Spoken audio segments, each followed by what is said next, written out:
that time again. It's Spidey's Outback time. Let's roll that intro.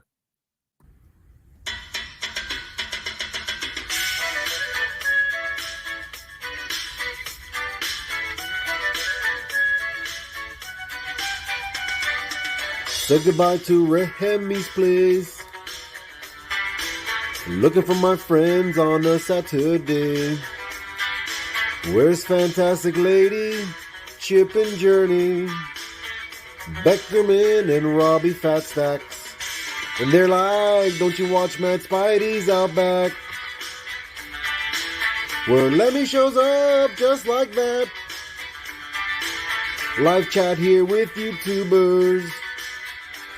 You better sub, bring a comic cover. Bow down, bitches. Gobble, gobble, whack, bitches. My best mate, Lee Simon Sorrow. A Lee meme with some muscle. On here, you better watch your language, or you won't get any of his Vegemite sandwich. Freaky Sid, I come from MadSpidey'S Outback. Talking comics and some smack.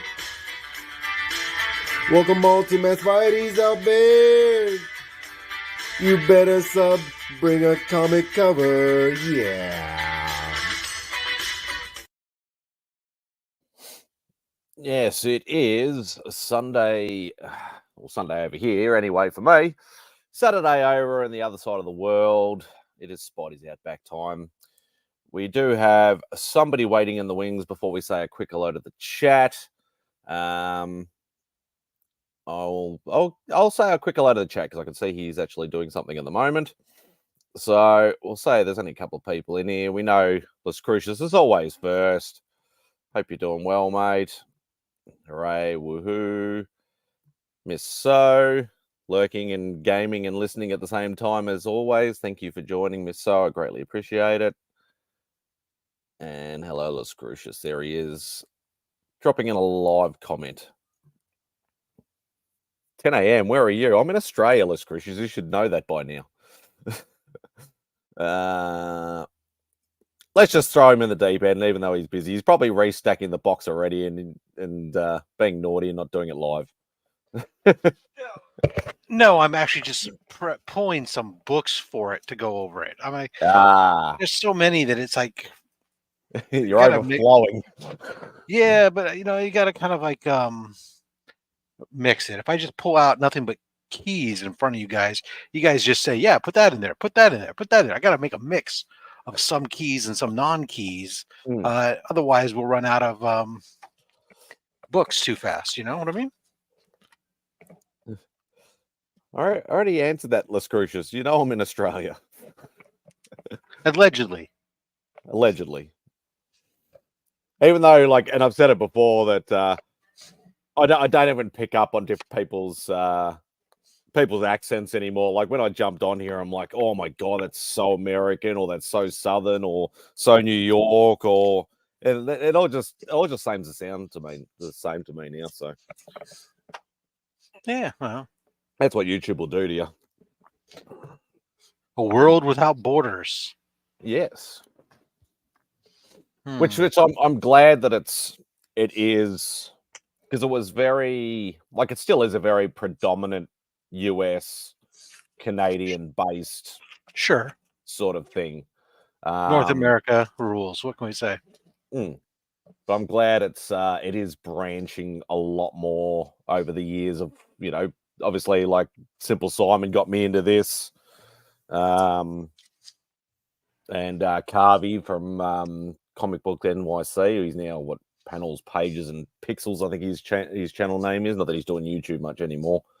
But he was a New Yorker or whatever like that. But it's it was every time I go on a live stream, it was be one Australian. Now there's a lot of UK guys. There's, quite a few more Australian guys. There are some European guys, but they're more just chat people more than live people. But I do love the diversity. Fair enough. I'm going to give us a group. I'm narrowing down the group of options for us to choose from later. How's that? So we'll still have some options to choose from, but it won't be like the full gamut of everything we have. Oh, I'm glad to say a couple of my books got pulled out this morning, so Yeah, which is good. We'll put a few more of those in. So with that, that's yeah, there we go. I think that's good. And we'll get it. No, we won't put any more. No, I won't put any X Forces in today. There's probably already 10 already in there. No, I only put like 2. Oh, okay. But they still seem to get pulled like every second week at least. Well, I tend to put them towards the front and the back where more books get pulled from than anywhere else. Hey, Marty. And that's just because of the number, from the front, from the back, and books shift that way, right? Yeah. So, so I do put them like that, but I mean, but like the books that I have multiples of, like that X-Force or the giveaway, the Walmart packs, those black box comics, I don't put more than 2. No, the black box comics ones, I might put like 3 in there or something, because they're usually like bonus pulls or something else, but I try to limit those to some degree. I don't want to. How embarrassing would it be if somebody pulled out like 3 X-Force ones? I mean, that would be awful. That'd be hilarious, but I better hope that they like X-Force. Yeah, exactly. Or hopefully they get 3 different cards. Yeah. Reach in and pull out. You got Force. Another one you bought a heap of, didn't you? You got a black box comics. What a pull! I know. I swear, there's good stuff in there. Oh no, there's definitely good stuff in there. That's for sure. Because I noticed Triple J has got like that sort of. He's adopted your sort of, the box pull sort of thing for a giveaway or whatever like that. But I don't think there's any sort of caliber of books in there that you have. Well, I mean, so he's doing a box pull like that. I mean, Brian LCS was doing one like that for a while, but now he's kind of changed his up to like pull books and then the books stack and then does one. Some of these guys they're looking to cut down on shipping costs, so they stack the books and then they do like one. You get these at the end. It's if somebody plays for a mall or something like that at the end of the month. Okay, yeah. And I that's always cool. miss it. Always miss breakfast with Brian because it's usually like midnight or 1 o'clock in the morning. No, I miss it a lot of times, and that's just because Friday I wake up so early to do Mark's show, and then after I get done with work, I generally don't have a ton of time to take a nap or something, and I'll then I'm next thing you know I'm like either I'm watching some of the Friday nights. I'm watching DJ Links. I'm watching Low Grades, and then I sit down and go into my recliner, and I pass out. Like last night, I put on the Billy Joel concert, and was watching that, and I was out in like 2 songs, and then go to bed. But I always wake up like 7:15, 7:30 in the morning on Saturday. And his show starts at 7 a.m. my time. Yeah. So I'm already halfway out of it, and I've still got to go to the bathroom and shave and all the other stuff. By the time I get there, I might be able to catch the last 10 minutes of the show. So I was like, have to catch it on the rewind while I'm prepping stuff for Only Slabs or. So what's happening? What's happening next weekend? You're gonna pick up your son or something and try and do Only Slabs and trying to do something else. So what happens is my son graduates from university on May 3rd, and he has lived in the dorms all 4 years. He has no apartment. He doesn't have a place to live once school closes. He has to be out and moved out. He has no job lined up necessarily at this point in time either. So he's going to be coming home. So I have to get him from Utah to here. So that's like, it's 2 states away. So it's like, you got somebody over in, I don't know, I don't remember your states. God damn it. That's all right. That's all right. It's like, what? The next state over for you guys, because your guys' states are pretty big. So it's like 8-hour drive or something like that. No, it's like a 12-hour drive Oh wow! So one way. Yeah, very very decent trip. Yeah, so as a matter of fact, I'm breaking it up. I'm gonna go halfway. I basically drive and then stay in the night someplace and then continue on. Mm. But so I'm going out there for the week, the whole week that he's graduating to help during the week, help him move out of stuff. And I'm gonna work. I can work remote, so I don't have to take the whole week off from work, everything else. So I'm gonna drive. So that means in order to be able to work during the weekday, I have to drive out there on the weekend. So next weekend, I was like, okay, no problem. He graduates then. I'll drive out next weekend. It wasn't until like just the other day it dawned on me. He said, "You dumbass, you cancel. You made sure you didn't have a show on May 4th, but the week before you're planning on driving out." I'm like, oh, so now I'm like, okay, well, I guess I don't drive. I don't leave to drive out until after Only Slabs. So because we've had Dave scheduled and everything else, and I don't want to have no show 2 weeks in a row. So I'm like, oh, all right, well, I'll just do my show. And then right after the show, I'm gonna have the car already loaded. I'm just gonna get out of here, go to the bathroom, get in the car, and take off and go drive for 8 hours to get to Barstow, and stay the night, which won't be too bad because I mean I'll arrive there sometime between 7 or 8 o'clock at night.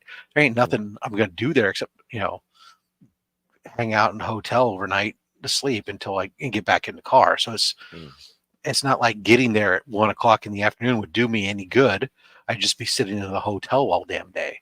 Yeah. There's nothing to see. It's the desert.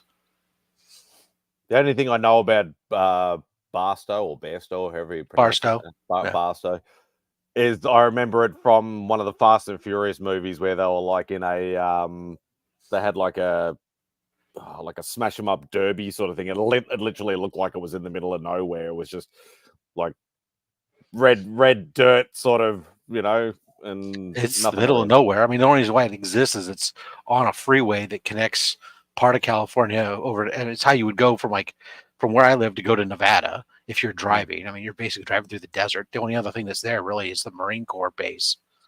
So, yeah. So anyways, literally nowhere. Yeah, it's in the middle of the desert, like I said. So, I'll drive out there. It's no big deal. It works out. It'll still work out fine. But so yeah, that's my deal. So now, I mean, in that whole week, I'll be on the road. So I got to record, the mail calls and everything, and my Thursday shows and everything ahead of time. Have them in the can staged, so that way I don't. Because I got to keep. I know some of you people out there just live for my video content. Nobody does. But who am I kidding? I suppose I couldn't deny that because I wouldn't wake up at 4:30 in the bloody morning every weekend. That's right. Well, watch it. At least that means on the May the 4th you can sleep in a little bit. I can have a sleep in. That's good. Yeah, because now it's literally 4:30. The show will finish about 6 because it usually runs about an hour and a half. And then I got to wake up at like 9:30 to set out links and stuff half an hour before the show. I don't want to be setting them out 5 minutes before the show. Right. And then, I get my like 3 hours in between of attempting to have another nap. I mean, yeah, I'll still have a show that day, but it won't be Only Slabs. It'll be after Only Slabs would normally end. We'll have the 2,000 subscriber giveaway show. Yeah.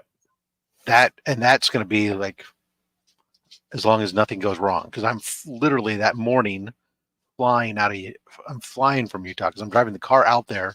My wife is then going to fly out there midweek. She's going to drive my son back. I'm flying back. So I'll fly back and land here Saturday morning and I should get home just about an hour before the 2,000 subscriber giveaway event is supposed to go live.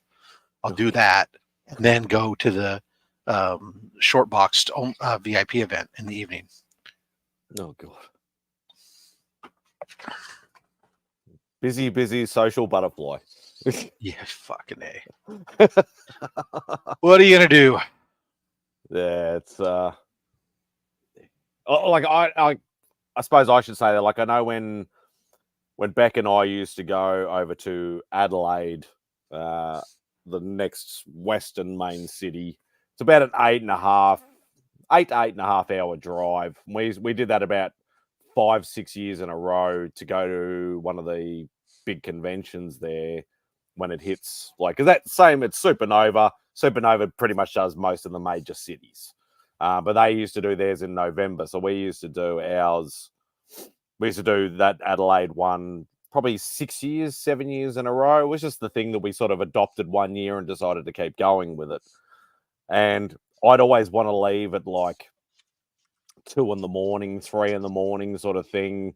So we get over there, bit after lunchtime. So we've actually got time to sort of get into the hotel, get our stuff settled, park the car in the car park and all that sort of stuff, but still have time to maybe, pop out and have a quick look around the town or something. Because we'd only do it like, it was a 2-day con, so Saturday, Sunday, we'd try and get out there like Thursday. So you've got a little bit of time over there. But, Bex, I'm the if you're on time, you're late sort of guy, whereas Bex like, oh, I'm getting there. The bit of the, procrastinating. Yeah, unacceptable. Yeah. So, yeah, I suppose I could sort of see that sort of thing as well. If you have time to be social, then you have time to get another job. I mean, that's what I was telling James. So it's notorious, right? James co-hosts Low Grades. James, our guest today, and he, their show notoriously is late. It says it starts at 7, but it really sometimes between 7 and 7:30, usually late. And so what he asked me ahead of time, he says, "What time do you need me there? Because I know you guys say the show starts at 11:30." And I said, "Well, I'll be backstage 10 minutes early." He goes, "Oh, so you kind of like Low Grades?" I said, "No, I'll start on time." Yeah, I did say the comment, this morning. And he's like, "Oh, what if I'm not there?" I said, "We'll start on time without you. It doesn't matter." Yeah, we have contingency plans. Oh God. Yeah, no, like it's even like running this now. This is my regular show sort of thing, and That's right. And like I may sort of start it. I may get to it like with like 30 seconds to go or something like that. But I always want to make sure that I run it on that same time. Like obviously it's going to change over the daylight savings crap, but it's still going to be pretty much the same time because I'm sort of tailoring it a little bit for me as well. I don't want to be running it at like as you should. I mean, if you're going to be hosting the damn thing, it's like, I mean, granted, you have to know your audience, but at the same time, it's not like you're going to sit there and host it at freaking 4 a.m. or something. No, exactly, and that's what I've sort of.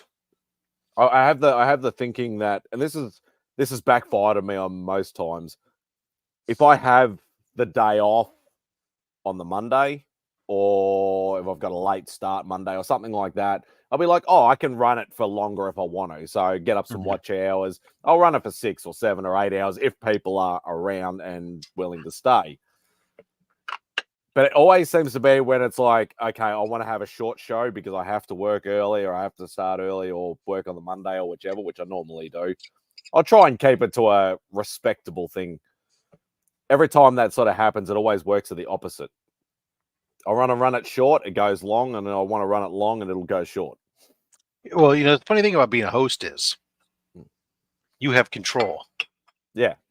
And you can, God damn it. And you can tell people, oh, that's it. I'm leaving because I got to work early in the morning. Thanks, guys. Click end.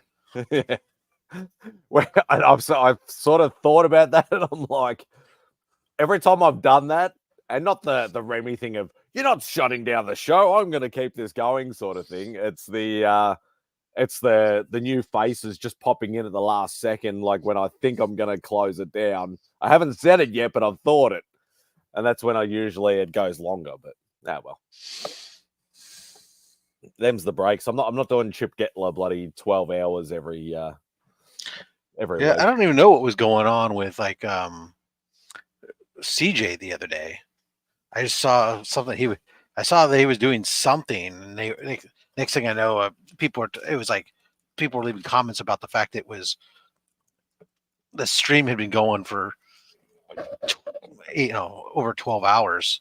I was like, geez. I thought I saw the counter said 23 hours. Yeah, something like that at one point. I don't know what the deal was, but then again, Whether he left it on or something, or yeah, I like, don't know. I think it was just being insane. Was it Jig's Kingdom did a 24-hour live stream? Okay, and so what he was streaming 'cause Jig's thing, or yeah, he was doing he was 'cause co-streaming? they're doing this bloody cross streaming stuff. I don't like this Oh, cross streaming. yeah, that stuff drives me crazy because then it's like I think that like 5 people are streaming them. I can't watch all 5 of these people, and it's like, oh, they're all in the same stream. How annoying! But Which it's one's more the the stream? fact of like if I'm running the main one and then you run a cross stream, but if somebody leaves a comment on mine, you can't see it. But if somebody leaves a comment on yours, you can see it, sort of thing. And it's like it's weird. The You can only people sort of here in StreamYard can see everything, but the people, but if you're out as a viewer, you can only see the comments in the string that you're on. Yeah. On the stream that you're on. So if I'm streaming and only one person was actually watching you, and 2 people or 15 people were watching on my channel, the 1 or 2 people over here would not see what was being spoken in the other channel, but we'd be referencing it or pulling them up, and they'd go, "What are you guys talking about?" Drank a lot of tequila and passed out. I did hear he passed out several times. Oh, yeah, I guess. What was the a?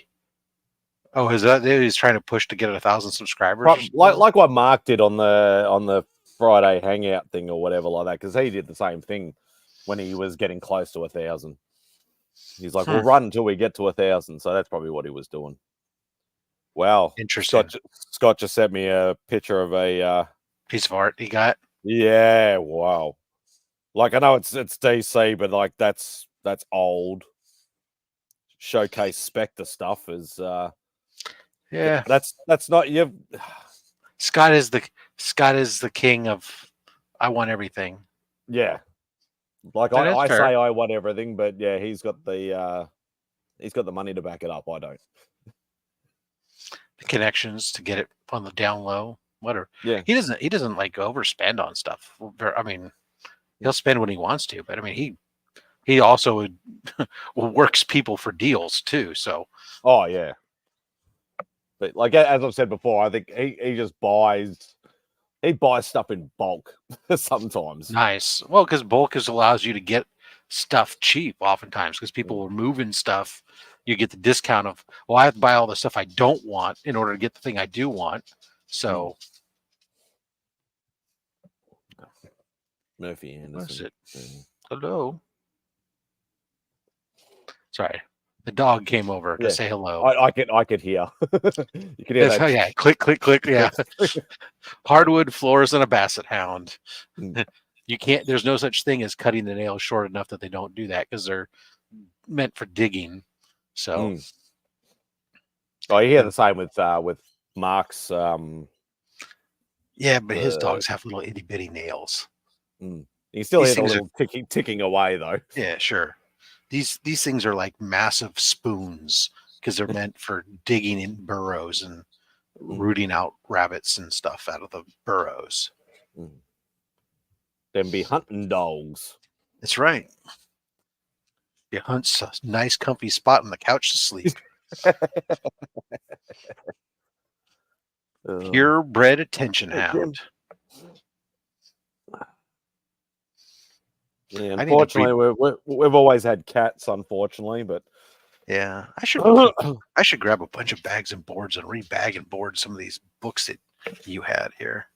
These are crap. Yeah, and it's not because of it's come from. It's because it's come from multiple sellers too. So some sellers will put them in good stuff. Some sellers they'll all put them in cheap ass shit. That's fair. I should yeah. I rebag and board a lot of stuff when I see it. Yeah, because like some of the ways people do it over here are just shocking. Well, everything that comes into my collection, I rebag and board because I like to make sure that it's good. Well, yeah, actually, that's it. That is the true reason, because I like it to be all uniform and consistent. Yeah. Nothing makes me more aroused than to look in a comic short box full of books that are perfectly square the whole way down the row. Not like Silver Age, Golden Age, Oh, Modern Age, buddy. Yeah, they're all over the current, place. Yeah, Silver Age, current, and modern mixed together. Oh, God. That's why I found it really weird when I picked up those Werewolf and Tomb of Dracula books during the week, and the guy gives them to me all in Mylars but with no boards. I'm like, that's a little weird. Like Mylars are not very common over here at all. And I'm like, you're handing me something that's like, it's only 7 books. He's probably got like $10 worth of Mylar because that's how much they are over here. But no boards. I'm like, that's really weird. Were they 4 mil Mylar? They felt, I don't know the different sizes because, as I said, like So there's 2 thicknesses primarily. There's 2 mil and 4 mil.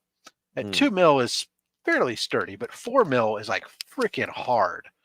It might have been 2 mil. A matter of fact, the biggest problem I have with 4 mil Mylar is when you go to try to fold the flap. Man, those things are sometimes a real pain in the arse. They fight the tape or whatever else, but they're really, really good. I mean, if somebody's giving you books in a 4 mil Mylar bag without a board, it's not the end of the world. No. I mean, well, put it this way, they were definitely, because he had and I wish CJ was here. He actually had a spare plastic bag floating around. He's like, "Oh, do you need a bag?" Because I was driving the work van, and so I picked it up during work hours, naughtily, but I did it anyway. I was out on the road, so I thought, why not take advantage? But so I went and picked them up, whatever, and he gave me a plastic bag. I'm like, well, at least that'll, keep it sort of together and it won't roll around in the van or anything like that because there's nowhere else to put them. And like when I saw him in the Mylar, I'm like, well, that's going to be a little bit of extra protection regardless of the boards. Yeah, absolutely.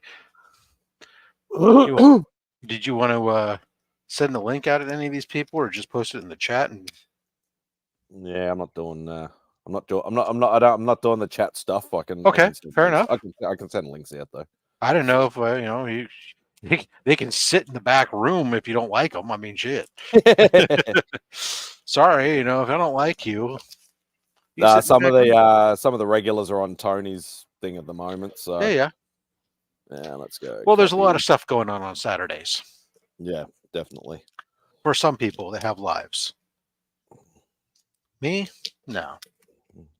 YouTube can be a life. Well, it was my days: wake up, record the Monday mail call, make breakfast, feed the dog, go do it, do prep work for the show, do the show, mail stuff out, then edit the Monday mail call video, get it ready to go, then get ready for this show. So yeah, that's my day so far today. I think I made lunch in there too. Actually, I take that back.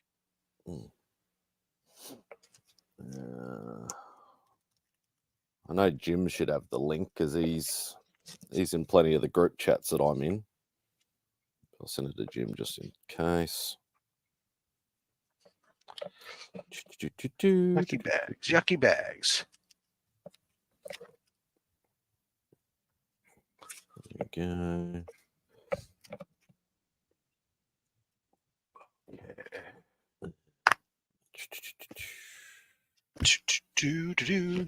Now sit right back and I'll tell a tale. Yeah, that was good. I was trying to pick. I've watched a little bit of the low grades, but I haven't watched a lot. Yeah. And I know, like when I used to hang out, with Gorilla Todd, when he wasn't doing the auction stuff, if he'd just do his live streams and stuff like that, and I used to hang out quite often. Rob would jump on there as well. Yeah. So I've known Comics on the Edge from for a little while through that. But I was trying to look at James, and I'm like, he reminds me of somebody. I don't think of who the hell it was. And even with the glasses, he actually reminds me a little bit of my mate David Yarden. He actually looks a little bit fuller in the face, but he looked a lot like David Yard, and I'm like, oh my god, yeah, it's actually quite an uncanny resemblance. Well, He had a good mix of stuff this morning, which was showed some Spawns, showed some Marvel, showed some independent DC, stuff. yeah. Yeah, He wanted to show a good mix of stuff. I mean, he was talking about that, like some of the guys give him shit for having crap stuff, and he's like, "Oh, no, I got good stuff." Oh yeah, I heard somebody, I saw somebody in the chat something about giving him shit for collecting Spawn or something like that. And Yeah, those are like the fellow comic book fiend club members. They're giving him grief for the sake of giving him grief, which is just like we do, give each other grief just for the sake of giving each other grief. Yeah, it's pretty much. That's what guys do. Shits and giggles, hoops and ha-has. But, no, I've sent the link out to a few people, so if anybody wants to jump on. Don't mind me. While we're doing all this, I'm just checking a few books for information I need for the before we talk about giveaway bins. So, yes.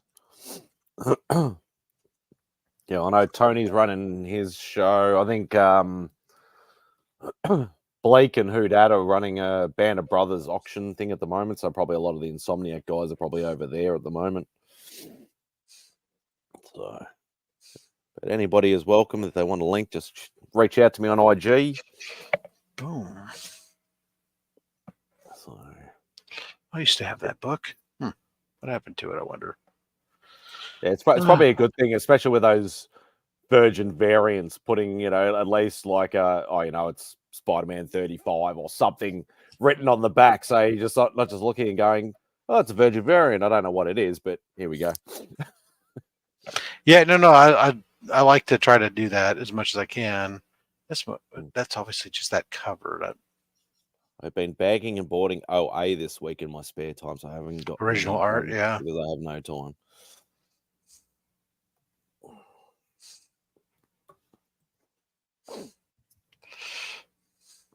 Yeah. Oh, okay. I sort of missed the OA game a little bit, but I just decided that it's hard to collect books and original art at the same time on my budget. And the way I like original art, I don't like, I'll just get a $50 head sketch or something. I've never been like that. I've always been like, I want the 11x17 full figure, full background, that sort of stuff. And I'm just like, I can't afford that and do books at the same time. So I do miss it a little bit, but at the same time, I'm trying to be responsible. Or should I say live within my means, which is pretty much the same thing. Sorry. What's this? I saw on the radio one, no hex in the hex page, but still cool. The Spectre page I thought was a little high.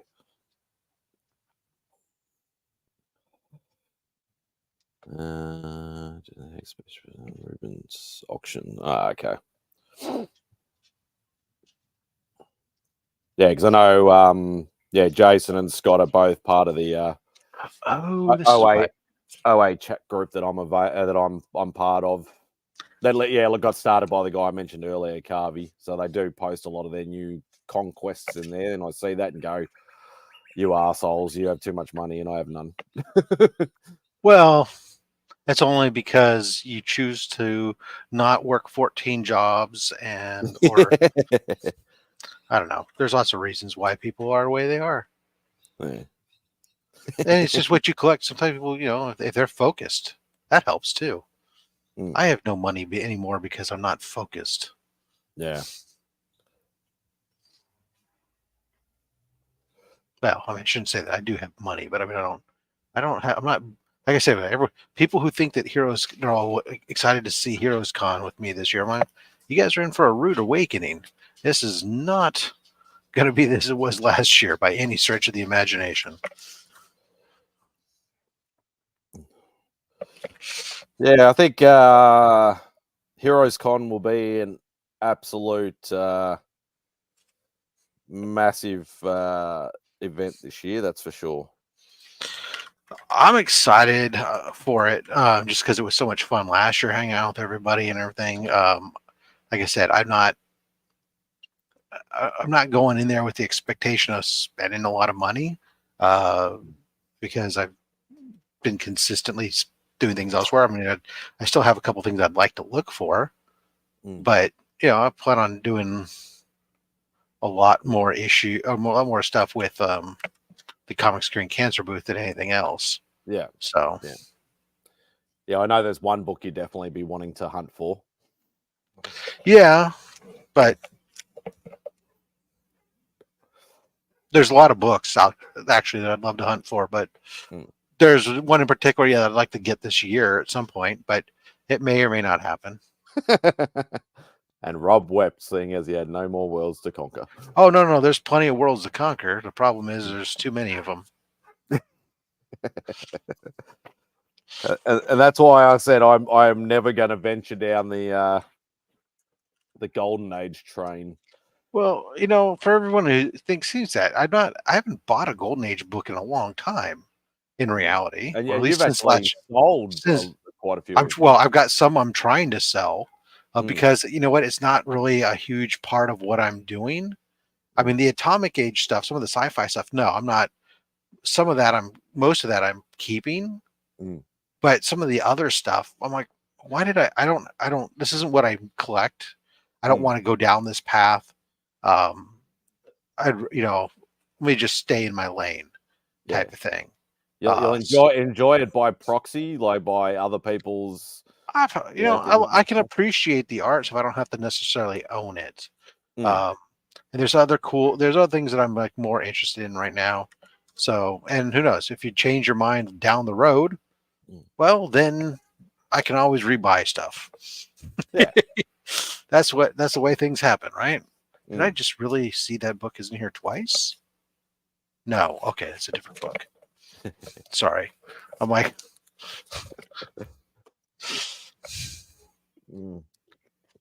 yeah, I always said, like, to be perfectly honest, I'd love to own a Golden Age subby. I'd love to own a Golden Age Cap. Like all the characters that I still, even though they were started back then, I classify them. They're still Marvel characters.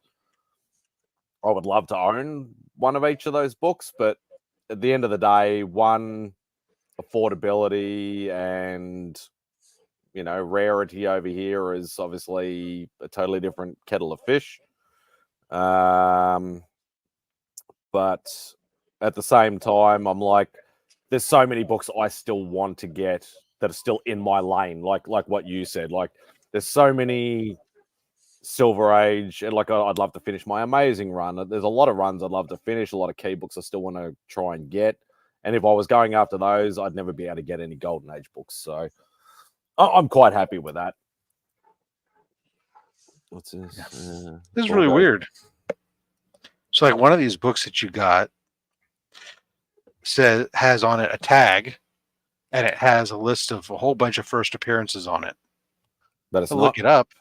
I think they're just all so minor that even Key Collector doesn't bother to log them in here. Because as I'm reading it, it's like first appearance of Ultrana, first appearance of Ultroids, first appearance of Bar. So there must be various Ultron droids that are just minions. Like the like the Ultron droids that he took over in the Age of Ultron movie. It's like they didn't all have names. Yeah. So, hey, Durs. Look at that, the Durs. So he must have just got home from work. And then that's the thing, like, Key Collector really does go into like the really random sort of first appearances that you're like, who the hell is that? I've never even heard of that character before. Yeah, there's some really minor things referenced. That's for sure. Sometimes when you put it, you're like, really? Is that like a thing? I don't know. No. Where's Like the Sons of the Serpent. Is that a thing? I don't know. it's probably something to do with a Serpent Society or something like that, I'd say. Maybe. Oh. Oh, this thing is annoying now. This, for some reason, I don't know how it's happened, but like IG on my phone, instead of it just going to a search bar, it says "Ask Meta AI anything," Oh, and I'm like, Instagram sticking in there, stupid. oh, Yeah. it's Well, annoying. that and what I noticed is the other day they so if one of the things I never had a problem with was accidentally video calling an entire chat room. And the reason Oh, was because I get that all the the time. the call button on a Android phone and the call button on an Apple phone are different Mm. where it was.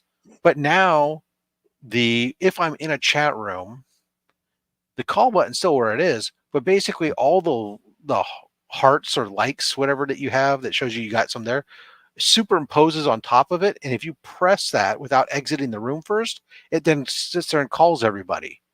And it's like instead of opening up your likes that you're, it's like, oh my god. Oh, the amount of times, like, and I have all the chats muted for both messages and calls now, because it used to be you could only do one or the other. You couldn't do both, but you can Right. actually mute both now, because I was getting group chat calls from somebody in the States that accidentally hit the button at like 3 o'clock in the morning. And I'm like, I'm trying to fucking sleep here. I need to work in like 3 hours or 4 hours or whatever. I don't need this shit waking me up. Yeah, So no, I just muted it all. that makes sense. I mean, why would you want to get a ton of calls odd hours? I mean, that's why my entire phone goes into do not disturb mode as soon as I plug it on the charger next to my bed. It just instantly the only calls it allows to come through are from my parents or my kids. Yeah, well, I have mine on silent, but it's the vibration on my. Oh no, it's on do not disturb. It won't Oh. even do that. It just Okay. Yeah, mine blocks just it. doesn't. As soon as you plug it into I have it set up so like if it's after midnight and it's on the charger, it just doesn't do anything until I unplug it. Yep.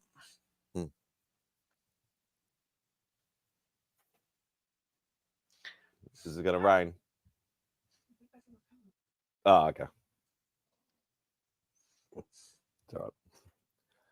Becca's heading out to shopping, or doing some shopping. Oh yeah, she gonna pick us up anything good? Rob wants Tim Tams.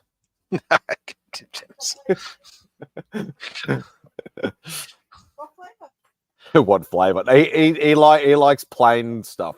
Oh no, you like the caramel ones though. Yeah. I was just teasing. I don't need it. I know. I'm just. That's the thing. I don't want her buying me anything. I guess, especially things I can get here. Yeah. Which is funny too, because I'm interested to know, because I know Remy found a stash too, but it actually says cookie on the package. So I said to him, I go, but is it actually made over there to our recipe, or is it actually made here and just repackaged? So I think he reckons it might have been made over here, but I think if it says cookie on it, I don't think it's the Australian ones. I don't have to look and see what mine said when I bought them in the store, but I do know that they said product of Australia. Yeah.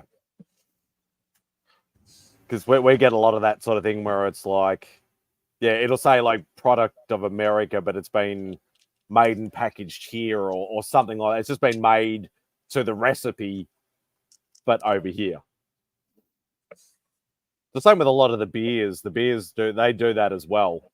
They'll be like, we'll have like Heineken, it'll be like brewed and bottled in Sydney, New South Wales, but to the recipe of, wherever Heineken comes from. Germany or whichever.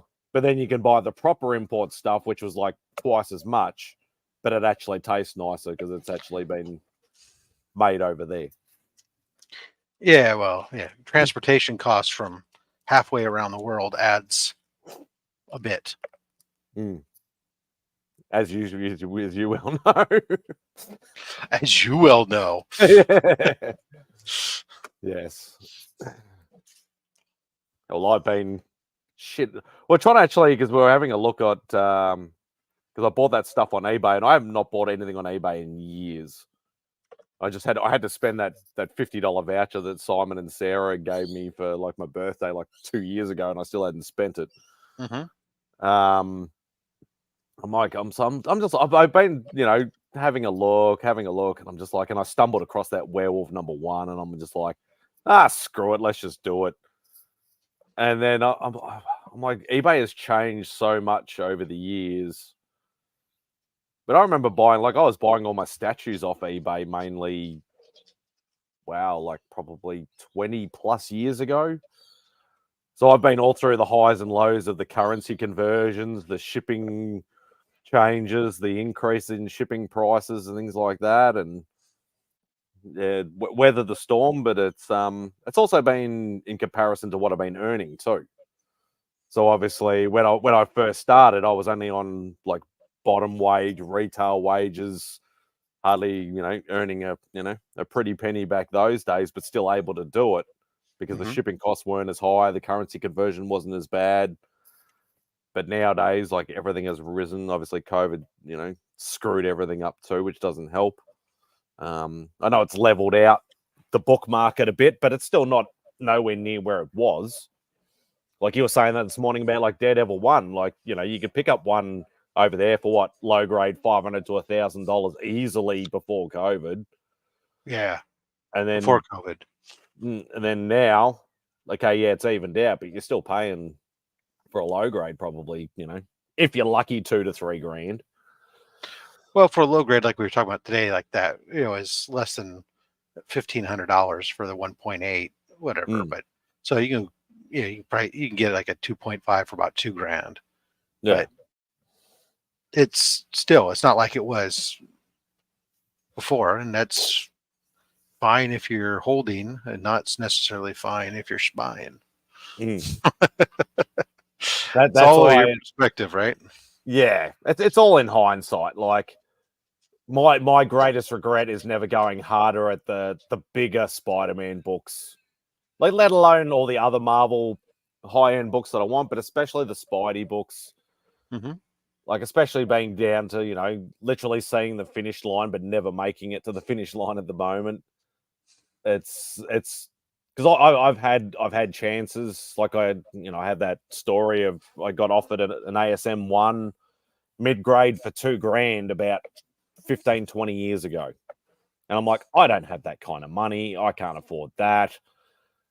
I should have jumped on that all day, every day now. Well, but at the same time, you shouldn't spend money you don't have. That's exactly right.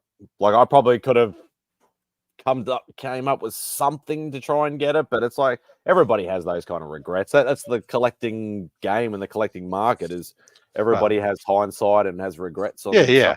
Well, I wish I hadn't sold that when I did. When you sold it, did you feel you got a fair price for it at the time? Yeah. Well, then I guess you did okay. I mean, it's just but it's worth so much more now. Yeah, but you didn't know that at that time, though. Yeah. That you're comparing apples to pomegranates. Yeah. Oops. I'm almost done searching all these, which is great. Most of these aren't keys, which makes life easy. They're nice old books, though.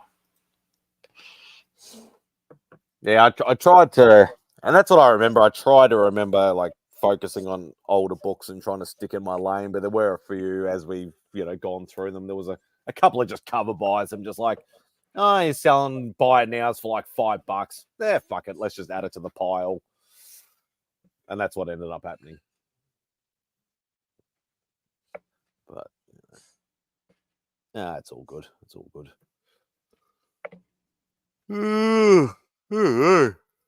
Yeah, you say so. All right. I wrote on the shiny side, so I got to make sure we put the book next to it. Yeah, it's not rubbing off a whole pile of stuff. Yeah, because I got to go. I'm gonna rebag and board these, but I was like, just wanted to. After I pulled them out of the bags, I'm like, oh, well, let me look them up first, so that way I can label the new backer boards. And since I don't want to burn a waste of postage, I might as well just write on these backer boards, these old ones. Here's Cliff. Hello. Well, damn it! Now the day is beautiful. Oh, thank you. He goes, well, why is that a damn it? I don't know. You know what? It was just a great intro. I mean, considering the last time I introduced myself about an hour and 50 minutes ago, and I was just like, I am the lightning. You just let me introduce myself. My name is Humpty, pronounced with an umpty. You could tell Tony's finished his show because now they're all turning up. Well, look at that. It's our big winner. Oh, yeah, I did all right today, didn't I? Yeah, you did great today. I was impressed. That was tremendous. Well, and so there's a couple things extra that I had sitting here too, waiting for you. Oh, wow. So one of the things that's in there, I put them both inside of a bag and a board. One of them is an ash can, a horror comic ash can that was intended to be released exclusively at Emerald City Comic Con in 2020, but it was the first major Comic Con to get shut down for the pandemic. And so they never got released at the con like they're supposed to. And so the company stamped this big old like contagion sticker on it, or stamp over the top of it, and it says canceled coronavirus and stuff. And then they sold them directly on their site for a little bit. So it's only like 75 of them or something that was out there. So it's one of those. And then on the back side, there's a little like a monster movie card, like a Frankenstein's monster. And it has a joke on the back side. Then yes, I will get use out of that for sure. Then. That's right. Yeah. Oh God. Yeah, that was a great show tonight as well. That was. I mean, they always are, aren't they? Only Slabs is one of the best shows on the internet. It's so. I like to think so, but I'm kind of biased in my opinion. Yeah, no, you don't. You let us handle that. You let us. Handle I mean, it helped that I won a first Transformers, but if I didn't, I still would have liked the show. And put it this way, I wouldn't wake up at 4:30 in the morning if it wasn't a great show. Said someone who's won from the show like 32 times. No, he won the last 2 weeks. 2 weeks. I was trying to go for the hat trick, but no, I didn't. I know you didn't. It said Milt got the double win. Your international good luck card got passed across the pond. Digger, Jim. How are you? How are you guys? Great. Not bad. Doing great. I am, well, everybody's here. I'm going to run off to go grab some bags and boards so I can complete this project. I'll be right back. I am currently going. Everything's just sunnier now. It just like I showed up. Then it got even brighter with DVH. Then it got even brighter with Jim. Oh man, Jim, are you ready? Are you ready for more? Are you ready for more 10-1-1s and hot seats? With you? Absolutely. Yes. Absolutely, 100%. So I'm gonna start a new show. Digger Jim triggers Cliff. Yes. Episode 1 is Amanda Waller. Episode 2 is Brian Michael Bendis. You guys remember when like this was a hot book? Remember, because it's the Sun King, and that was who Ethan Hawke's character was supposed to be. I thought it was a good story in the book, but they did shite in the movie. And then I bought this strictly as a cover buy back in the day because bloody, come on. I mean, that is cool. That is very cool. I don't have a lot of Moon Knight books. I put a lot of Moon Knight books in mystery boxes I did because I just wanted to get rid of them. but I kept a few. And now I love Moon Knight because the No, show it's not is that. Moon Knight. I like the new Moon Knight run because Jed McKay's writing and it's really good. What I'm doing is I'm looking. I am very critical of these writers, and Jed McKay has done me no favors, but I am enjoying Moon Knight. Yeah, I'm really what I'm doing right now is getting my looking for books that I might want either signed or I'm trying to figure out my budget for Heroes Con. And I don't have. I love David Finch art, and I would love to get something originally done, but I don't know if I can part with my kidney just yet. So I don't know. We'll see. But I'm definitely gonna have him sign that because that's just sick. I love David Finch's Moon Knight. It just looks beastly, like God mode. Yeah, I mean, look at that. That's fire right there, baby.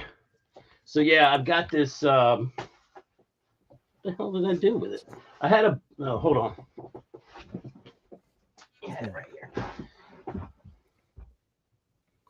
Yeah, so I have this little carrier because I'm flying this time. I'm not driving down. Where my wife didn't want to drive because she didn't have to deal with all the traffic, I guess, and So far, I don't have is a it whole far lot. for you, Jim? Is Charlotte far for you, or? Well, no, I mean, I used to break it up because I would go down to Richmond, which was like a couple hours down the road from me, pick up bro, spend the night, pick up bro the next day, and he might drive for 2 hours, and then it's about 4 hours from Richmond, which isn't a big drive, but that's nothing here in California, man. It's 8 hours from here, so like if I left in the morning, it's a bigger thing. So we're gonna fly out and be there Thursday, and then we were planning to leave Sunday, but now they've changed the airlines have the one she wants to use, and we get a good deal on changed it, so we're gonna go out on Monday.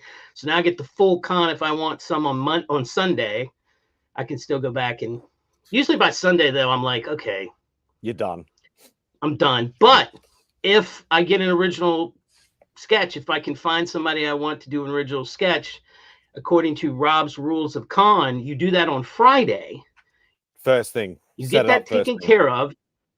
First thing in the morning, you get that set up, and then by Sunday, hopefully, fingers crossed, they have something done for you. It also depends on the artist. Some artists will do a list per day, so they might take like maybe 5 names at the start of each day, and that's all they'll do. So if you don't get yours done in that day, you have to come back the next day and things like that. But it just depends. Like every artist is different, but general rule of thumb. Even over here, when I was doing commissions all the time, going to cons and getting stuff from the international guys, I would literally, because ours are only a Saturday, Sunday type thing. There's never a other day. It's always just 2 days. Right. I would generally have exhibitor passes as well, so I'd be in before the doors even open. So I would literally just go and wait for an empty table for where they're going to be, and I would just park my ass right there and just wait for them to rock up, even if it was like a 2-hour wait. If I was like, first, second, or third in the line, I'd pretty much guarantee, depending on the artist as well, but you generally guaranteed you're going to get yours done before anybody else. Yeah. Well, like I said, I love Finch's work. And if I don't get an original piece, I'm definitely buying something from him. But these are all like books that I definitely want to get signed.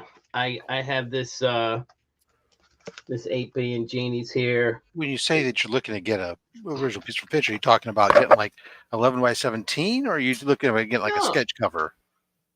Even if I could find a sketch cover, that would be fine. Because sometimes these guys they have quicker con sketch covers and stuff that they'll do more of those. Some of them.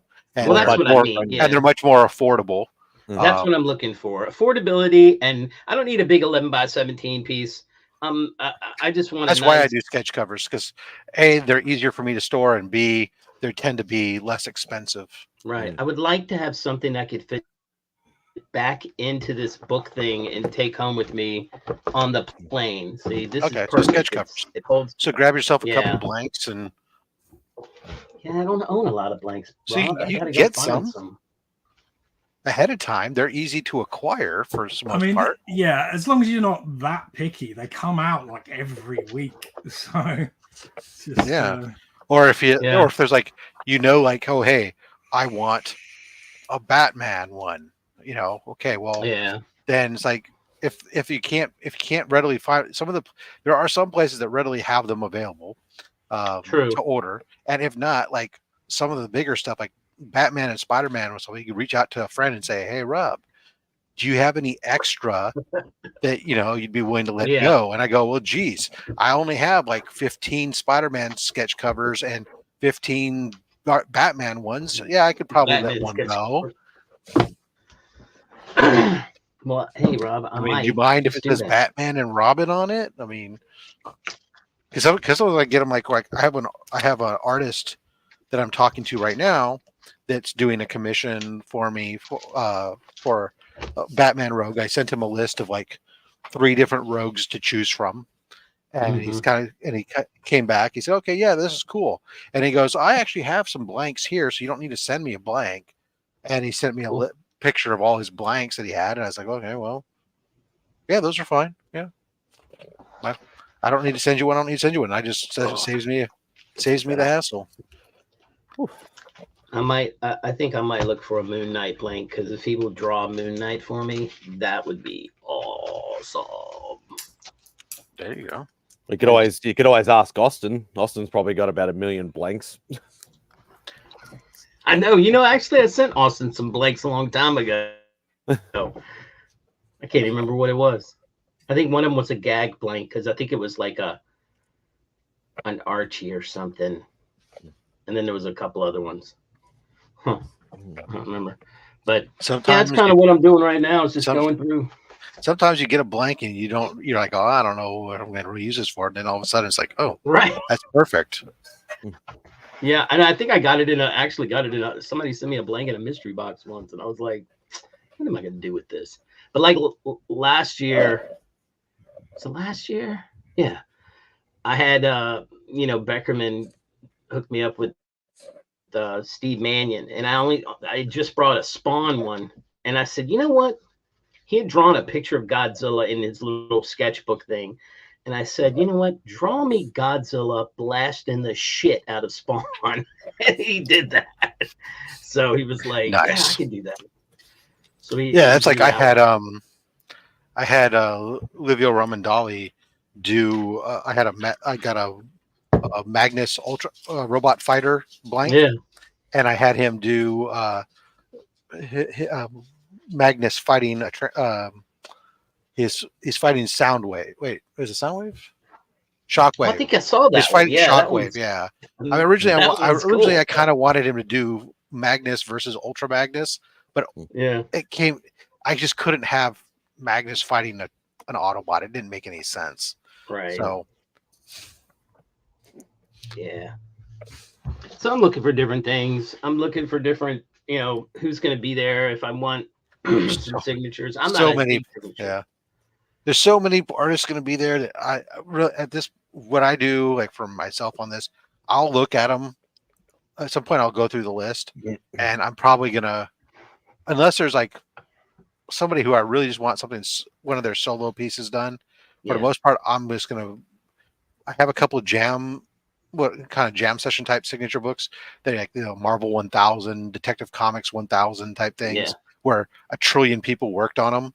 That I just take them around and add all these signatures to the book that I'll never have it slabbed because it would cost me $1 billion, but that's fine because I got all these people to sign the book, and that's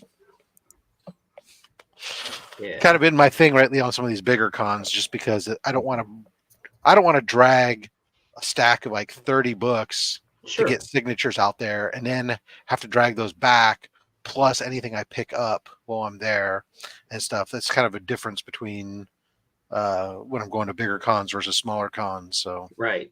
Are you planning to finish your ASM run? Well, I don't know if it'll be a Heroes or not. I don't go. Is it your sort of game plan, if you see what I mean? Look, I'm like Bruce Lee. I like to be like water. Okay. Again, I have a goal that I would like to finish it this year, since it's one book. But if it doesn't happen, I'm not going to force it. I'm not going to overpay for a book just to knock it off the list. Right. So I have a list of books that I'm, like I always talk about. I mentioned I always have like 25 to 30 keys that I'm interested in any given time, and I'll react accordingly, and based on what the availability is, what the value is, and how much money I have that's disposable at that moment in time. My biggest problem right now is I'm going to be going into Heroes. I had a pretty big show at Berkeley. I had SAC Berkeley. I've got this. I got Short Box coming up here at the beginning of May, and then mid-June's that. So I don't have a lot of time recovery in my finances in between that period, unless some of these books that I have listed sell. Some of them have sold, some of them haven't, and I've made offers that I think are really aggressive offers to some people, some of the buyers, but they don't even like blink. So I'm like, all right, well. Yeah, that's kind of why I didn't go to Steel City Con, even though I really wanted to go because Gary B was going to be there and everything, and hang out with him for the day, and him and Milt. But I can't go up there and not buy anything. So yeah, better for me just not to go. And that's why for Heroes, at least for me this year, I don't feel so obligated from a standpoint of that. I have the Comics Curing Cancer booth there that I can keep myself time. Yeah, exactly. I can occupy my time there easily enough, and be perfectly happy with that. And I'd be happy to spend my time and money instead talking to some of the artists that are there and getting a couple commissions set up, and maybe plant some seeds for Comics Curing Cancer at the same time. Right. Right. I mean, having that table there is going to be a big in with those artists. I would think so. You can point to it and be like, "Look, we're official as fuck. We're right here. Yeah, I got a better booth than you." Yeah. About that, how y'all manning that? There's 3 of us, and we don't need to all be there at any given time. So they're taking turns. Well, there's 3 of us. I should take that back. There's 3 of us, and then there's also Pops and DJ's wife. But for the most part, by the way, DJ's wife, she is delightful. Yes. So either DJ Mark or I will probably be there at any given time. We know that there's some community members that want to come by and help out, and maybe we'll hang out for a bit, but we don't want it to be like, oh, here, let me just drop my shit off here. And the hangout spot. And overwhelm with stuff. At the same time, we don't want it to be a barren wasteland of, no, you can't hang out here and there's no activity. And we're just like people, that booth that everybody just walks by. Don't even want to look at them because we don't know what's going on type of thing.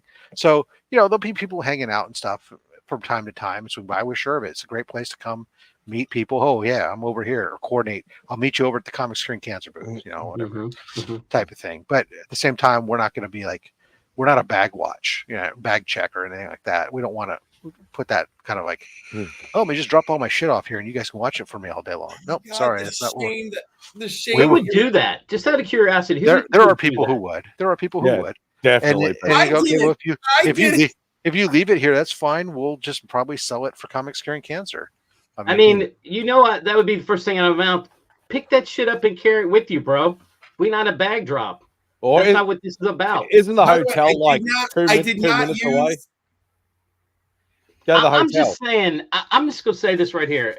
No disrespect, Rob, but you have the entire community of people that are there that will definitely be happy to allow you guys time to roam. You're paying your time. You're doing the same thing everybody else is doing. Well, I feel like there's plenty of people that would support it. I'm sure. I know that there are, and we haven't set up any, we haven't set anything up where it's just literally going to be like, some of it's going to be a little play by ear, but like I said, I got no problem spending, up to half my time there, because I don't want to be. I don't want, if I'm there, I'm not going around spending money or being tempted to spend money on other things, right? Right. I'm not. When I travel to a con like this is not a con. I mean, although there are lots and lots of books there, I don't go to a travel con to pick up bulk. Like when I bring back those hauls from like my local Berkeley comic show where I got stacks of books like this, that's not a travel show for me going across the country to pick up 30 comic books that I then have to haul back across the country. Right. Now I go to those, I'm looking for, like last time I picked up bigger books or books that I just can't get. Right. That's, for me, that's the purpose of me doing a travel con. So I don't need to come. I can get volumes of stuff anywhere, Right. I mean, when I go to Baltimore, because it's so close, it's just easier for me to go. Right. I can buy a short box worth and go back and put it in the trunk of my car because it's right around the corner, and I'm going home today, and I don't care. Exactly. Whereas right. I understand what you're saying. I can't do that. I'm just saying that I was curious to know how you guys were going to do that, because I feel like there's a lot of people that would have supported that and helped you guys. Oh, I'm sure there will be, and I'm sure if we decide we want that, we'll ask. And I'm sure there might be some of that just happens naturally, right? Sure. So it just depends. I mean, we'll see. Depends on what we need. Fair enough. Whether it was me, it'd be a different story. I'd need a separate suitcase just for books. Right. Well, that's a big ass suitcase. Well, for me, it's like if I did run into bulk stuff, look, I can handle it because I probably wouldn't carry it back on the plane. Instead, I would either ship it from there, or I would ask Mark to get home and ship it to me. Yeah. Tell me how it weighs, and I'll. Well, the problem with shipping it from there, I'd have to pay, retail shipping rates, versus if somebody like Mark or somebody who's local was willing to take it back for me and ship it from their house, they can tell me the box dimension stuff, and I can print discounted or send over discounted shipping labels, that don't, and save a lot of money. But sure, again, at the Bermuda Triangle where Mark is with the post office, that is a problem. Yeah, you'd have a better chance with DJ doing it. But DJ's going to have everything but the kitchen sink in his car. Well, he's not. I don't think he's driving down. Oh, I thought he was. Maybe. I thought I heard him saying, "Man, I'm putting all this shit in the back of this big SUV." Maybe he is. I don't know. I could have sworn. But you know what? It really doesn't matter, because I mean, there's lots of people. There's lots of members of the community who live in that general area who would be willing to help out with something like Remy that. Q. But again, it's not. I don't envision that's going to be my my strategy, right? Right. Why, hello there, Carlito and Beckerman and all you other happy, shiny people who've shown up. DVH, my team won today. Tremendous. Thank God. And by that, I mean, okay. You mean your club? My club. Yeah. That's right. Arsenal Football Club. Yeah, I gotta make sure you're using the right terminology here. Yeah. That's right. Yeah. The club won today. I remember you're an Arsenal guy. Nobody's perfect. Playing Wolverhampton Wanderers. And I know you don't give a shit. I don't. But yeah. Since you're British, you're required to listen to the American talk about it anyway. Yeah, I'll humor you. That's fine. Just like I'm required to listen to you talk about wrestling, and I don't give a shit about wrestling. Yeah, But I'll listen fair. to you spout off about how, John Paul Jones jumped on top of the ring and slam dunked so-and-so John Paul with a chair. Jones. I don't know. I'm making up names, Rob. I don't know these fucking John Paul Jones was from the Revolutionary War. Why are you bringing up that sore subject for the Englishman? Somebody Because else. that's what it feels like when they talk about the wrestling around us comic book folk. It feels like the Revolutionary War. It's a very divisive like, subject, isn't it? Because you either love wrestling blah, blah, or you don't blah, blah. care whatsoever. And No, Yeah. for real. It's Yeah. either you love wrestling or you just sit there and wait for it to end. yeah. It's kind of like sex, huh, Cliff? I'm Either a you very love it active or you sit there and partner, wait so for it's it not to the end. same. Cliff's no starfish. Cliff, after the stream, I went down and my wife said, "How'd the stream go?" It's like, Cliff made me break serious mode. I got to laughing so hard, I had to cut the camera off and go on mute because I thought I was going to pass out for a second. And she goes, "Oh, he seems like a fun guy." I was like, "Well, you're going to meet him for sure. 100%. I You're hope going to so. see him." Yeah. I don't even know if I'll have a job after April 29th. So Oh, that's see. not good. Because I've known for some time that the the funding ends. Like we got our cutoff dates, right? Which, by the way, I thought our cutoff date was April 30th, and then we had our final in-person team meeting Friday, and the actual cutoff date is April 29th. That is the last day, period. And then everyone is transferred, and we shut the books. So that's fun. Who is your funding by? It's state funding, and the thing is, I can still work for the same agency. I have a list of jobs that I applied for within the agency, but only 2 of them are a potential lateral move, meaning I won't lose money, right? All of them, I won't lose benefits. Yay! Yeah. And most of them put me back at having an hour each way daily commute, which I'm not a fan of. Yeah, that sucks. I purposely took $15,000 less in pay just so that I didn't have to do that. Yeah, and one of them I was like, yeah, I can't do that. I used to do that. I used to drive from here to I don't even know how to describe it. Here to Dulles Airport every day, and it's a hump. I mean, that's a hump, and DC traffic just sucks on the next level. I'm sorry, apologies, Rob. Rob knows what I mean. California traffic sucks too, but next level is DC traffic, and then maybe New York. But I just didn't want to do it again. Yeah, like so when New York's is bad, but I don't think we compare with California, because I have had friends come from California and who are just afraid to get in the car, and I'm like, what did California do to you, right? And they're like, you gotta understand, Northern California and Southern California are different too within their own thing.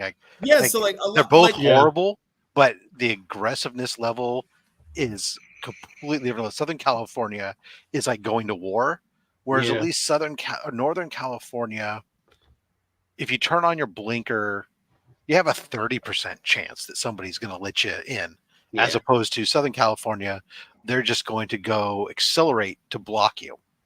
Yeah, they see that as a challenge. It's like, no, you're not. We got those here too. Love them.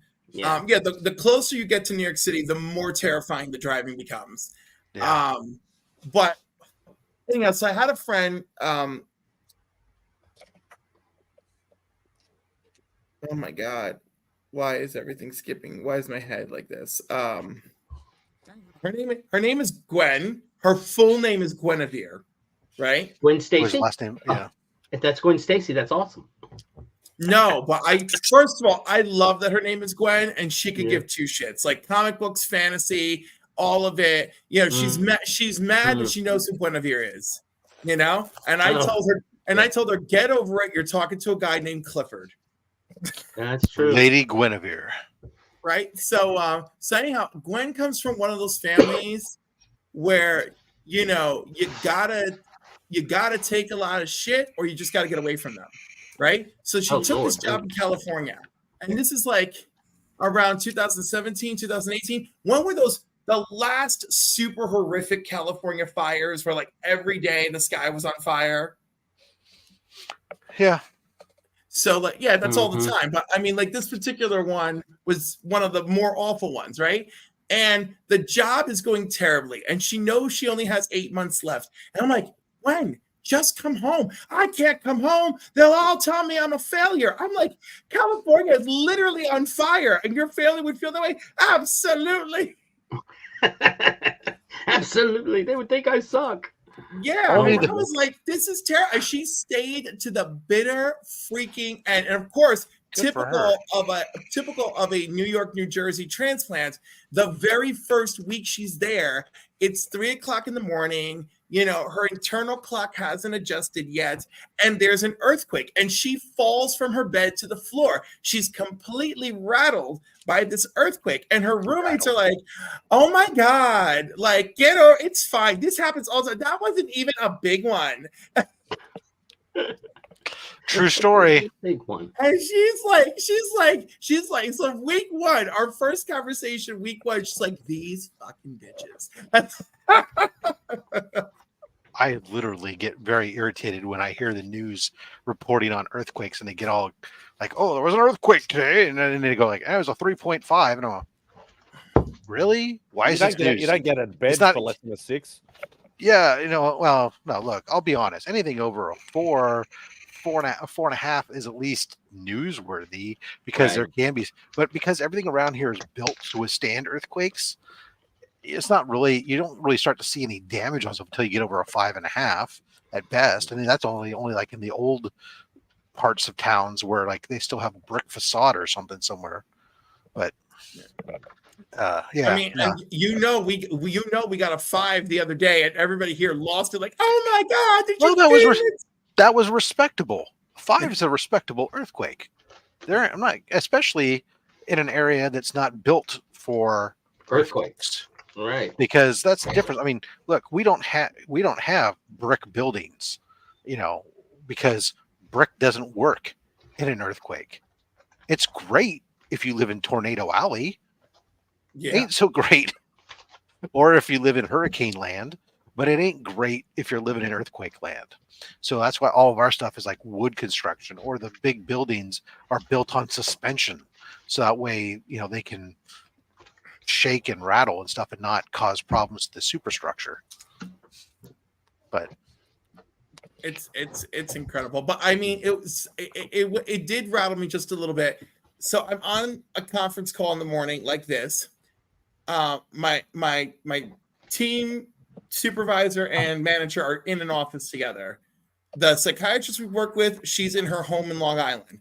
I'm here in New York. Everyone else on the team is off that day. We're talking, and the doctor starts screaming like, "Whoa, is somebody like using my washing machine?" And she goes, "Whoa, the whole house is shaking." And she screams and she leaps up because she's got a baby and she's got an older aunt in the house with her and stuff. So she leaps out of her chair. When she leaps out of her chair, you know, my bosses are like, "Oh my God, is it possible it's an earthquake over there?"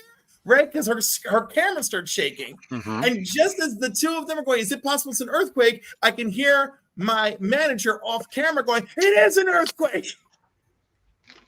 Like, you gotta be kidding me. And as I'm saying, "You gotta be kidding me," I'm over here like, "Ooh, the whole ground is shaking."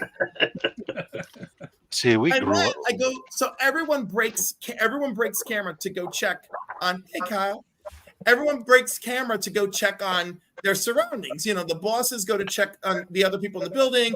Yeah. You know, the doctor's checking her family, and I run to check on my mom. I'm like, "Mom, did you feel that?" And she goes, "Honey, was there an earthquake? Your nieces are texting me there's an earthquake." And I was like, "Yeah, it happened already." She's like, "I didn't notice anything." Yeah, well, like I said, with the frequency that we have out here, it's a different thing. It's just like you guys have, you know, oh, there's a blizzard coming. You guys are just used to it or something, or hurricanes down in south and stuff. They go, "Oh yeah, okay, there's a hurricane coming," you know, button everything up and go indoors. For us, I mean, the only thing is we don't get advanced warning like that. They just happen, but you're just so used to them that it's like Second nature. Yeah, it's like I can remember vividly, like when back in the 1989 when the Loma Prieta earthquake happened, which the Bay Bridge collapsed, and it was during the World Series and stopped. You know, there was elevated freeways that collapsed and hundreds of people. Yeah, I remember that stuff, right? Yeah. So I lived 7 miles from the epicenter of where the earthquake originated. But where it originated was up in the mountains. And we were like also only like 14 feet above bedrock. So even though the earthquake was violent and shaking, and I was, because it was the 80s, I was on a waterbed. And I was awoken by 4-foot swells. Yeah. Because I was taking a nap before the World Series. So like I remember getting woken up by the waves, and I go, "What is that?" And I go, "Oh, it's an earthquake." And then I looked over and I see my walls kind of doing this, and the blinds are swinging out from the walls all the way out. Well, okay, I think maybe this is the one where I actually do what they've taught us to do, which is go duck and cover and like dive underneath the desk, to try to be in a safe spot. Meanwhile, like my brother was on the back deck, which was like 20 feet off the air, trying to chase a lit gas barbecue across the deck. He was cooking dinner and stuff. But, it's all depends on where you're at and what happens. I mean, we'd have, we had almost nothing happen at our house, but we had friends that were just, miles away that, their entire houses were completely lost and devastated and everything else. And so it's just the same thing like a tornado. You're like, oh, how did we survive and these people didn't? In 1989, it was $6 billion in damages. What's that? What are we at? It's a lot of damage. And 63 people were killed, 3,757 were injured. Sorry. Damn. I was just reading off horrifying statistics from that earthquake. Yeah, there's a lot of damage. And all the damage that happened was like most of the damage was much further away from the epicenter, because what happens is a lot of the San Francisco Bay Area, the soil is fill soil that's been dumped into the bay and then built on. And so when it started shaking, just like if you have a container of cereal and you shake it and the gas, things kind of fill in and settle. Well, you shake it, it allowed the soil to loosen up. Water flooded in to fill the voids, and then it liquefies the soil, and then the things collapsed because they didn't have a sound structure anymore. So anyways, enough of that horrible stuff. God's sake, Cliff. Should we talk about some comic books? What, Spidey? What, you're reading my comic in my comic? Yeah. I'm not highlighting that.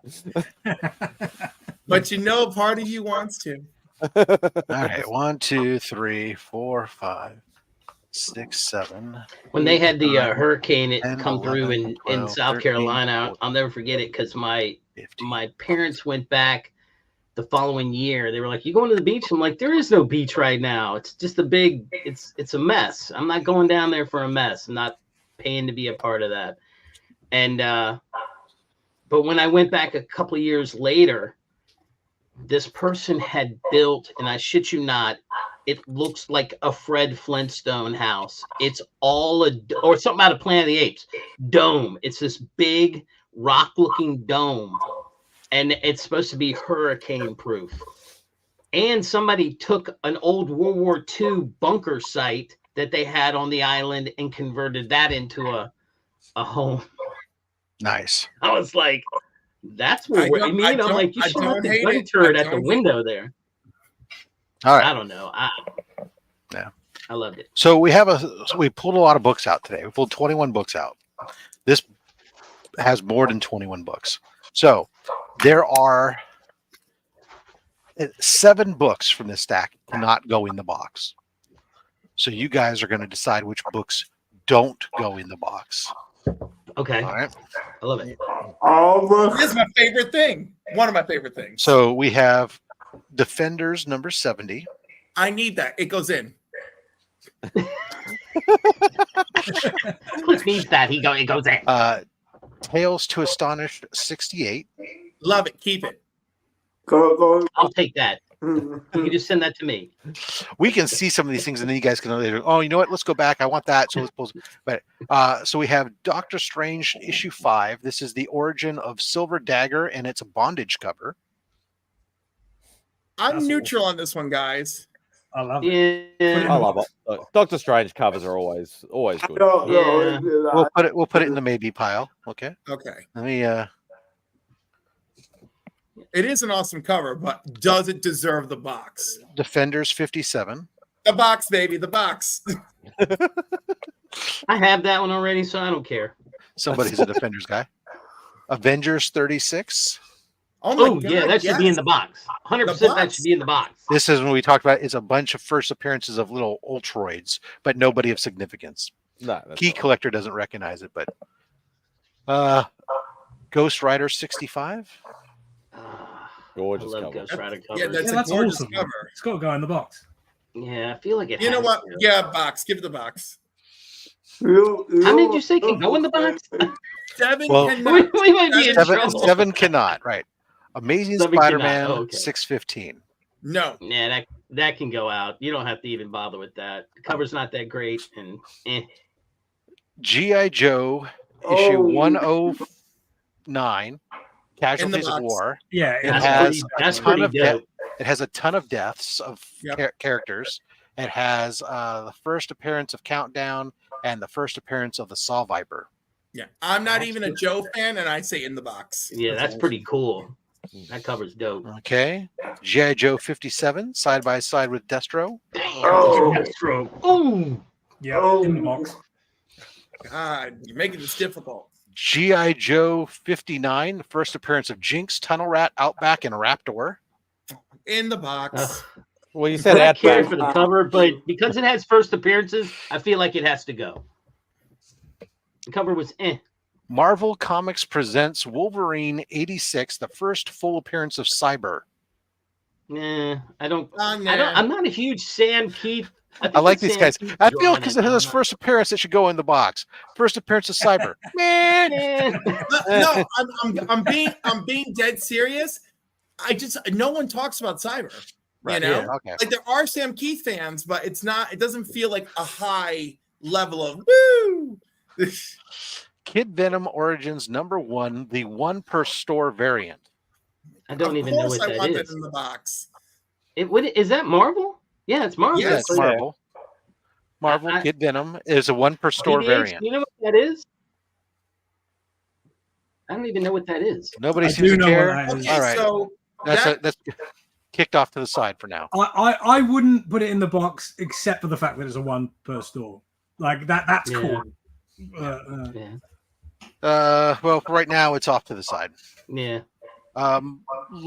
Thor 617, the first appearance of Kid Loki. That's a cool cover. yeah, that's Yeah, pretty cool. man, that is a nice cover. That's got to be a Coipel cover. Yeah, it kind of looks like it. Jeffrey Castro I says don't he know, wants it's- that. Oh, I don't even reckon. It looks like Coipel, but that's not his signature though. Yeah. So, all right. So in the box, you say. Yes. I know the answer to this one, but I'll say it anyways. All right. Thor 133, the first appearance of Ego, the first Tagar, and the second Hela. We can't say no to this. Hell no, yeah. we gotta put that in the box as Thor. I mean, obviously, it's a low grade with a miswrap, but you know, That did yeah, not come- whoever that gets didn't come from baby's me. Gonna be fine. They're gonna be yeah, loving that's trash. You should just send that to me directly. No, that Either goes way. in my that goes in my pile. Vault of Oh. Evil 21. In the box. I knew DBH would say that. Marvel Premiere issue 16, the second appearance of Iron Fist, the first Shao Lao, the Undying, first Li Kung, of the Thunderer, first Scythe, and first Fu Shi, the Serpent King. I still And the need box. that. Okay, in the So box, yeah, I I don't think I need, have that one. neither do I. I need to win This that is one. crazy, Rob. You're just like I only got 18. I need 16. Give me that one. Oh, in the box. In the box. It's a Yeah, it's a gorgeous classic. cover. I have one of them coming, so I'm indifferent. Okay, I appreciate what this is to the community, but we need to keep 7 out. I vote no. Yeah, I'll We've- pass on that. We pulled the one Turok out of the box, so we don't have one in there now. I know, but we gotta say there's 7 that can't make it. First There's Battlestar. limited real estate. Oh, Yeah, First Battlestar. yeah, we Oh, gotta I have like that it. one. Yeah, keep. That's nice. This is hard. Well, we pulled out some Michael Turner today, but so we have the variant of the one that came out today. Yeah. Yeah, in the box, so that I can try and win that one. You guys are weak. Another Michael Turner. In the box, for sure. In the box. That one I have, so I don't care if we keep that one in the box. But the other one I don't. Detective Comics grayscale cover. Yeah, Yeah, keep that one out. All right. Yeah, that can stay out. DC Comics presents number 62, Superman and the Freedom Fighters. Well, obviously, I want that in the box just for my love of Superman. Well, and look, you got Cosmic Boy, right? Is that his name? No. These are the Freedom Fighters. That is Black Condor. Oh, all right. Yeah, Black Condor, Human Bomb, and Uncle Sam, and and a bunch of Nazis apparently. Dollman. No, Dollman is there. Yes, Dollman's right there. Yeah, all right, and Fan Lady is in the book, even though she didn't get on the cover for some reason. Yeah. Dark Avengers 16. I said Miss Smith. No, Terrible cover. Pass. Yeah. Also, the Siege. The Siege is on my list of Brian Michael Bendis anger. 1, 2, Take a note, 3, Jim. 4, 5, 6. All right. So we have 6 already excluded.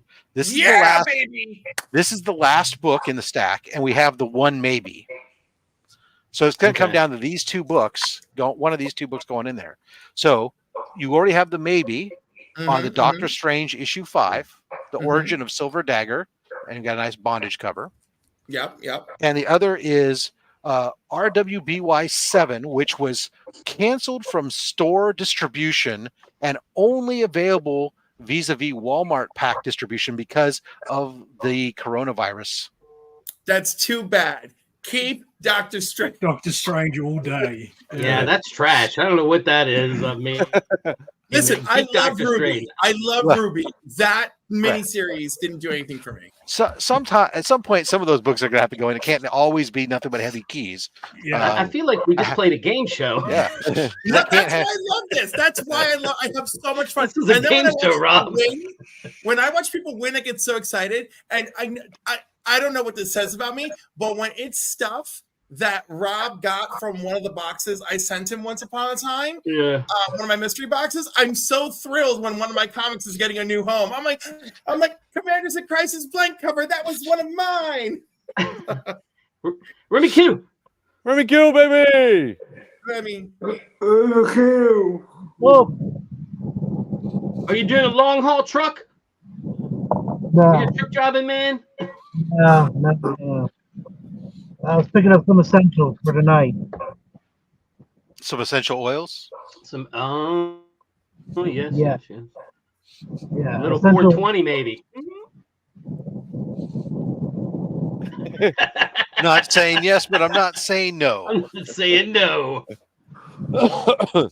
I love that, you know, I've been here we are on 420, and I will tell you, I got multiple pings via my phone from places like McDonald's. Come celebrate 420. Get your burgers for $4.20. Chick-fil-A, come get your sandwich for $4.20. What is this 420 thing I keep hearing about? I don't even know what 420 is. So originally started, many states, but California is one of them. The penal code for marijuana use is 420, section code 420. Yeah. And so you would typically 420 was associated with people who were smoking pot or whatever else. And so that became a whole part of the movement of the legalized cannabis movement was they turned like 420 into April 20th into 420 day, much like the Star Wars heads turned May the 4th into May the Force and stuff like that. So that's all it's about. It's a day to celebrate pot use. Yes, but it's even more than that because the 420 thing isn't tea time also 420? Or like high tea or something weird We're all like looking that. at BVH for that answer. I mean, it's around then. Like, Okay, the thing is, someone I've been took having that high and tea. appropriated that as well, and then to throw another log on the fire, 420 is Hitler's birthday. So there's all sorts of Oh, well, I don't crazy- think anybody here is celebrating that. Thank you for bringing that up, Cliff. Why do you know this, Cliff? What's No, what's because- behind Turn that that painting around. What's on the backside? Is there? Roll Yeah. up your sleeve. Let's see what kind of ink do you have on your thing. Nobody here knew that. I didn't. Honestly, I didn't. Here we go. Oh You're God! asking him to take his clothes off. I did not ask him. I asked him to roll up Virginist. I asked him to roll up his sleeve. I did not ask him to take his shirt off. Well, I wanted to make a What? point. I want to make a point. All right, so There are no Yeah, there I are no didn't- tattoos on me. I'm So we sorry. can say. Yes, and I'm nice. I and don't have smooth. any either. I'm not a clean I'm very slate, cushy. so I could get like a cheetah or something, or with the dots already there, but that's about it. Thank you, I can't do Marcus. I anything love you else. too. Don't encourage him, Marcus. Don't encourage him. So, Because But yeah. we know once Cliff does it, Remy will definitely do it. yeah. Well, you won't do it while he's driving. Yeah, no, he's not going to do it while he's driving. He's Oh, very yeah, He's pulling over. I just thought, Good nuts on like I the said, I just thought it salad. was hilarious. So that the restaurants were trying to get in on it. They're like, hey, we could sell some more burgers or some chicken sandwiches. Let's just price them at $4.20, and these potheads are going to want some food. So hey, come on and get some. That's what they were. They weren't really for you. How do you know they're not for me? What's with that? You weren't their target audience. Let's put it that way. I don't think. Maybe I don't Are know you these that sold well. out yet? Yesterday there was 5. Last night I don't know how many are left. I haven't heard from DJ saying they're sold out. So there might be All 1 or right. 2 left. Get to the website, baby. Pick yours That's right. up.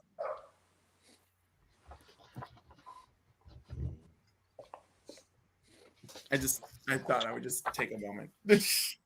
Hey, nothing wrong with a. We like shameless plugs of comic screen cancer. Yeah, exactly. Matter of fact, no plug of comics curing cancer is shameless. I did actually have some C3 stuff on here from last year that DJ sent me, but I think it's all gone now because it's old and it's not relevant anymore. No, old and not relevant was the hilarious thing. I found a box in my garage cleaning up that was addressed to a gentleman that I didn't recognize who the name was at first, and all of a sudden it dawned on me that it was actually Dr. Von Hoot, and it was from like 2 comics curing cancers ago that he had bid on some stuff, or he got something off the prize wheel, and then he didn't want it, so he said, "Don't bother to waste your money spending it to me." And so it's been boxed up still in my garage this whole time, and like, I don't know. All right, well, at some point I should unbox it and use it for something. Yeah. You just wake up, Mark. No, why Oh, you got bad hair. me? Your hair's not nicely stylized for him, so Mm-mm. MadSpidey's all about a prim, proper haircut and a. Fuck no, I wear a hat all the time. Mark still has like gorgeous lustrous hair though. So like That is enjoy. that is enjoy What are every you minute. saying, Cliff? Why are you attacking me and my lack of hair follicles? I am deeply offended. I don't know about my friend DVH here, but I am truly offended. Okay, number 1, he's a mouse, so I'm not even worried about Yeah, him. he has tons of face feathers. He has no feathers. Number 2, you have the fiercest fucking facial hair I have ever seen in my life. It's You- almost as good you as suck. Robbie's. You, sir, bend a knee to no man. Growing hair is at a contest, Cliff. You know, I feel Mark- marginalized. Why do I gotta go and just like remind everybody of why they're pretty? Is that what it is? I'll just go around and tell everyone they're pretty. I know You're I'm all pretty. I didn't ask you. No, you didn't ask, But as soon as you feel attacked, I'm like, Rob you're all was- pretty. yeah, You're all I pretty agree. differently. Let me name the ways. I just want to give you shit. That's why I love you. And, I mean, it took zero moments to get a reaction. Yeah. All I know is that You know Cliff what? came on. Yeah. Cliff came on today. He knows Hitler's birthday. He's attacking those of us that can't grow hair. Oh man, I don't know. And Dave's in Fiji. Hey, Man, this Dave. jet setting Dave. fool. Yeah, he probably on his honeymoon. 'cause Oh, he just got that's- married. what are you doing so- talking to us? If you're on your honeymoon, go back. Yeah. This could be an in-between rest if he's lucky. Oh well, yeah. Please, Dave, do me proud. Please do not have pedestrian hetero sex on your honeymoon. Please go all in. Yeah, he's on his honeymoon. Yeah. Try things, risk your life. Even do it the all. best. Yeah. Internet Did sucks. you just tell him to go bang dudes on his honeymoon? No, I told him to have non-pedestrian sex with his wife. So he says, "Run, don't you walk. said the word hetero. No pedestrians allowed." Do it No, in your just car. like just boring hetero sex because like There you go apparently again. There you go again. right, it's very real. Yes. Don't have hetero sex, Dave. Right, no, make it interesting. Is all I'm saying, Dave. Keep it interesting. Want you to get out the toys. Keep it interesting. Maybe Like try if you out some need- bondage. like that, Dave. Like that. Do that. And if you need work, otherwise I join you. No, David, no. That's not what you want. Remember this, not this, Cliff. Right. This. And also, not Dave, if you need more positioning leverage, do not be afraid to use milk crates. Okay. Wow. They're great. Milk crates, baby. Milk crates. Water bottle crates. Oh my God! Definitely have water bottles because you will get dehydrated if you really get into a swing of something. You're talking like Dave's like 18. Dave's Dude, not it's just that old. okay. So He's not that young. Oops, too much dressing. look, oh man, I'm just so afraid you guys don't want to hear too much from me. But I recently spent some time with a gentleman, and we went over his very pedestrian encounters. Whereas our encounter was electric and exciting, and that's it. And every time I have such encounters where I'm with someone experiencing an awakening later in life, we talk about their pedestrian experiences. Like that, like right there. See, look, Wolverine's getting he's going all out, man. He's getting. I will tell you about my pedestrian experiences. I like to look both ways before I cross the street. I always push the button before I go. I don't want to go on red. That's how I do. I wait for it to turn green and then I walk. Those are my pedestrian experiences. Let me find one for Cliff. This is America. I That drive. one was for me. Wolverine's crotch alone was for me in that picture. No. Here you go. Beefcake. Smoke if you got him. Oh, Captain American. Yeah. See, beefcake. There you go. Oh, and a little I name didn't even know I had this. It's what is it? It's What is this? Oh, the he did an impression Marvel- of me last night. It's the Marvel It was swimsuit thing that I think I yeah. got. I think I got in a mystery box from somebody. Maybe this is who Adam Hughes is going to be at the Heroes Con. Maybe this is what I'll get him to sign. I don't know. Man, I love his stuff too. I've got a couple pieces that this thing may get really full really fast. I got to still think about this. I got this last year from C3. I bid on it, and it's Joe Stanton. He's probably going to be there. He is. He's cool as of now. And I like how here's Marcus- my Frisian, What? my Jenny Jenny Frisian. Frisian. What, Cliff? No, I like how Marcus gave DJ a 9 out of 10 for his impression of me, and I'm like, no, it was decent. Like I get it. Like he captured my spirit and my intensity. I didn't feel like it actually sounded like me, but I was like, I get it's me. That's for sure. He sounded just like you. Really? I mean, I was gonna watch it anyway, but now I need to watch it. Oh yeah, you Dr. gotta Von watch it. Hoot. You got it. Dr. Von Hoot, I haven't got to talk to you since the trailer dropped. Right. My take is I am fine with it. Like I know it pissed off a lot of people, but I don't. I'm not one of them people. Me neither. Well, no, I mean I assumed you liked it or liked it enough, but it's not really for me, and I've come to the point where I can recognize that and be fine with it. Like, I get why people are pissed 100%. I mean, I'm sort of looking forward to it still. Actually, I'll check it mad out, excited but for it. I'm not expecting to like it when I'm done. You see what I mean? Like we'll see. I think it looks ridiculously fun. I think the best way I described it for me and where my life is I sit through so many kids movies that I fucking hate all the time. Yeah. So you gotta give me one that I can love. Thank you. Yeah. Thank you. People are Bro, I've pissed been not- there with you on that one. Yeah. People absolutely. are pissed not because of what it is. They're pissed because it's What not it what is. they wanted. Yeah. Right. I mean, Well, they're no, grown well, men bitching about the fact they didn't Or get what the they think they Transformers they wanted. wanted. Yeah, well, the And, disdain is coming from like there was zero warning that it was going to come off like a kids movie, right? Like everyone was assuming like I haven't even I seen guess- the trailer. I guess it's like a collective assumption by everybody, really, that because of the title, everyone was thinking that this was going to be like some Transformers Gen 1 Yeah. origin kind of serious thing. Right. The title is mis kind of representing. Also, you've got to bear in mind that most of Hasbro's output for the Transformers line are targeted at like my demographic, like The demographic with money. yeah. So like you can see why they would have that assumption. Like, all right, we don't get the Bayverse is sort of for us, but sort of For not everybody. us. Yeah, it's kind of for Yeah. everybody.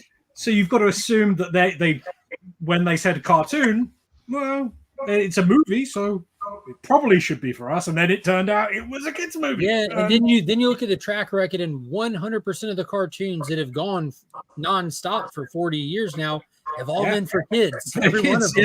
Yeah. I mean, you can make I was fun already saying of the Netflix stuff, but otherwise, you're absolutely right. They've all been. The Was key that word was Prime? that they said it was a cartoon and not animation.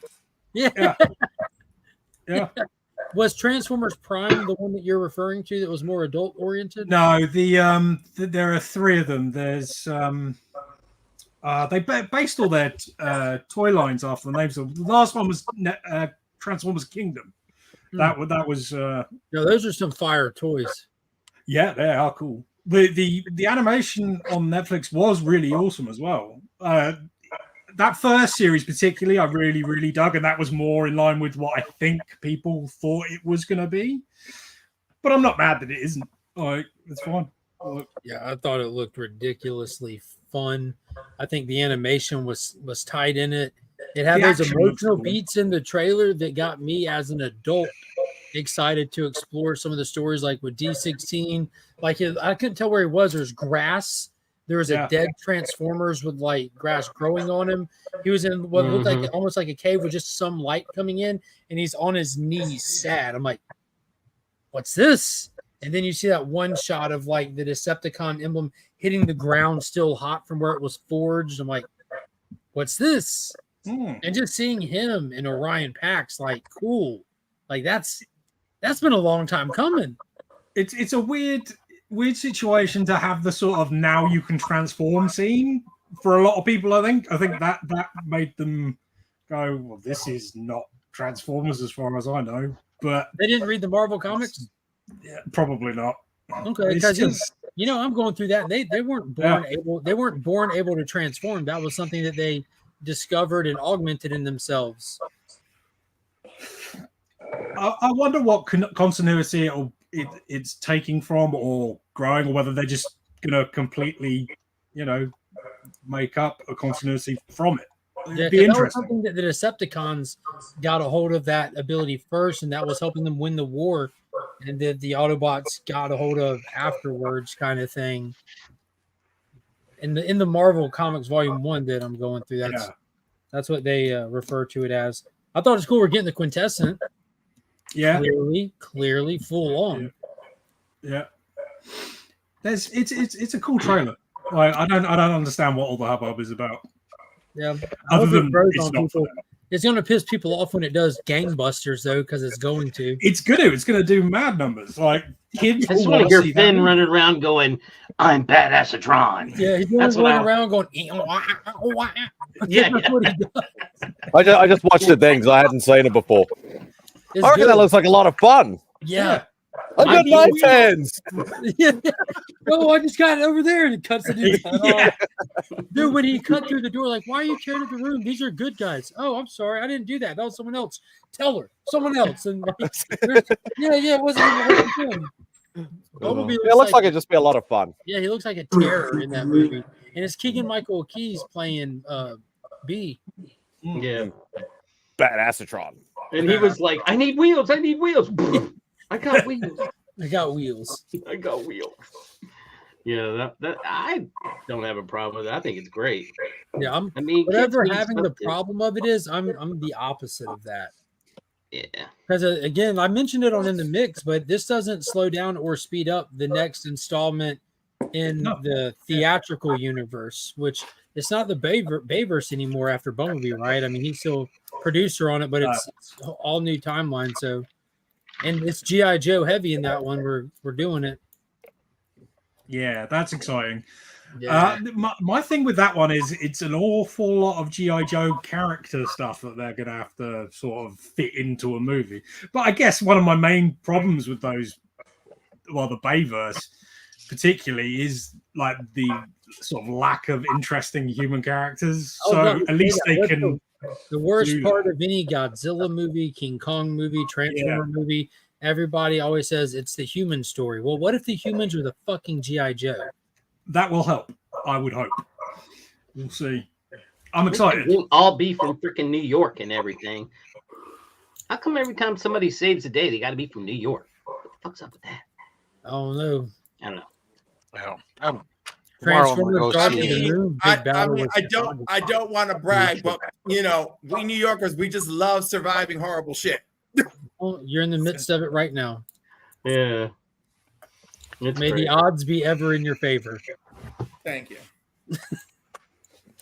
I'm going to go watch the Ministry of Ungentlemanly Warfare tomorrow. Oh, you lucky fuck. Yeah, I was going to try to do that tonight, but some stuff came up and I couldn't make it. But I still want to see it. So if I can get all my chores done, I'm going to get it. I'm going to see it.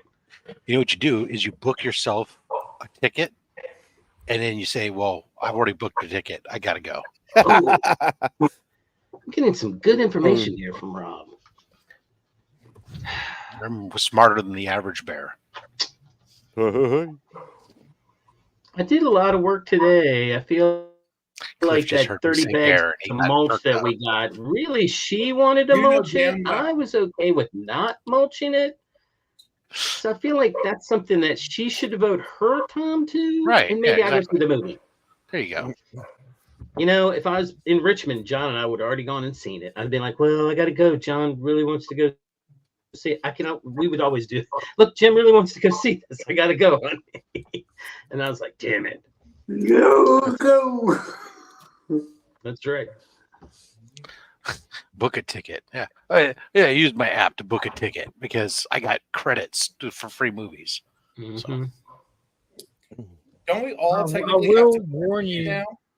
I will warn you if you're going in like some theaters, like the Regal does family group tickets. Like if you go to their website, it's like $22 to get an IMAX ticket for an adult and adult. Then it's cheaper for kids tickets or whatever. If you buy like 2 and 2, they have a family bundle where it's like buy 2 get 1 free. On the app, they don't always offer the same group discount. You're just buying individual tickets. Hey Dan, right? But I don't have little kids, and I was just throwing that out there for those that might not. Okay. We can tell I'm just consuming my free childbearing age. My 11 free passes that I have stacked up that I need to go see some movies. I heard Civil War was really good. A lot of people were. You heard wrong. You love it or hate it, one of the two. It's Marmite, is it? Okay. Alex Garland towed the line, and it seems like the people that went in looking to be co-signed for their preconceived notions of how they wanted it to go come out of it mad.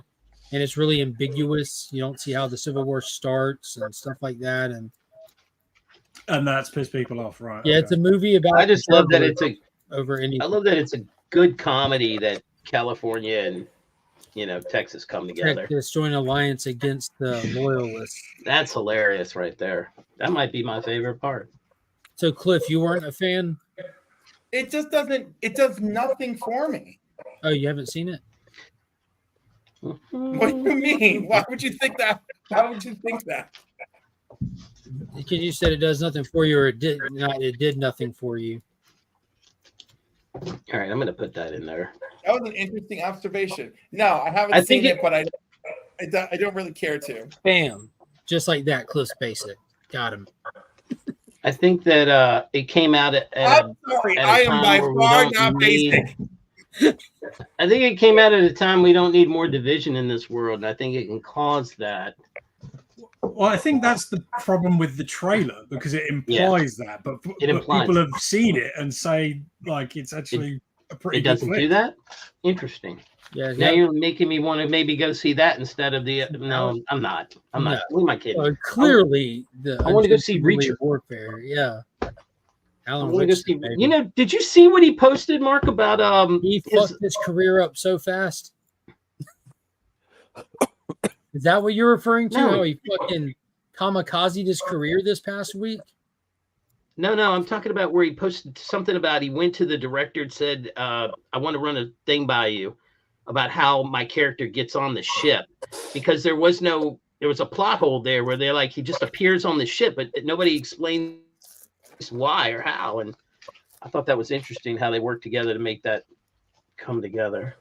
Yeah, so what did he do? What did he do? Stuntman and all that. Yeah, he did an interview, and for fucking whatever reason, he fell for it. When the interviewer started asking him, you know, the Hollywood actor instead of Hollywood actor questions. When, yeah, I think he's gonna be fine, but dude, go. All you have to do is go look at his social media. The internet is such a good measuring stick these days. It really is.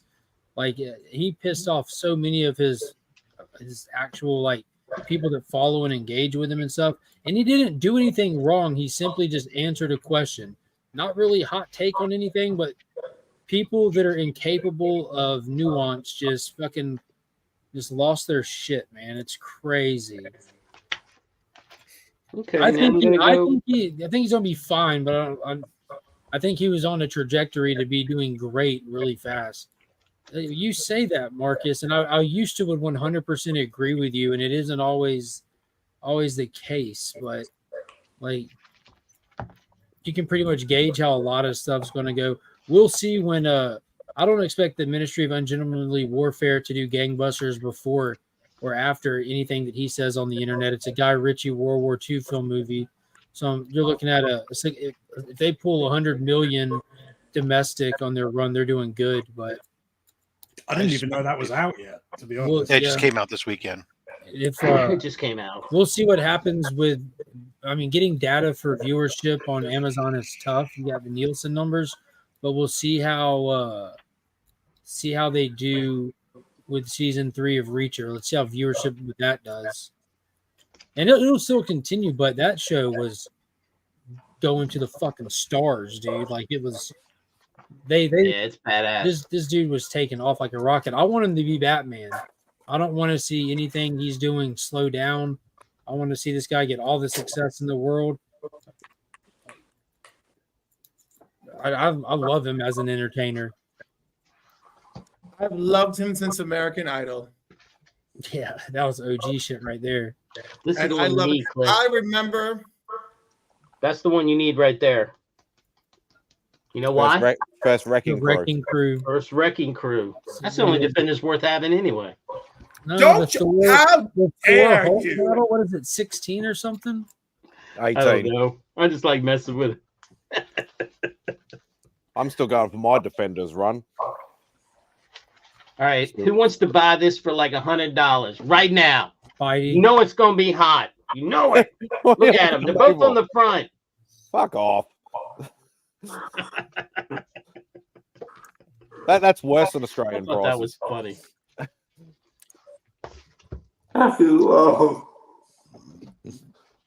Yeah, I thought it was funny. You guys need to lighten up a little bit. Yeah, if y'all like Alan Ritchson, you should check out his interview. It's really his hangout with Bill Maher on Club Random podcast. It was fantastic.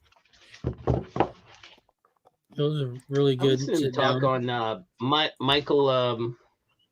What is his name? Rosenbaum. Oh, Inside You. Inside You. I try to watch that show regularly, because he does have some good people, and then sometimes they get a little off the track, but most of the time he's pretty good about keeping it together. Dude, he has great people, and I even love when they go off the track because they'll just tell you wild, great stories. Yeah. You know? Yeah. I like it when he has the old guys like oh balls. Terminator.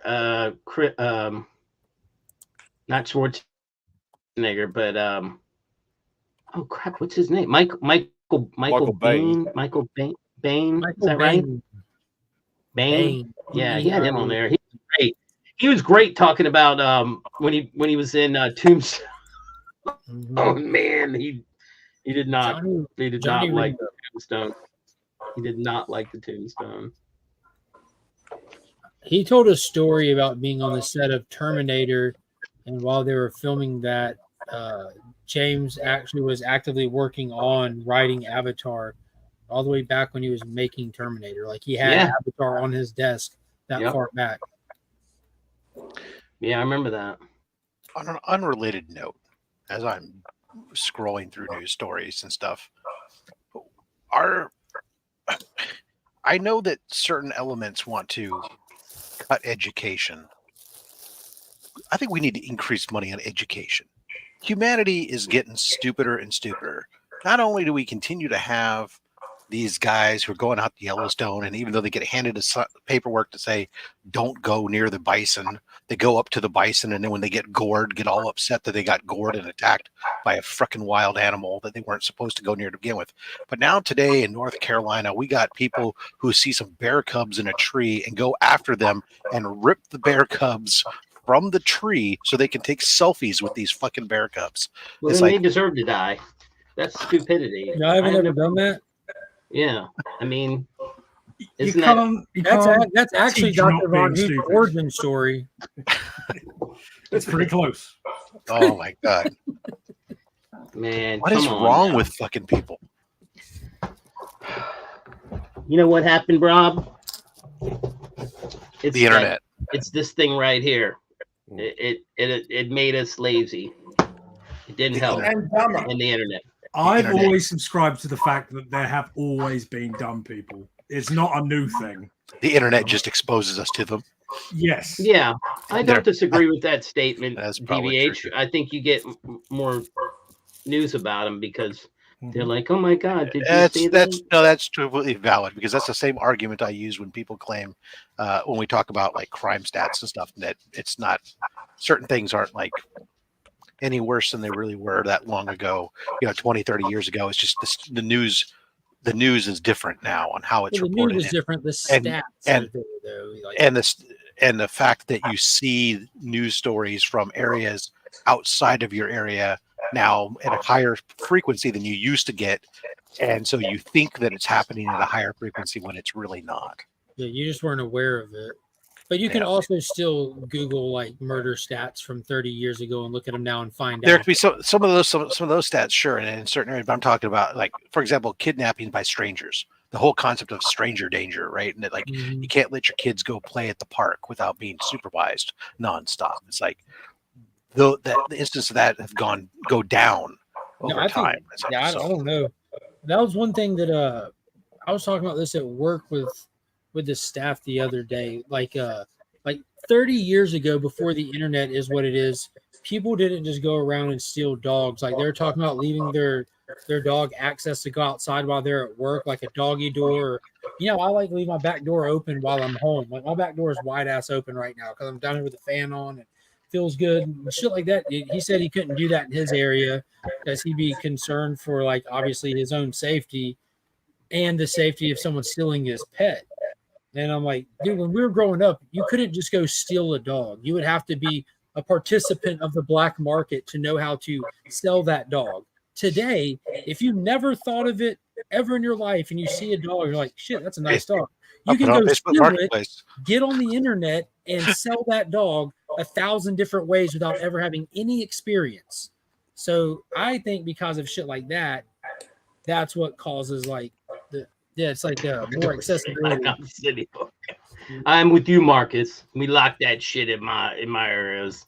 Not when I'm home. Nah. No, when I'm home, like I like outside.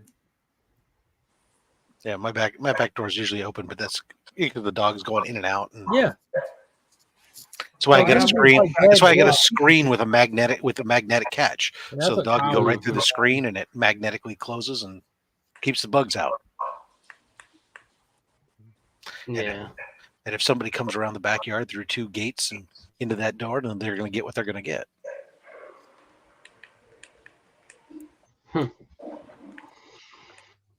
Yeah, I think I'm gonna go see that tomorrow. All right, cool, Jim. Then we'll mentally share a mental bond over it. We'll do a comparison. I'll text you and say, "What did you think? What did you think?" What's I the thought name that my of that movie? popcorn wasn't dry enough, or had too much butter on it, or I don't know. I'm gonna go see something. what is it, Cliff? I'm gonna go and see What's the that. name of the movie again? The Ministry of Ungentlemanly Warfare. Thank you. Oh, my babies are. Oh my god. Oh my. Ooh. Cliff's going to go see it. Oh my Who's gonna god. go see it with He's the going diaper to see it for different reasons. on? This is gonna be like the whole Sydney Sweeney story with Madam Web, but it'll be Cliff with this movie. Yeah, oh my god. What is happening? Oh, Lord. Oh my goodness. Oh, Alex, Henry, Alan, Henry. There's both my Henrys are. Woo! Woo! So when Cliff goes in there and he asks for no Henry, it's not for a candy bar. No, we got Henry Golding and Henry Zaga, and I get Alan Richardson, and I get Henry Cavill. Oh my god! Get them all, man. Get 'em It's like all. UHF. You need to go We've change got your it all short. here on UHF. Oh my god! Yeah. And there's almost no women in this movie. This is perfect for me. There's like one, I think. There's like 2, but it doesn't matter. One of them looks like she has no lines. The token woman in the all guy chick for Cliff. Yeah, I'm sure she's Yeah. like somebody who has to talk to them over the radio or something. Damn. You know what? I can't stand it when I do that. Son of a bitch. I was looking for show times for this movie, and I've just been distracted because they're showing Demolition Man at the cinema just down the road in like 2 nice. weeks. Nice. I've In seen 2 that weeks. movie so many times, but I still want to see it at the cinema. 2 weeks, we got like Phantom Menace and stuff coming out because May 4th, they're showing a bunch of old Star Wars films. But Yeah, they're doing that here too. unfortunately, Oh I'll my be god! traveling. I clicked on the trailer, and the first thing I get is Henry Cavill sticking his freaking tongue out. Oh my god! I love it. Cool. So Cliff's coming to watch it with Jim and I tomorrow. Absolutely. There you go. Oh, that's exactly the sound I'll be making, Mark. Simon Phoenix.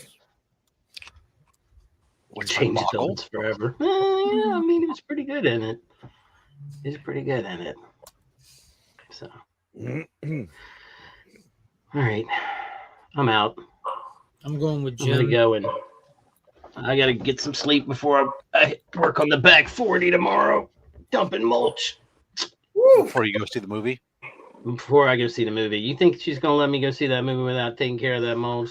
Hell to the no. That's why you go before she wakes up. Let her sleep in. You know what? I don't even know what the earliest showing is because You already got him on the idea now.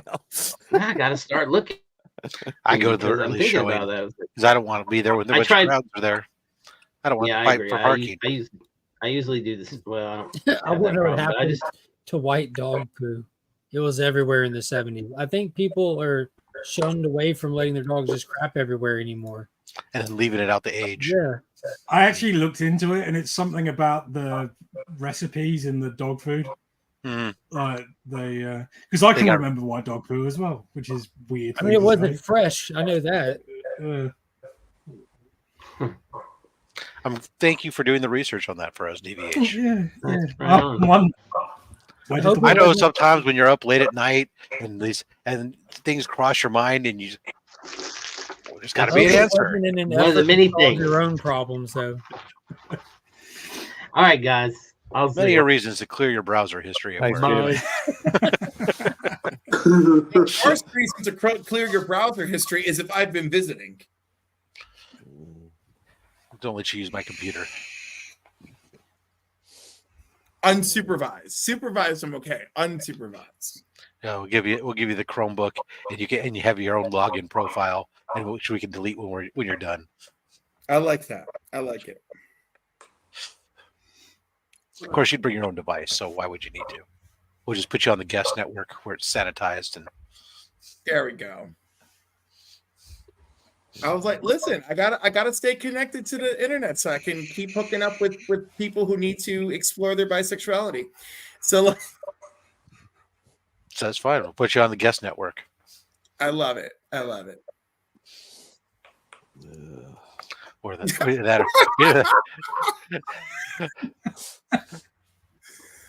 What's the matter, Spidey? You don't have a guest network?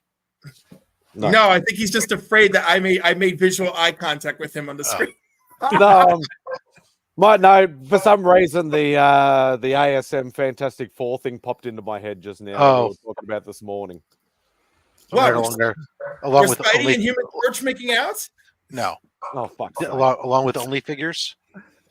Yeah, because they were talking about like as the first we do 100, like a lot. Yeah, first 100. What would be more pricey to collect? ASM. No, which it wasn't even pricey. It was just what is the better first 100 issues or more impactful 100 issues? Yeah, the first 100 Spider-Man issues or the first 100 Fantastic Four? Ooh, I think the first 100 Fantastic Four, because they meet everybody. You know, we get Galactus, Annihilus, Dr. Doom, Surfer,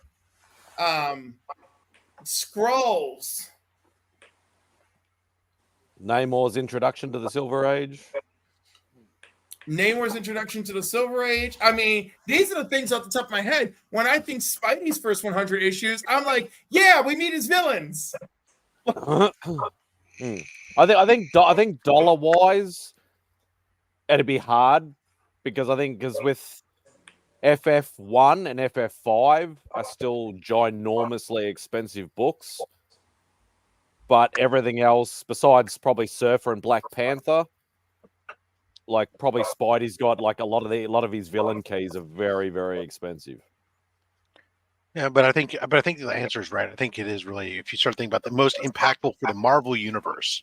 Yeah, most Fantastic Fours.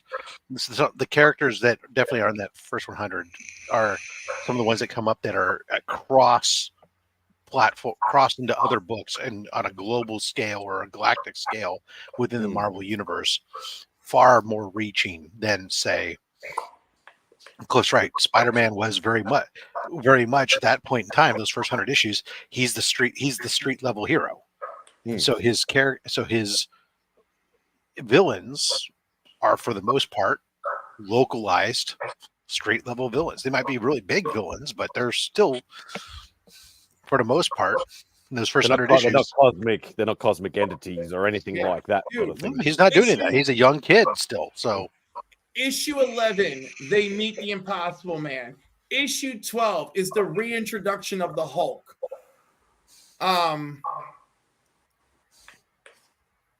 No, issue 13 is the first appearance of the Watcher and the Red Ghost. As Spider-Man fans, I think we're willing to concede this one. Yeah, no, definitely. Like, as you said, depending on which aspect you're looking at it, impactful for the whole Marvel universe, definitely FF. Dollar wise, it'll be close, but I think Spider-Man might just pip it, maybe. Yeah. But yeah, impact wise, yeah, definitely FF. Like as Rob that'd be said, a tough one. You'd have to pick a grade and go throughout the whole, see what the entire run at a 5.0 or something. What would that run you for those first 100 issues at market price? Yeah, and then the question is do you get to count AF-15? No, you don't. No, that's not one of the first 100. So you don't even get the character's origin, whereas Fantastic Four, you do. Yeah. Yeah, and that's why FF1 is still one of the most expensive Marvel Silver Age books. Yeah, that's why Spider-Man's number one, expensive isn't when you compare it to like some of the others. Damn, a CGC 0.1 Fantastic Four. Okay, nope. I'm zooming in now. It's not a 0.1. It's a PG. A Fantastic Four #1 PG sold for $665. PGX. That's just a page. A page. Oh, No. page. Oh, just a page. Okay. Yeah. Page 600. Wow. Nope. Not All for me. A CGC 0.5 Fantastic Four, which it's together, it just is terrible. That sold for $8,000. Yeah. It's still So super an ASM 1.5 can sell for that much too, depending upon what makes it the 0.5. So the problem is a 0.5 is an incomplete book, oftentimes. So it depends upon what is it that's missing. Because it could be a 0.5 and be missing the front cover. It could be missing a 0.5, missing the back cover. It could be 0.5 missing an interior page or half of an interior page. It all depends, right? And so This not is a all. 0.5 and it has no spine. So the cover is completely separated. The cover is separated, and it says that some of the pages are separated as well, but all of it is there. It's complete. Okay. Yeah. So yeah. So there's different levels of what they can be, but yeah. I mean, mine's like so usually it can sell for like about $4,500, and it's missing the back cover. Ooh. But who cares about the back cover? Yeah, there's a 0.3. Yeah, CBCS does 0.3s where 0.3 oftentimes may not be all the original book. It might be either Frankenstein or it might have part of a photocopy cover or something that's put in there.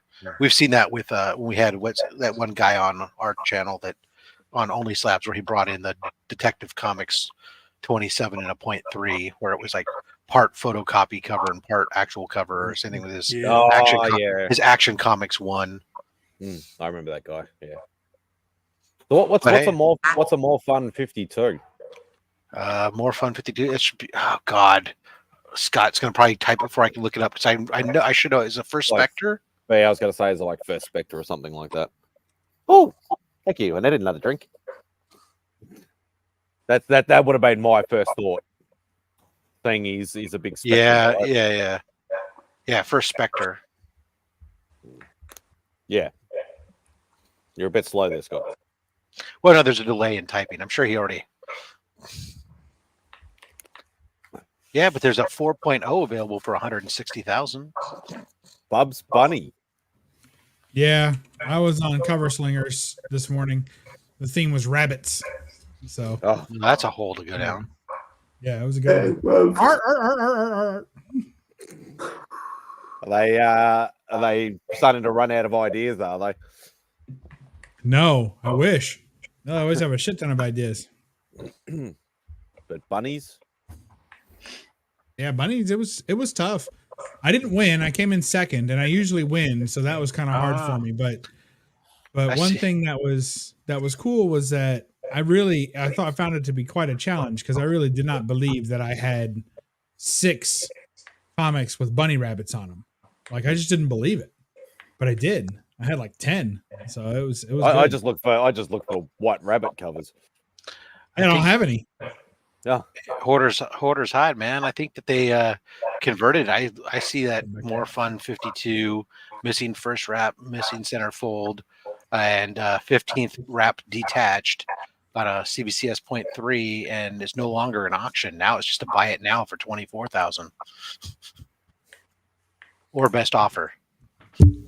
Bubs, was that Stan Sakai and Sergio? Yeah. Before that? Nice. It was. Sergio called me his amigo on a live stream and I about died. Sweet. For a Mexican, it's a high honor. Oh my. Say so. Even though he's Spanish. Some Wallywood goodness, Malice in Wonderland. That's got awesome. the Mad Hatter, Bunny Rabbit, Smoke Me, Drink Me, some Happy Mushrooms, Eat Me. Happy kitty cat. Look at that mushroom right there. Oh my goodness. Isn't he happy? Some of this Casco Comics had a little bunny rabbit there.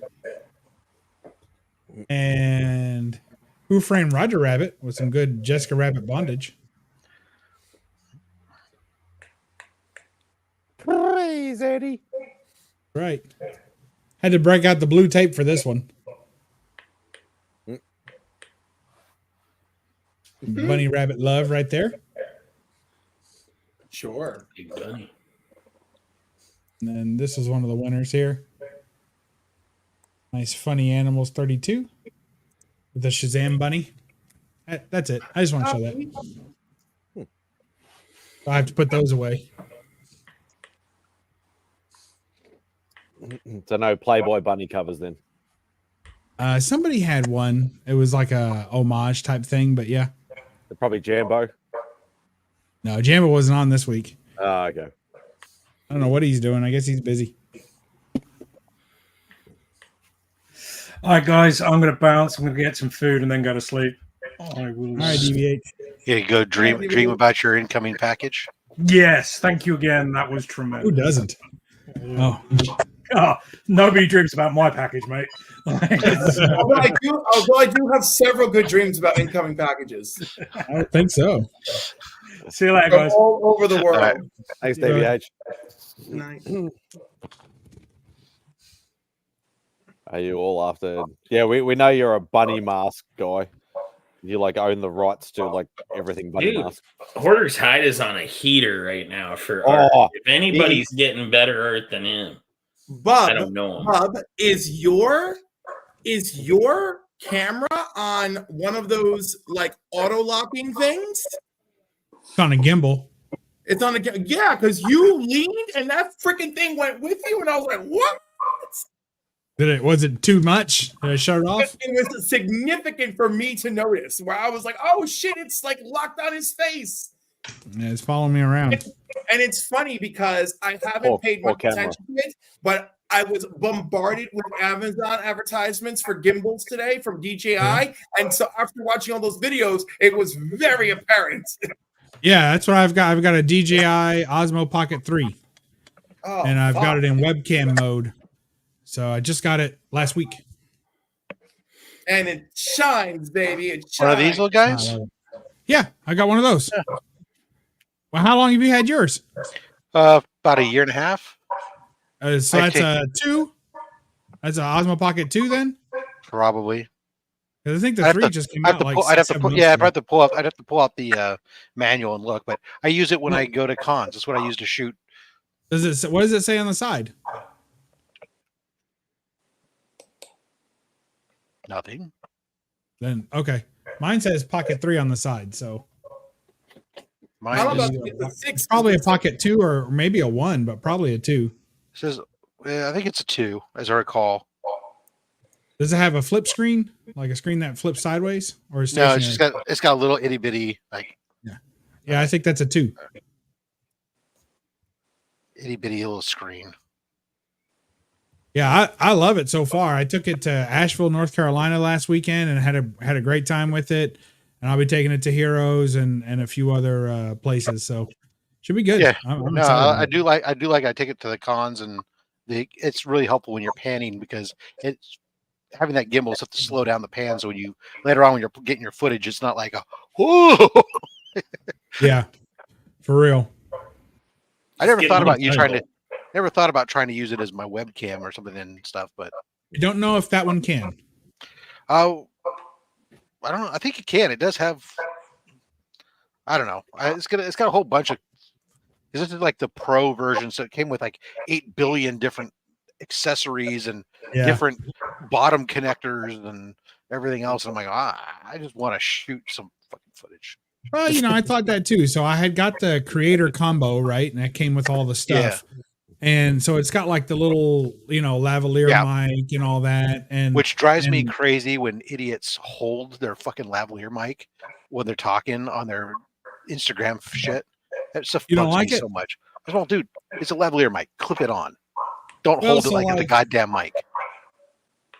So like I've got this. and it's there you go, and it's like an extension piece. So when I do when I'm gonna do convention, so at least it'll look like a mic. Yeah, when I'm gonna do convention stuff, like interviews for conventions, then it'll just clip in there, and then it has this piece here. Right, so it looks like a mic at least. So it's just a straight up mic at that point, and I don't have to have everybody spit on my lavalier mic, right? Right, exactly. So I'll tell you, I am really impressed actually with the sound quality just from the internal mics on this thing. It's really, they do because really they have surround sound, and these are mono. Yeah. So yeah, it has like 4 mics. Yeah. So this is like a little bit hollow to me. This sounds a little bit hollow because I tried using it as my main microphone for filming videos and also doing lives, but this sounded just so much with the chordioid pattern or whatever. It just sounded so much better and more dynamic than this did. So I still think this has a place, for interviews and for vlogging if you're walking and talking and stuff, but I think that's about where it ends. That's exactly it. I have several microphones I bought over the years to try and do here, but every time I listen to them on playback, I much just prefer the Sennheiser headset. The way it sounds so much better. And when I think a couple of videos I recorded with other mics, people go, "Oh my God, what happened to your microphone?" Yeah, I recorded 2 videos with that mic, and I got tired of answering the comments. So I was like, "All right, that's enough of that." Exactly. Plus, I like having the headset. too. I like the headset for myself just because I like to be able to turn my head and not worry about am I turning my head away from the microphone or any of that other craziness. Yeah, I get that. Put this on a wide angle. If I didn't look wide enough, now I look even wider. Did you say look wider? What? Wider. Quarter side. Just tell me which page. I'm looking at them right now. Oh. I go skiing, yeah. Yeah. I did look at Sorry, Rob, go. I was gonna say I did look to try to some of the wearable mounts for them, but I haven't settled. I ended up just walking around with it. The whole point of it is that it's tiny. It's literally pocket sized. So, I had like all right, Kyle, you heading out? Good night, Kyle. Daisy. Good night, Kyle. I had birthday. So I had the a week later. I know. Well, I mean, I haven't seen them since then. But I had the they have all these accessories and things to make them bigger, and I had the little mini tripod, and I had the battery extender and all that stuff, and I was like, but when I hold it in my hand, the only thing that pops out is just a little gimbal. I'm like, that's perfect. Like that's all I need. I'm just walking around, it's almost stealth filming. It's much less obvious than someone walking around with their phone and doing that. Yeah. The only thing I will say at times that's if you're trying to make sure your shot is lined up at all, sometimes that's at least on mine, the screen is really, really small. And it's better than looking in a peephole, but not by much. Well, it depends what's on the other side of the peephole. Right. But this screen, this one is twice the size. Okay. So it's because you have a 1-inch screen, a 1x1 screen, something like that. Yeah. And this is a 2x1, and it flips over and makes like a letterbox screen. Mm-hmm. So you can see a letterbox, 16x9. So it turns into a 16x9. So, and you can flip it and do 9x16 and have the selfie view, and it'll record in selfie view, like, 9x16. So you can see it pretty good, but I tell you one thing, like I've been filming in D-Log-M and then color correcting it afterwards in the editing software. And that D-Log-M is very like grayed. It's a very like washed out look until you add the color back to it in post. So that is harder to see in public because it's very, it's very gray, and I'm looking at it. I just mostly you want to look at the screen mostly just make sure that I'm not pointed at the sky for some reason and like, shooting everybody's necks up only. What's up, Marcus?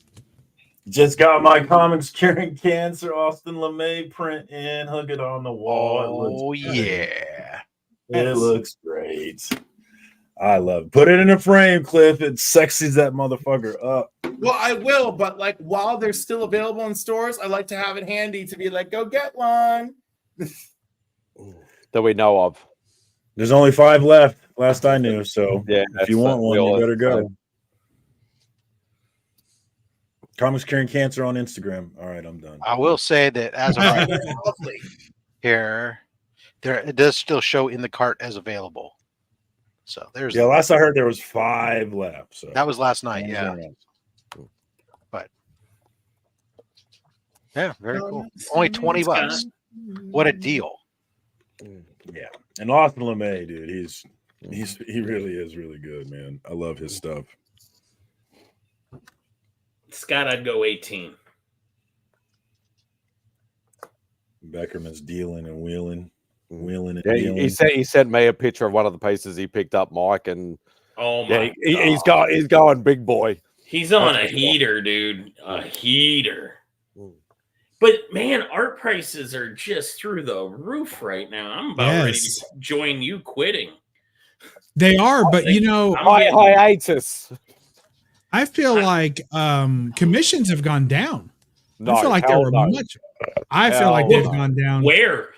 Well, they're open. How about that? They're at least fucking they're open. But a year ago, you couldn't get shit drawn, and now everyone's like, "Commission list open." I'm like, "Whoa, what happened?" And I guess I just because a lot of them walked away from that service that was like playing the middleman and ripping them off. Yeah, that was Kate. But I do believe the people who've skyrocketed, and let's just say Jim Lee, I do believe that those I believe those outrageous numbers are just because it's like, hey, I'm actually pretty busy with shit. You want something from me? I have a few openings, but they're going to cost. I mentioned that last week, Mike, that he's put his 11x17 up to 20 from 15. Yeah, that's crazy. Yeah, I have 2 Jim Lees, and they were both free, so suck on that. I don't have any. And I'm saying, like, when he makes appearances, like people who will see him at Terrificon, they're going to get a great piece, and they're not going to pay these outrageous, prices. But I feel like the people who do, it's got to be because they really want, whatever it is they really want. It's crazy out there. But did you see the last Heritage? I didn't. Did you follow any of the results? I stay away from Heritage. We're up to now 9 that have sold for the 7-figure club. No shit. We had another entry. What's the latest entry? Hold on a second because I'm confusing it with the last one. Right, I was gonna say, did something come after Action Comics? No, I'm talking art, buddy. Not. Oh, art, like a page. $1 million pages, my dude. $1 million pages. Pages or covers, usually covers, but quite often pages, depending on what the context of it is. So if it's like a first appearance page, like if it's like the first, like 181, the first reveal of Wolverine, like that page would be 7 figures, easy. I'll be right back. Actually, I didn't end up hearing. I heard all the kerfuffle at the start about Cadence, but I didn't end up hearing the end result. I'll have to wait till Mike comes back because I can't remember. Because I know Mike and I talked about it quite a bit, and I'm like, I heard about, like, I heard all the. I actually brought it to his attention, and then all the shit at the fan, everybody abandoned ship, and we were speculating, but I didn't actually hear if there was an actual end result. Why everybody jumped ship.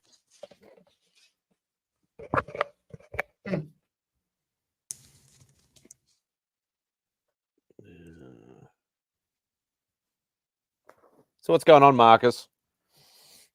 Not a thing. I'm actually working right now, which sucks. I'm going to go to bed. You're working on a Saturday night. I'm on call this weekend. Yeah, fun times. But good to have people to hang out with while I'm doing it. So thank you. You do like IT or something? Yeah. IT support. Have you restarted it? Have you tried rebooting your PC? That's my number one line. Yeah, try turning it on and back off again. Yeah. For your training video, did they make you guys watch the IT crowd? Yeah, I was going to say something about the IT crowd. No. He's going to like The Office. They're going to do an American. You have seen it version. though, right? The IT No, Crowd. I don't know what that is. No. Oh, dude, Oh, what? sweet IT Jesus Crowd. Christ, dude! Yeah. Okay, you need to go find one of these streaming platforms has it. It's a British TV size show about the guys who are working down in IT. And I bet it's extremely relatable. Then, yeah, dude, if you've ever, At the very if you've least, ever the worked, first couple episodes. if you've ever worked any kind of customer service, it's relatable. Let alone specifically if you're in IT and stuff, dude, you will roll like because they get like this lady comes down to manage them who knows nothing about IT. She just pretends like she knows, like she's used Excel or something, and she says like, "Yeah, I have computer skills." And that's real life. Right, exactly. And they put her in charge of, so they like she's got to give like a tech talk or something, and they trick her into thinking like they're giving her the internet, and she's this like blinking light, and she's this is the internet. It is fucking hilarious, dude. Best shit on TV ever. And then later on in the later seasons, you get the guy who isn't it the same actor who is on God damn, what's the fucking Things We Do in the Dark? The fucking What We Do in the Shadows. Yeah. And it's yes, and it's oh my Laszlo. God, he's in every other thing now too. He's everywhere. Laszlo, yeah. But yeah, he's like he becomes the boss CEO of in like seasons 3 and 4, and like just like fucking hilarious. Matt Berry, that's it. They trick him into thinking like everything's voice command activated. Yeah. Marcus can audition for the American version of IT Crowd if they ever do it. They did it. I think they tried to do one, but I feel like they did try to do one. I feel like I saw that. Yeah, sometimes it just doesn't translate either way. It's fucking great. Like obviously The Office was the exception because The Office actually did better in America than it did in the UK, even though it originated in the UK. But sometimes it doesn't always translate the type of humor or the I mean, unless you're Doctor Who, you don't get more than 3 or 4 seasons in the UK anyway. Like, no matter how good your show is, Red Dwarf just keeps coming back over and over again. You'll get like a Christmas special, like they'll do like a holiday special once a year, and then you get a few episodes, and that just fizzles out to nothing. It's crazy. Damn, the IT Crowd in America had Joel McHale in it.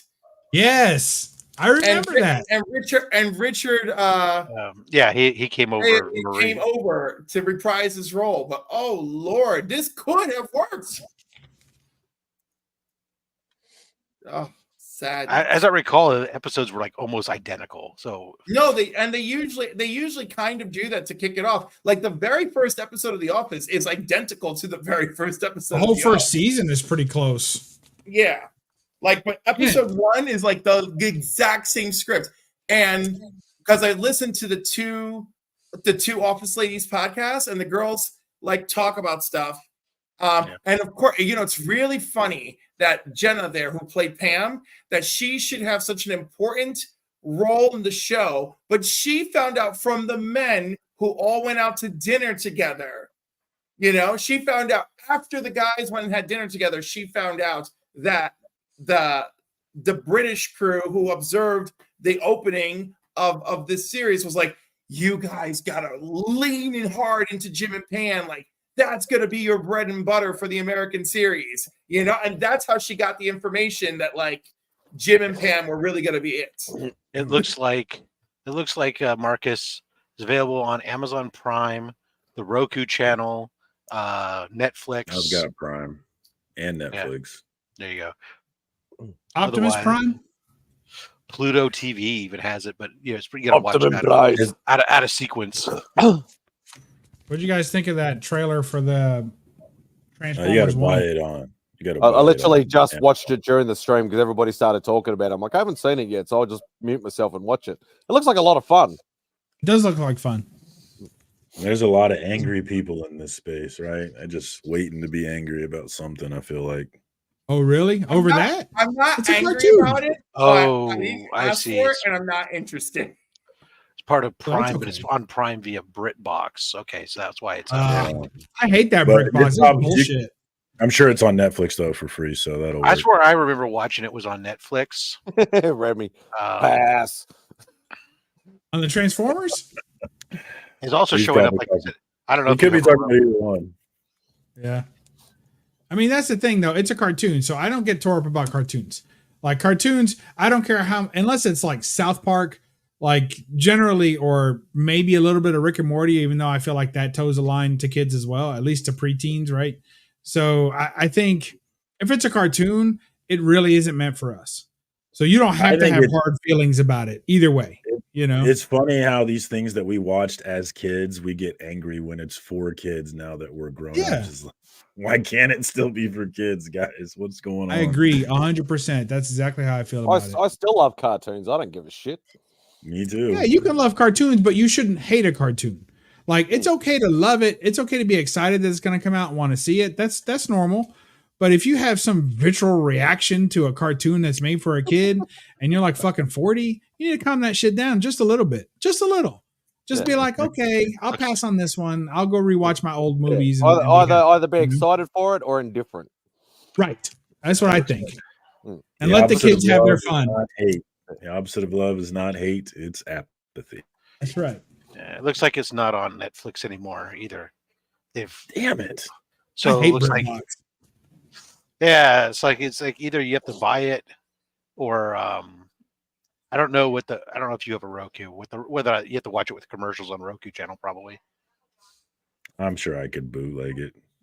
Yeah, but anyways, it's hell yeah. even if you had to buy it, dude, I guarantee you would not be upset spending the money on this series. It sounds Especially- like my wheelhouse. Yeah. Yes.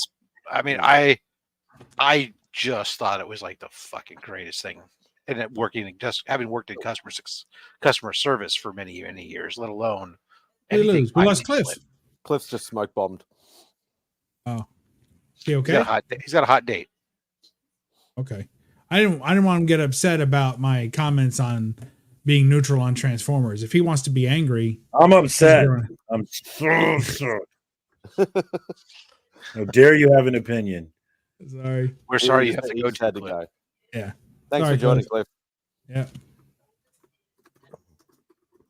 How'd you go on that page, Mike, or you didn't get a chance to look? You're muted. No, he's not. I'm still slogging through it. Okay. Yeah, Cliff did bring up something about the Neil Adams. No, that wasn't it. No, And then the other You one. said 7 figures, not 6. So Yeah, I can't find it yet. I just one of the ones I found interesting was an interior Tales of Suspense 39. Ooh. Interior page, page 9, where it has him welding the suit in the origin story.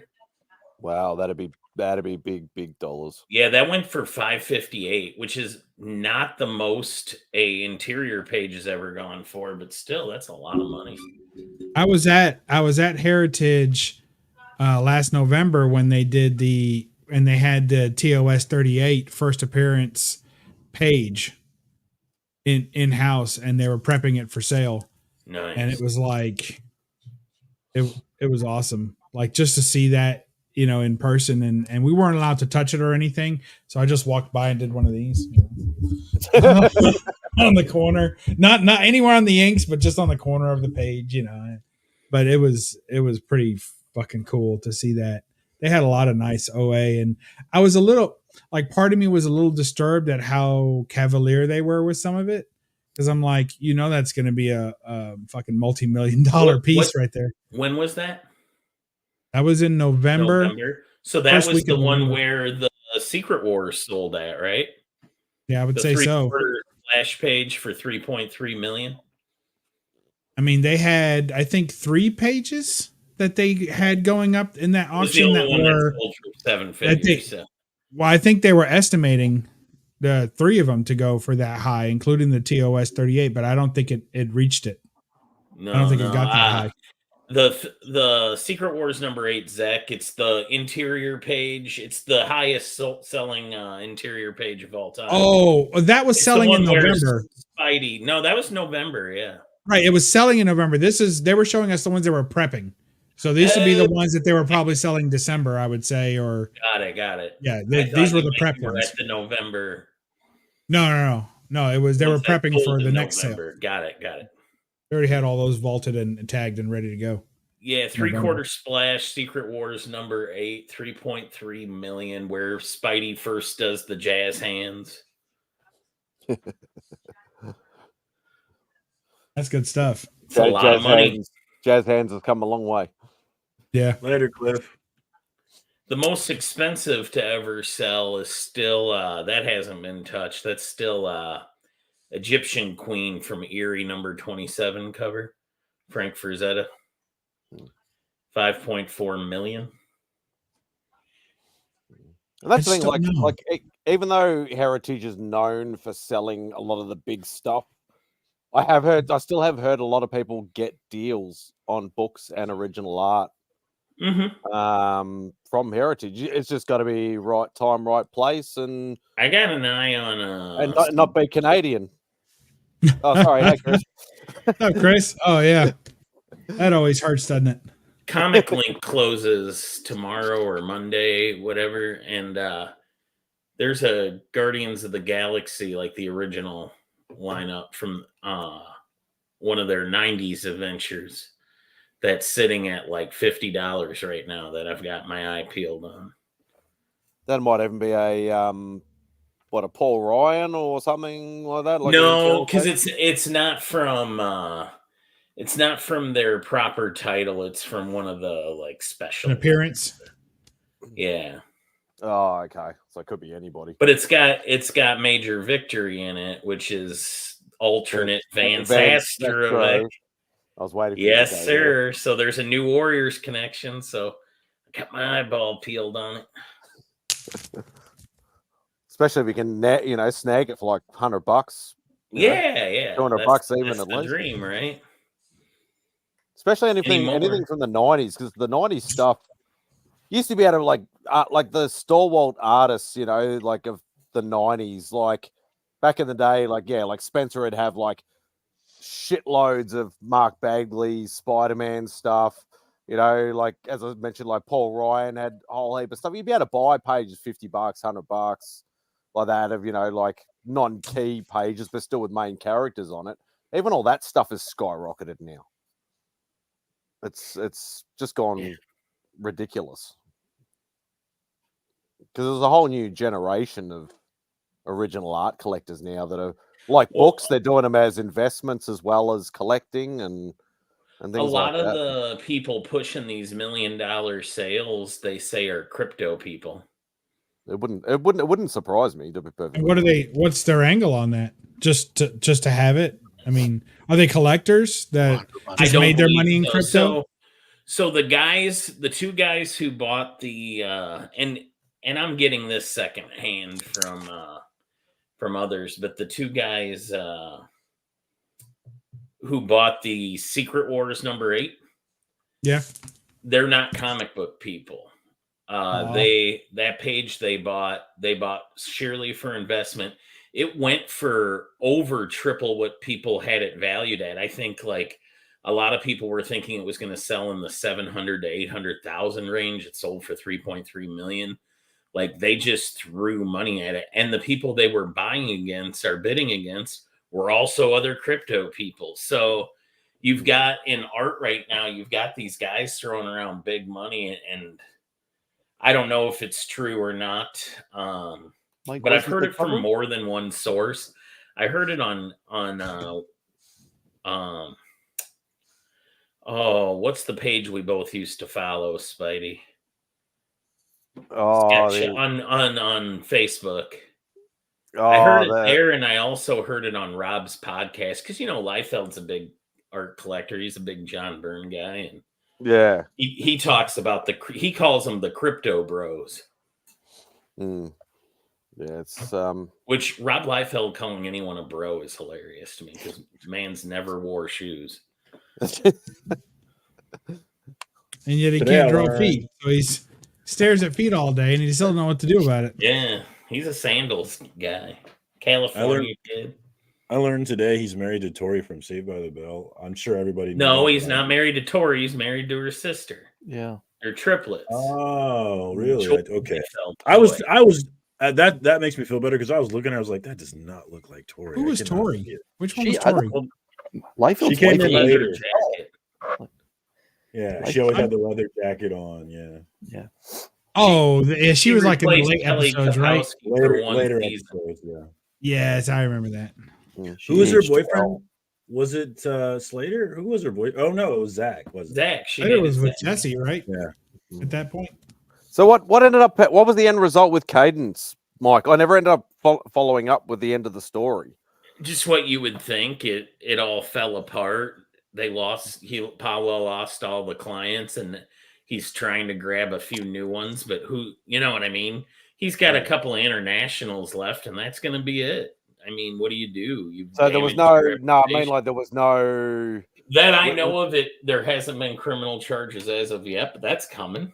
So was I actually right in saying that he was actually ripping off being the middleman? You know, whether he you were a intended bit to outright skeptical. rip off or whether he robbed Peter to pay Paul, he definitely got leveraged. You know what I mean? Like he was at a point where he didn't have money, but he had his clients' money. So he spent that money, probably thought he could make it up and then didn't. I don't know if it was gambling. I don't know what it was. But Well, that's what it sounds like to me. That sounds like me and gambling right there. I lost this, but I can get it right back if I throw this. Yeah, I had a feeling it was either something like that, or it was going to be like, you know, the artist rates were different from what he was charging clients and things like that. Because I've heard of that he was happening. taking commissions, skimming, not telling the artist. So, like, if I'm Chris's art rep, and Marcus is a Chris art fan, he comes to me and says, "Hey, I'll pay you for this 11x17 of Amazing Spider-Man from Chris." Okay, I take the money and then I don't tell Chris. And then when Chris starts getting DMs,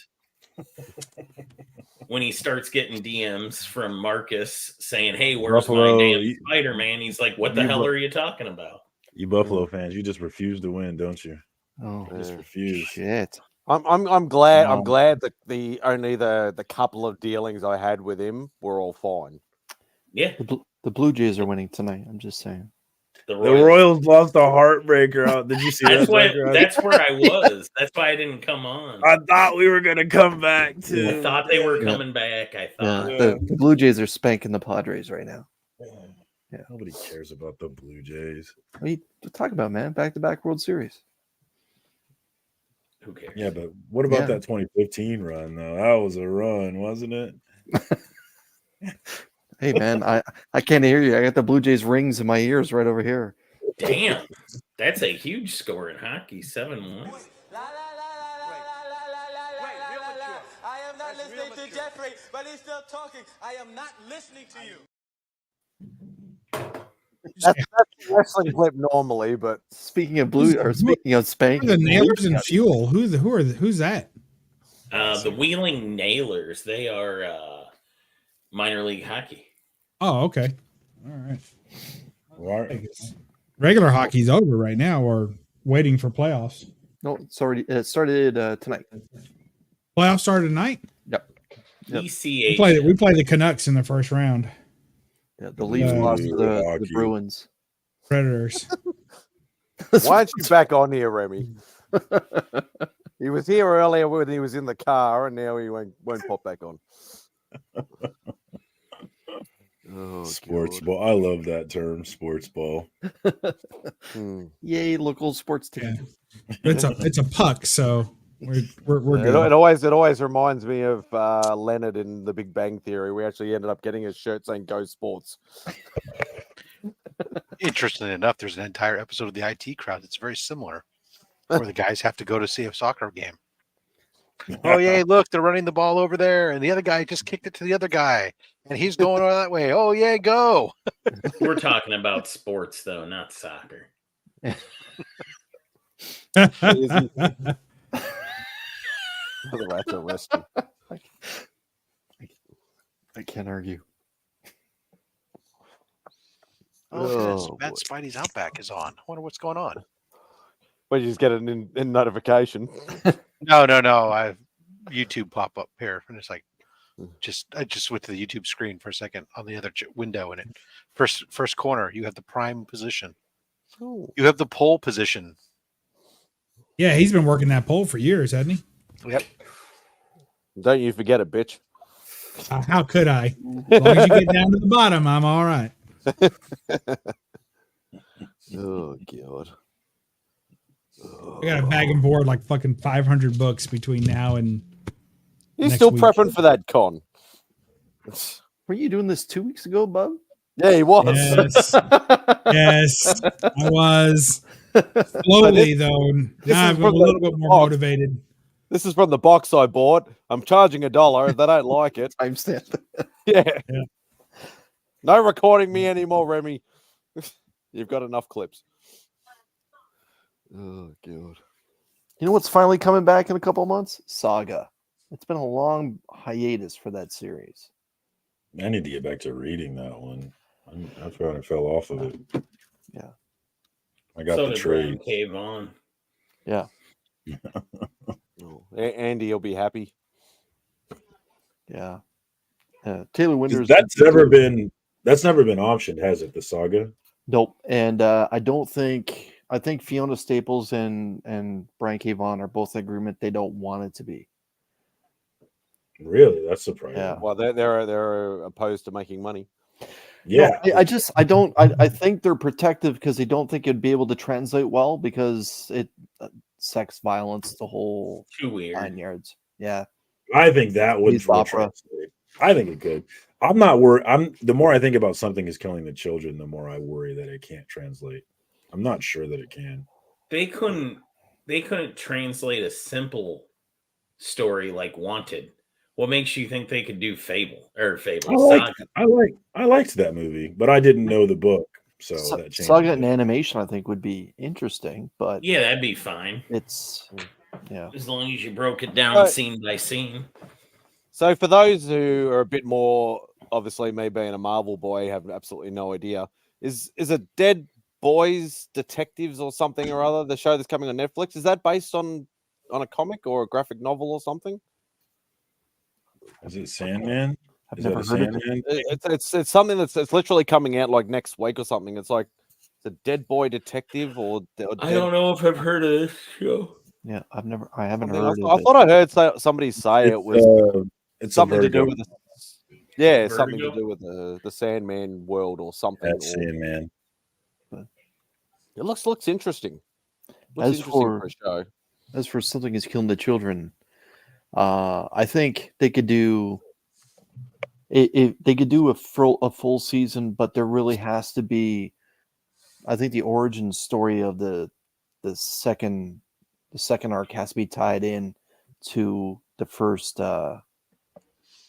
take. Like it can't just be like, okay, she's showing up in Wisconsin and it's all right, here we go, and Aaron's going to show up and die. I think they need to tie in her origin story as the season progresses, like flashbacks to training, flashbacks to the politics that was, her coming in later in her life versus younger children.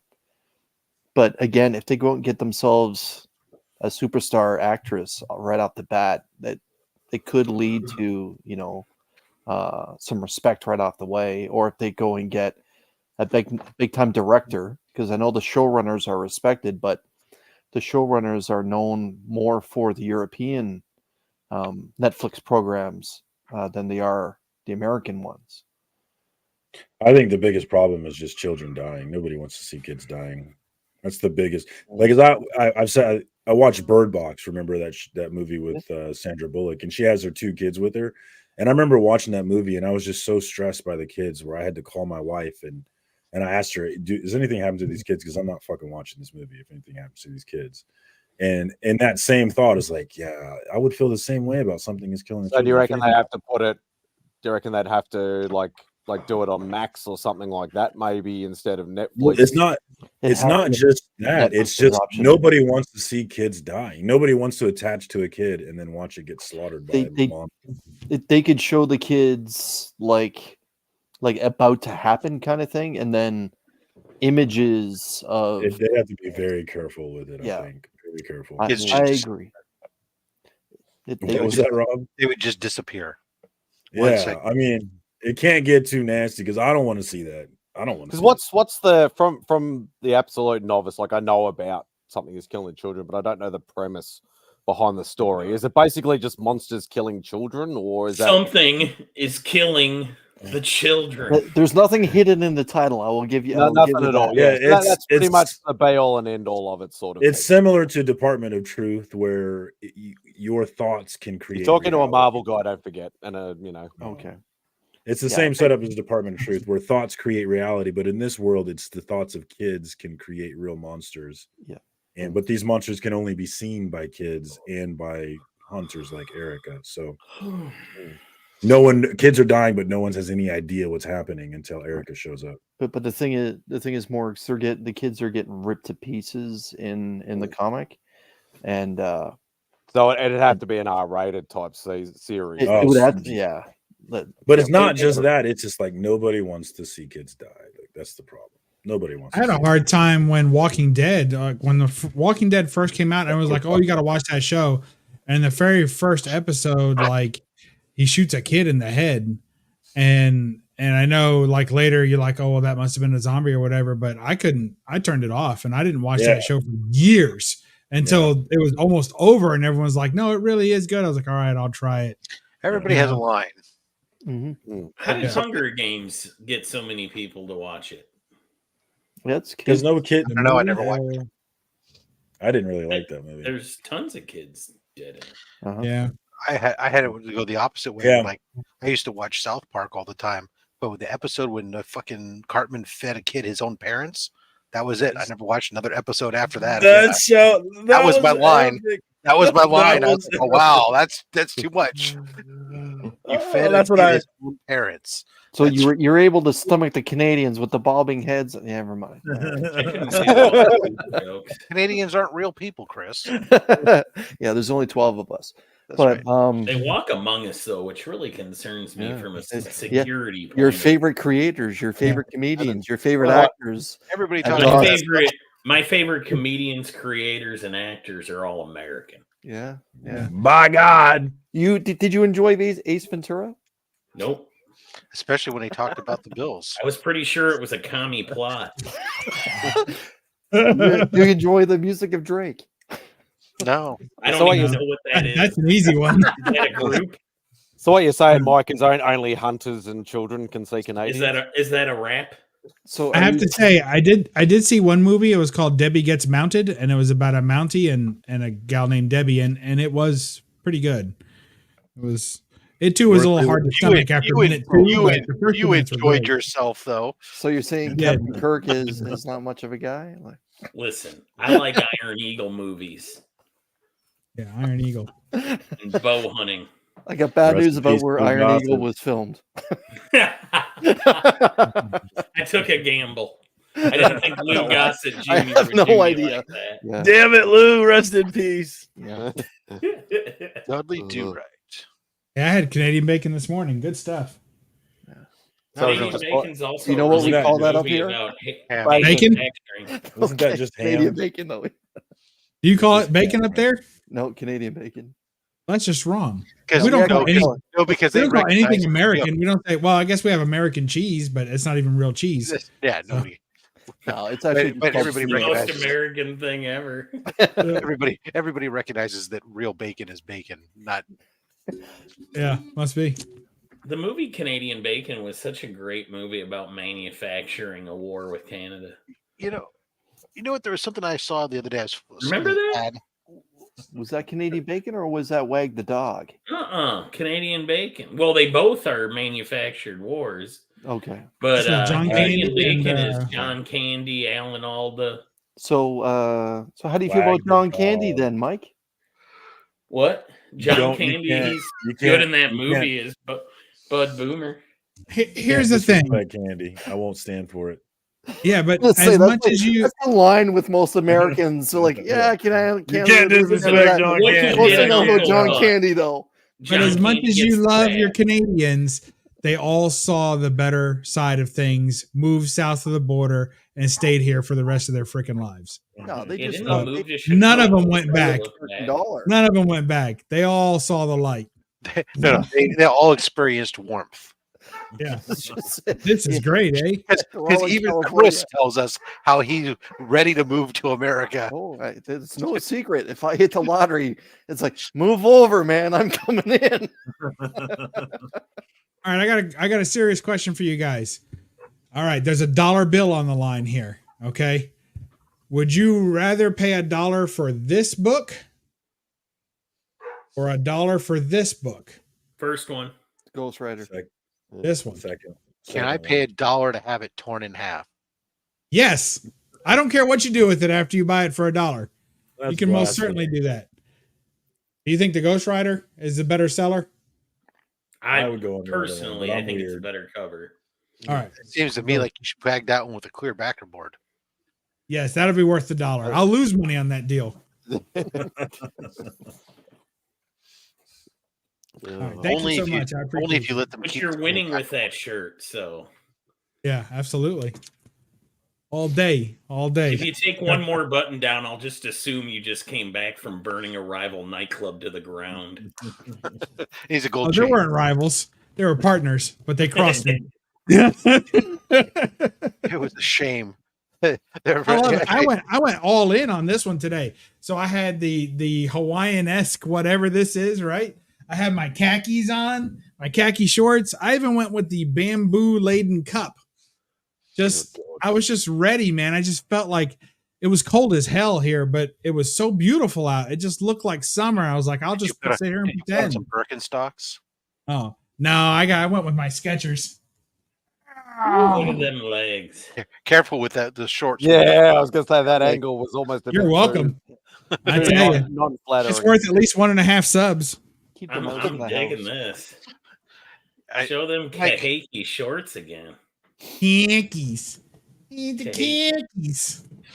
Mike, Good I have stuff. to ask you a question. As a man who appreciates a piece of meat. Yeah.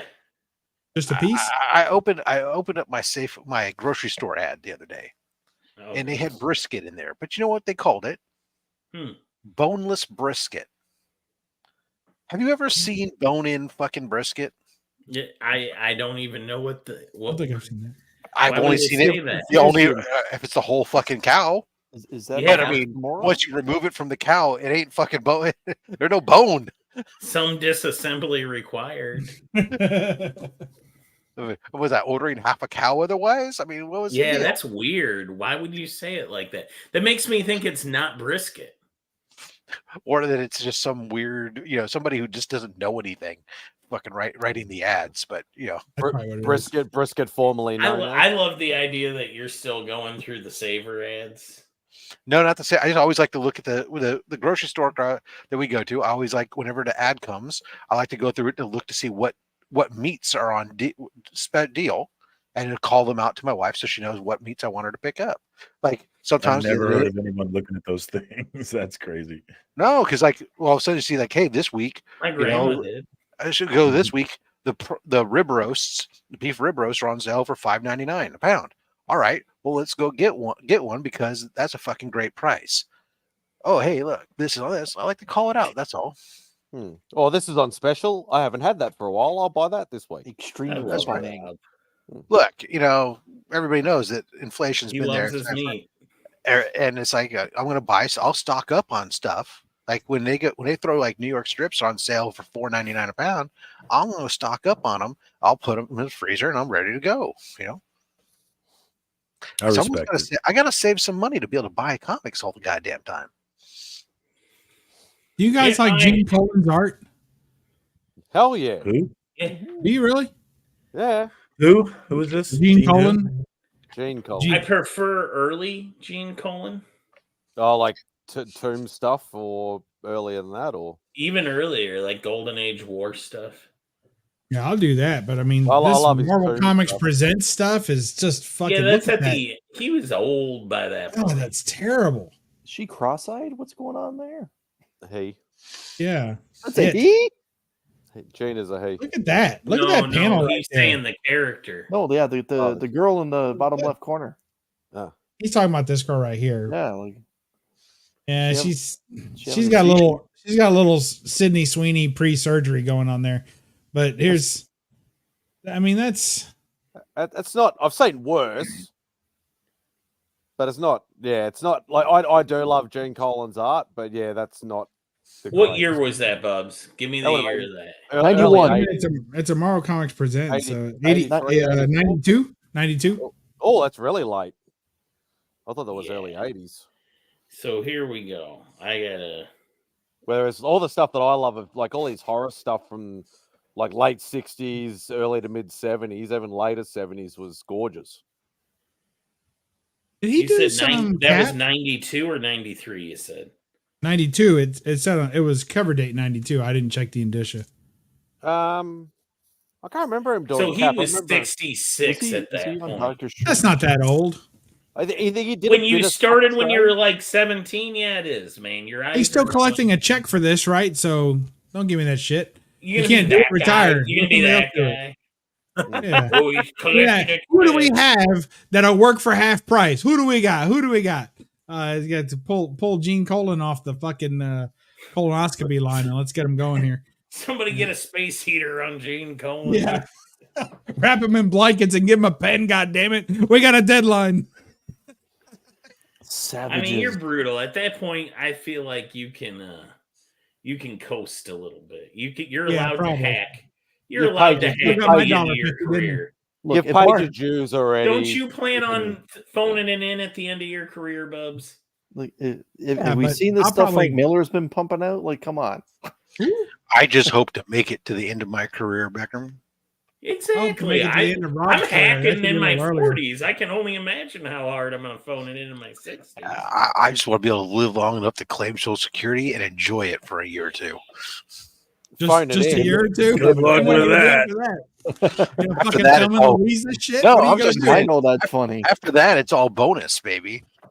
Oh, okay. I'm trying to live my bonus years now. Hence the shirt. This is the bonus years. Yeah. I'm curious. They are. That's exactly what I was thinking. I was like, I wish I could draw that bad. That's Yeah, exactly. I don't even think. Yeah, I don't think it's as egregious as Bubs was making it sound. But I also think that It's not when you great get to either, a certain though. age, and no, it's not his best work, but you're allowed to hack it up. Well, those were all short stories, anyways. In there, it wasn't cover work. Yeah, Yeah, and ultimately, I'm just looking for an excuse to sell it because, like, I flipped it over. I'm like, man, it's got some Sam Keith cover art. The flip cover's got, and I'm not a big Sam Keith fan, but I am a big Wolverine fan, and some of his stuff is some iconic Wolverine stuff. I was like, So that's how you sell it, is by saying, "Look at this trash. Look how bad this art is." So he started. That's how I sell it from myself. But at that point, I'm like, I don't need this book in my collection. Let me find all the flaws with it and get rid of it, and then move on. So you need to hate it first. I need, in order to get it out of this room, there has to be something wrong with it. Because if I can't find a flaw with it, it's going to stay in the PC.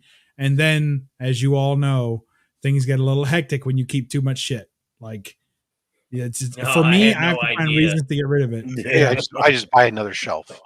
Yeah, exactly. All right. So It's why I got Gene Colan shelves on broke into wheels, comics. so I can move the one shelf in front of another. I can move them out of the way, maximize my space. That's good. He started in 1944. 1944 at 18 Is when he years started. old. So give the guy a break. Exactly.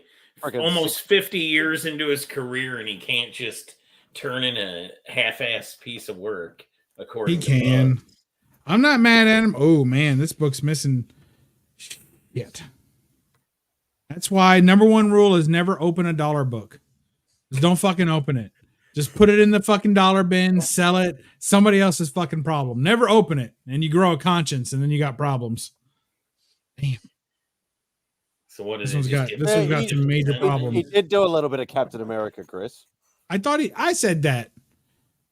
Or maybe Chris said it also, but Chris I thought he said, did some Cap. Didn't he do some Captain America? He did from one. So he would have done first Falcon. I said Doctor Strange. You said Captain America yourself, Morgs. Well, somebody said Captain America. And I'm like, I can't remember him doing Captain America. I remember him doing Doctor Strange, Tomb of Dracula, and a lot of the horror stuff. But yeah, he did some Captain America, and he did a lot of Daredevil. Yeah, he started a quarter bin. Doctor Strange. Yeah, he's done a lot of Howard the Duck. It's something. I like his Howard the Duck stuff, but that's a different style. Like that lends itself. The superhero stuff I think needs to be a little neater, a little more anatomic. His Doctor Strange work was good too. Yeah, a little bit of psychedelic work. Because quite often he would team like Bruno would do the covers and then he'd do the interiors. Oh, Frankie baby. I love Frank Bruno's art. Yeah. So if you paid $1 for this book right here, and you got somewhere over to, it doesn't matter what the book is, but there you go. You Hey, I paid like $1 Marvel for that. Spotlight. And then you got somewhere to the second to last page, and you found this ad page had a little rip. Throw it out. And then on the next page, a little bit of the story is missing on the end of the story. Yeah, don't sell an incomplete dollar book. I think that's trash, right? Yeah, trash it. Damn it. Like I said, never open them. You buy the collection, you bag and board the fucking collection, you sell the collection. But World Comics, we put the fun in no refund. That's right. All day long, baby. People ask me, what's the condition? I say $1. There you go. No, what's the condition? $1. There's your answer. You wish. Yeah. Go ahead. Come on, buddy. Don't threaten. That's how it happens, though. Because I'll be sitting over there, and I don't sit too much at the table, but every now and then I'll have to stand up, and then I watch them shrink back, and I say, "You want your $1 back? Here, buy this book. Give me $1. Now you owe me $2. The hell out of here." Have we stuffed have we stuffed the box yet, Rob? Yeah. Yeah, we already did that earlier. You want to see what we picked? I sure do. Because I do have it just sitting out. So yeah, because when I go to bed, I want to be in a pissed off mood. So let's see what we got. Yeah, I think Chris, dude, he does get upset about it, doesn't he? What is that doing in there? Selected for Transformers 1, man. What is that doing in there, man? We went with Defenders 70. Is that a key? No. I'll tell you if there's a key. But it's just a nice looking older Bronze Age book. Tales to Astonish, issue 68. No, man. Yeah, nothing but crap in this box. Huh? It's not a key. This the book shouldn't be older than like me. Defenders 57. All right. It's not a key. It's a bondage cover. Okay. Avengers 36. No, man, no. It's a first appearance of a bunch of named Ultra Droids, but nothing special. No, man. I love the Ultra Droids. Let me get my Ultra Droid shirt. This is why I won't be wash. I participate in the giveaway. Ghost Rider 65. Ooh, that's pretty. I like that. Yeah, that's a fun cover. Yeah. G.I. Joe 109. It's the death of like 7 different named Joe characters, plus the first appearance of the Saw Viper and the first appearance of Countdown, the Space Trooper. The Why first do they have 7 characters named Joe? No. Shut up, dad joke boy. G.I. Joe 57, which has got a Destro cover. I can remember when that came out. 59, the first appearance of Jinx, Tunnel Rat, Outback, and Raptor. I wonder where Outback is from. New Zealand. Thor 617, the first Kid Loki. All right. That is a key. That's a key worth looking for, I think. Yeah, it's that's a nice rated in moment. price, and it's nice to have. I think, yeah. Good time to buy that one. It's a Thor good 133, the first Ego of the Living Planet, first Count Tagar, and second Hella. Yeah, I said no. Hella, no. Wait a minute. I thought the first Ego was where he's like punching the cloud. Is that not the first Ego? Behold, Ego, the living planet. Yeah, I said no to Yeah, that. that's one not good enough. You know that that's a very weak argument. I haven't got that go one. check That's Key why Collector. I said no.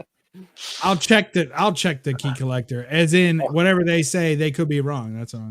Vault of Evil, issue 21. Key collector is the truth. Never question it. I Oh don't my know God. about this one. I don't know if that should be in there either. Marvel Premiere 16.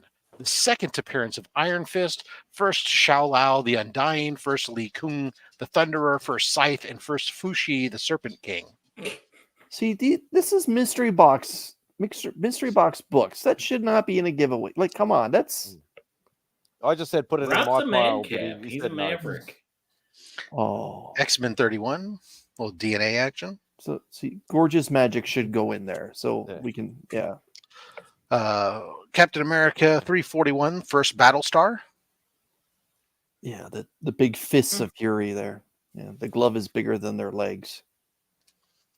The alternate to the Michael Turner cover we gave away today. Oh yeah, yeah. Oh yeah. Hold on, Chris. How old was the artist when he did that cover with the big fist? Because I have thoughts on it. Yeah, but if he was 66, he gets a pass. I think that's where another Michael Turner cover. See, there should be Michael Turner. I have no problem going in there because then, Yes. like, people that Thank have no you. idea who Michael Turner is, like, we're spreading the word about So his first legacy. cameo is Thor 132. no, his first appearance is 132.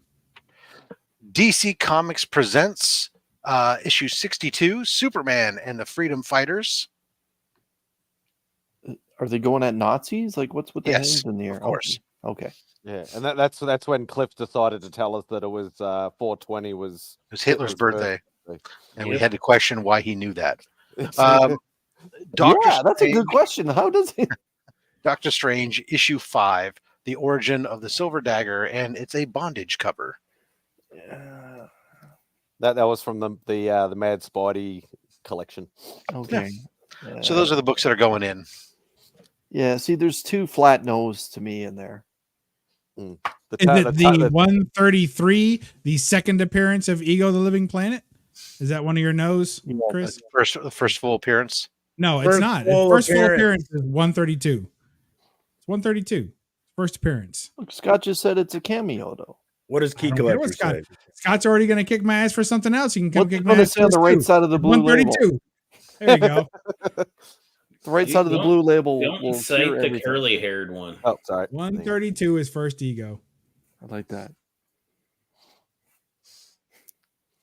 Okay, so I have a question for the panel. In an earlier comment, Circumstances brought up that him and I went to lunch this week.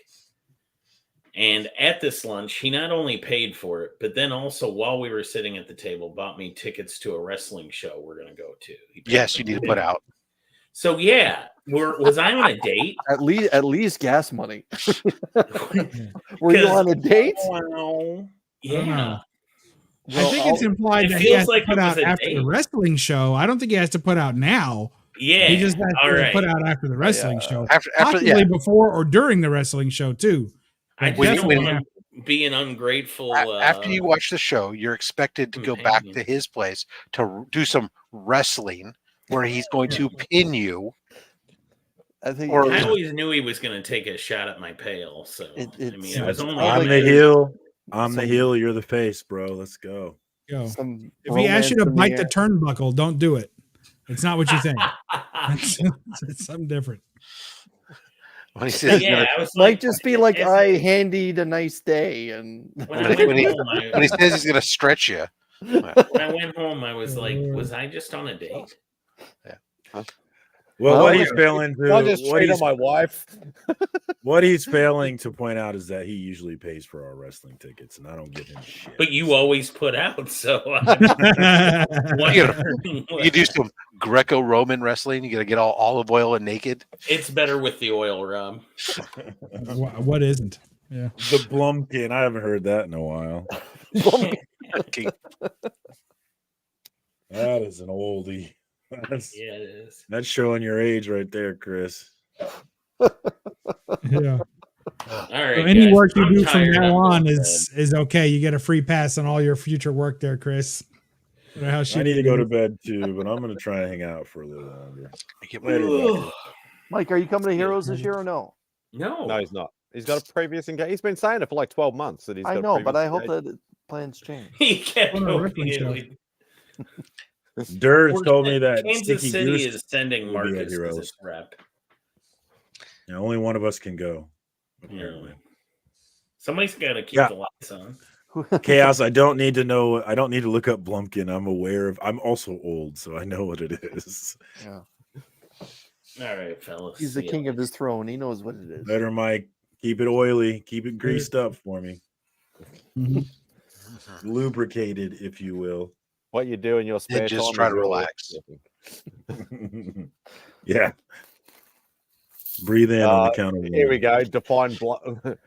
I think he Blumkin defined before he was Blumpkin or on it. Blumkin because that's Do two you different- want? I can't remember what I know.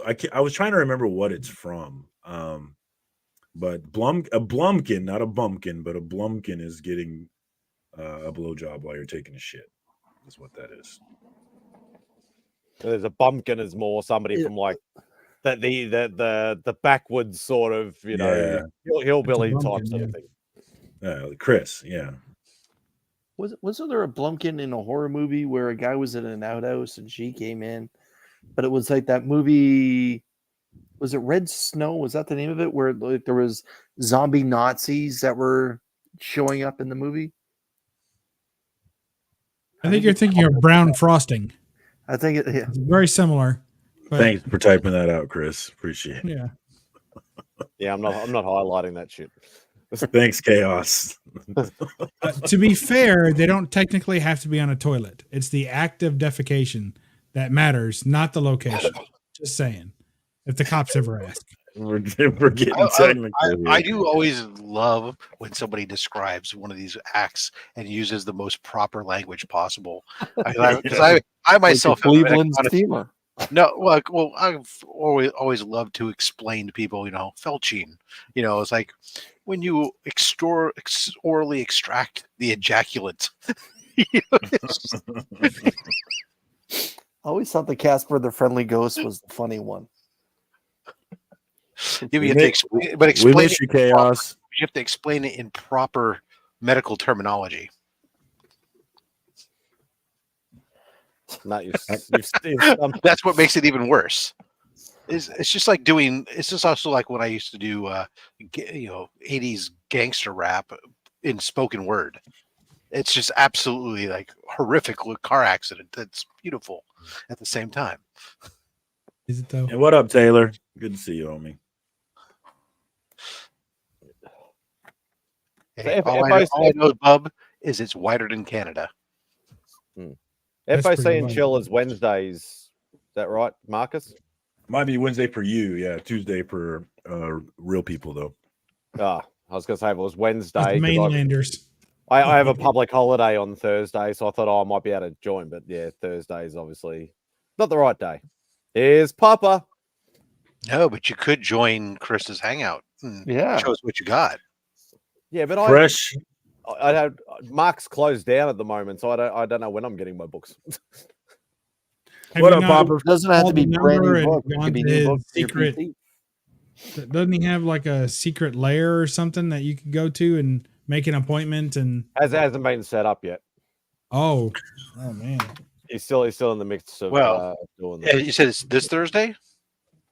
Yeah, this Thursday for me Well, is quickly cough up $400 or $500, and I can overnight you a box of your books. Problem solved. Problem solved. Then you can do show us my what you got. own live Oh, wait a stream. second. Let me convert that to Australian. You could sell a kidney, and Yeah, exactly. Exactly. they want to be about $800 Canadian Australian. I mean, Scott Taylor. I mean, that's an interesting drink that Scott described. That is A interesting. What a bonking. Vodka, creme de coeur. A couple of Tootsie God, did you Rolls. get that information on Key Collector? There may be some errors. Oh God. great googly moogly. Oh, he's back again. Look who's back. Back What again. up, Papa? How was the auction, Papa? Hopefully it went well. I don't have any money, so I wasn't there. I'm poor. That's usually the safest thing to do. That's why I'm avoiding cons at the moment. I shouldn't be. I should be saving my money instead. I got all my friends selling freaking mystery boxes. Yeah, I've been trying. I got to save for heroes, so because I'm planning to leave. Pretty soon I'm going to start telling people no. No, they're going to make me. Yeah, I noticed Roscoe's just put one out, and yeah, that's why I was debating, but I was like, oh, let me go ahead, Roscoe. He puts out a good box. I'm sorry. I'm sad actually that nobody jumps on his because his boxes are freaking. If you look at the videos I've done, his books that he pulls out of them are freaking great books, and then you get his art as well. It's like I think the $100 would just be worth for the art, let alone the books. What's up, you fuckers? Right back at you, big guy. At the moment, nothing. What's going on, Bobby? Now that you came in the room, yeah, Bubs is that all he came in? He came in the room and Bubs is up. Did we hear that Seth Rollins had his meniscus tear fixed? Is that the same Yeah, as Seth he had Rollins? surgery. Yeah. Who's that? Wrestler. Oh, okay. Bless you. Pass, as Remy would say. Pass. He had a great WrestleMania. Once again, Remy. Pass. Remy, are you going to Heroes? I live at Heroes. I'm here right It's now. only just down the road Really? from him. Yeah. It's only what, an hour drive, Remy? Yeah, not even.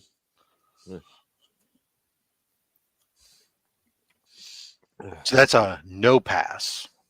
That's a no pass. Yeah. Oh, hey, Remy, can you scout a location for me? Sure. Can you scout, or are you familiar with the Charlotte Beer Garden? No. That must be a high class place then, Rob. Book it. What's You that? book You're that not- shit. you're not If Remy familiar hadn't with heard it? of it. He ain't never been there. Book it. You're not familiar with it, or you're not willing. You're not able to scout it, or both. I might be able to scout it. I'm not familiar with it. Yeah, that's all. All right. TW loves me. Don't say that. It's where we're thinking about doing our Friday night gathering this year. Oh, no more World of Beers because that was poor It's service. gone. It doesn't exist. No, They closed.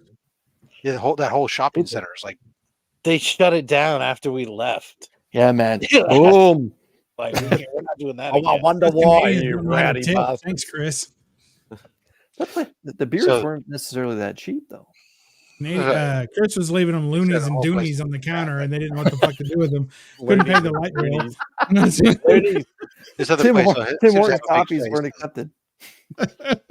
Seems to have a big space. Seems like it might work out for us, and it's only half a mile from the hotel. Can you translate that unit of measurement you just described? Yeah, half a mile. I don't know what that means. It's like 2,000 something feet. Can you translate what the American military would use as a measurement? It's like a No, Chris, golly, give it a fuck. It's pretty far from a functional economy. If you take a leisurely stroll, it's a 13 to 15 minute walk. What about you're gonna have to convert minutes for him?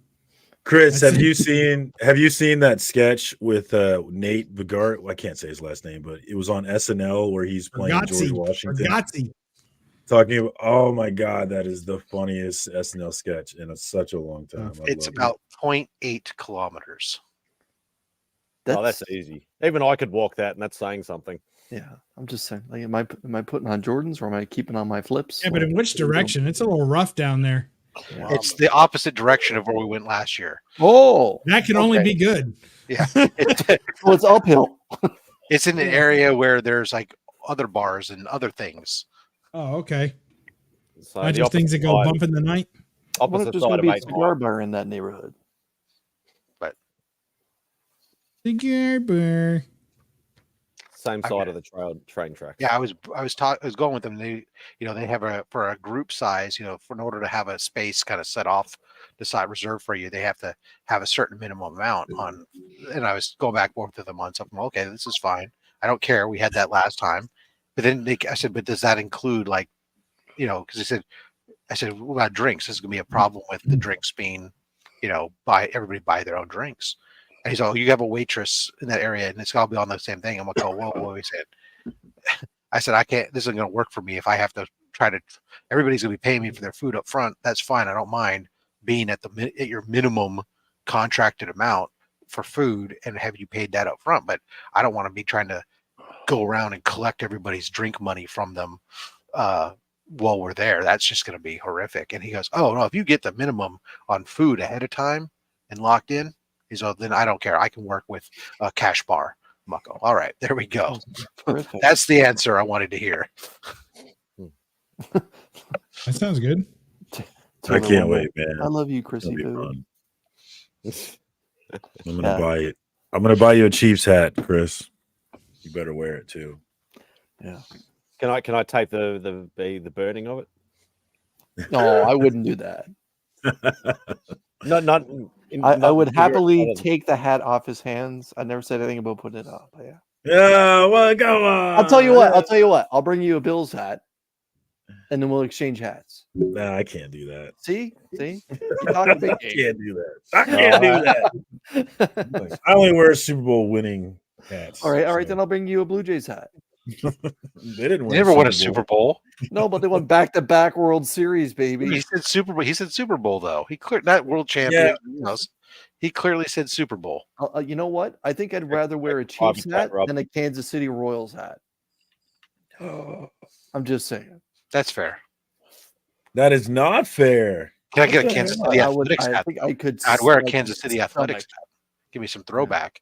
What about Sporting KC? No, TFC, man. Like I Hang on 2 seconds. Hang on 2 seconds, guys. Do you need to say something, Nora? Oh, okay, yeah. I think Nora wanted to. Pop's mum wanted to say something. Oh, something in the private chat. So, all right. Yeah, if you want to talk, you want to be able to talk private. I can always set up a meet. We can always set up a meeting and just do that then. Yeah, just do a private live stream or something. Yeah, I'll send Papa a message with some different time options and see if any of those work for you, and then we can just hop in a thing and just do it privately then. All right, cool. Hey Tony, you dirty old bastard. What up, homie? Packers are the best. Whatever. Yeah. I got my bootleg Jets jersey in today, so I'm real excited. Going to be a Jets fan this season. I can only do that once every 10 years. The greatest thing about being a Jets fan is that you get to get super excited for the draft, and then when your team picks, you get to riot. Yeah. It's going to be bad. Next week, I'm excited. We get it Thursday. That's going to be fun. Yeah, both. I'm dying now. I'm done all with three of us draft really late too. Yeah. This is terrible. Do you even YouTube, bro?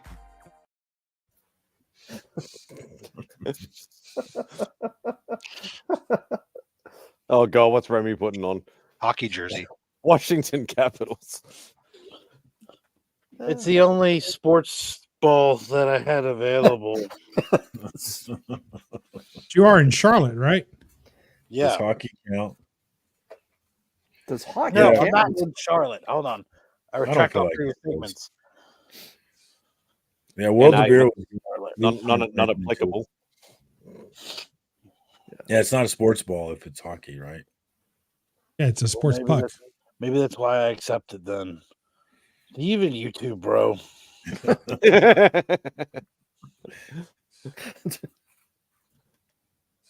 This is the best that we got. I'm barely. We might need to come up with some more clips. I think, Remy. I'm getting a bit. I don't think I have enough anymore. Another one. All right, Taylor had Taylor, Fuck hashtag yes. not bitter. Not right now.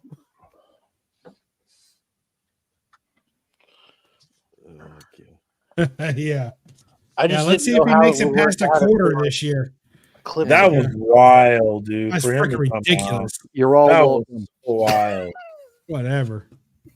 That is so Jets too, right? The Buffalo Yeah. Bills said, "Not today. We're not doing this year. No, you guys can't have him." Zach Wilson was your pick. You're gonna play him. instead. That was why. Write it Poor out. Zach.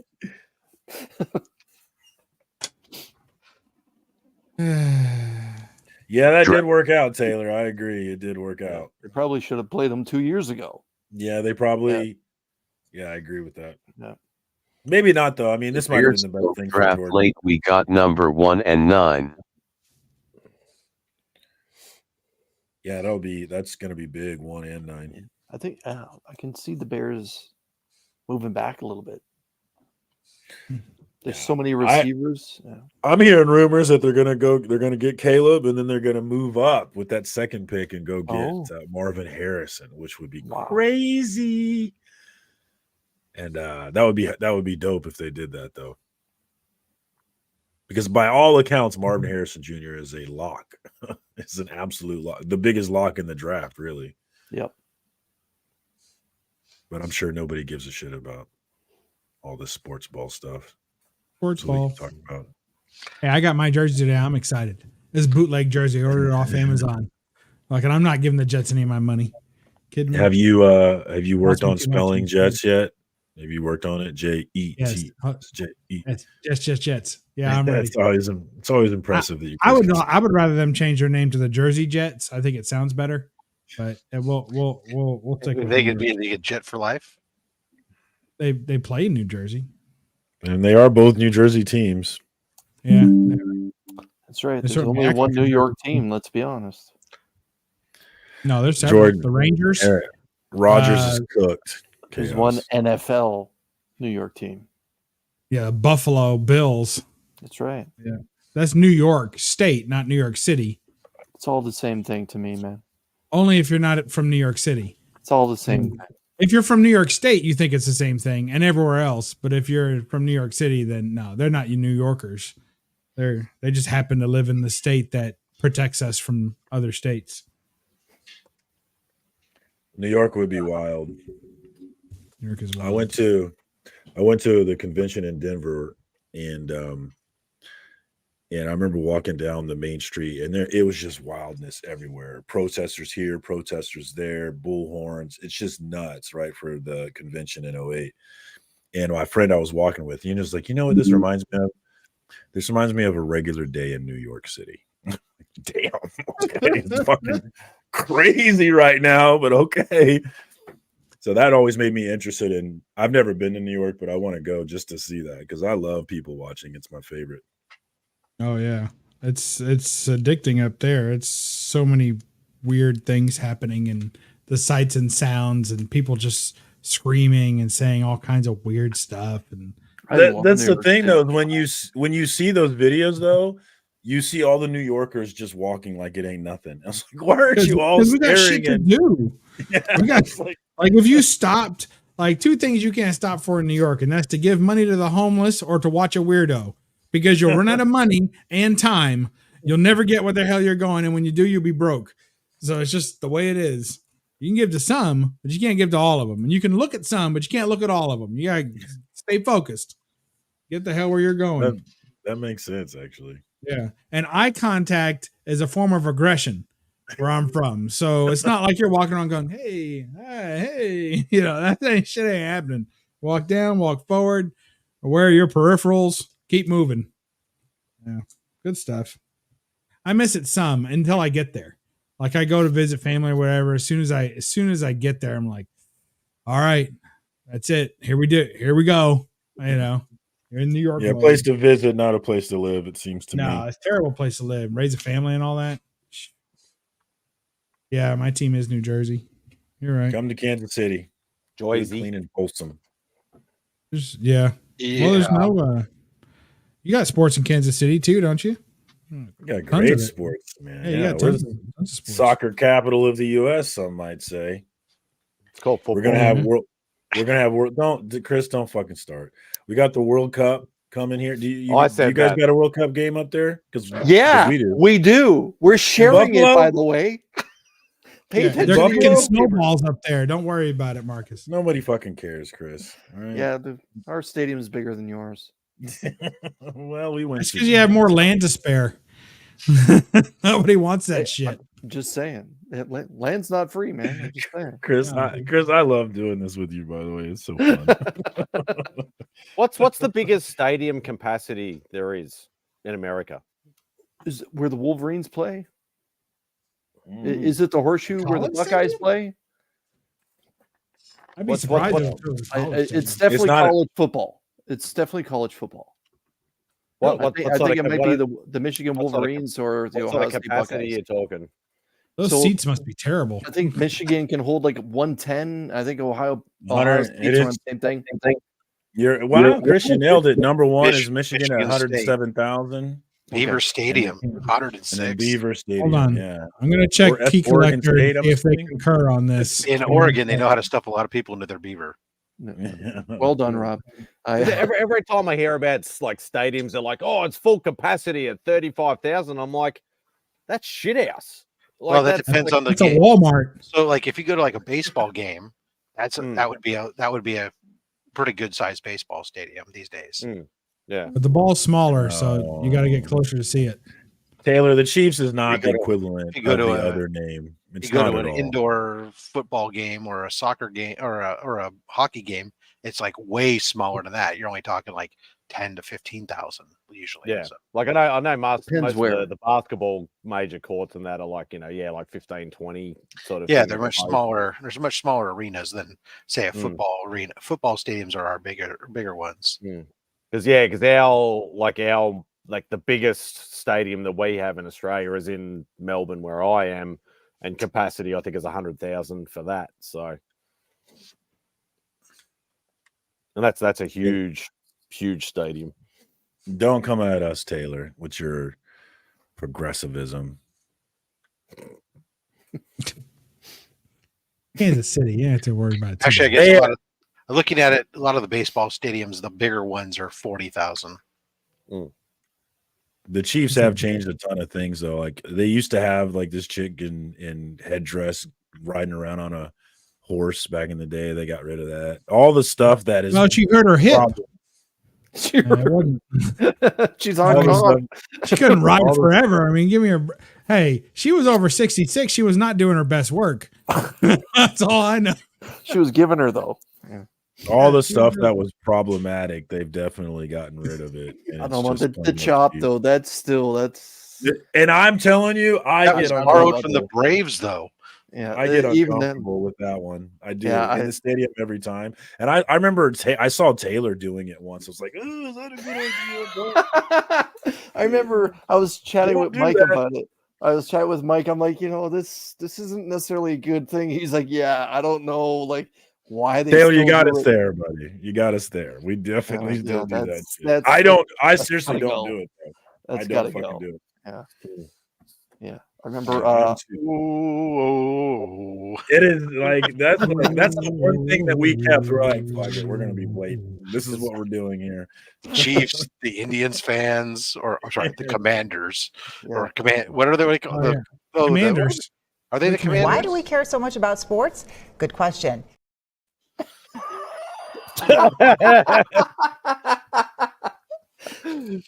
There we go. Boom. Got him. I asked. Got and him. it comes through. Got him. Another one. Marcus, like, I'm gonna shut up. I'm gonna shut up now.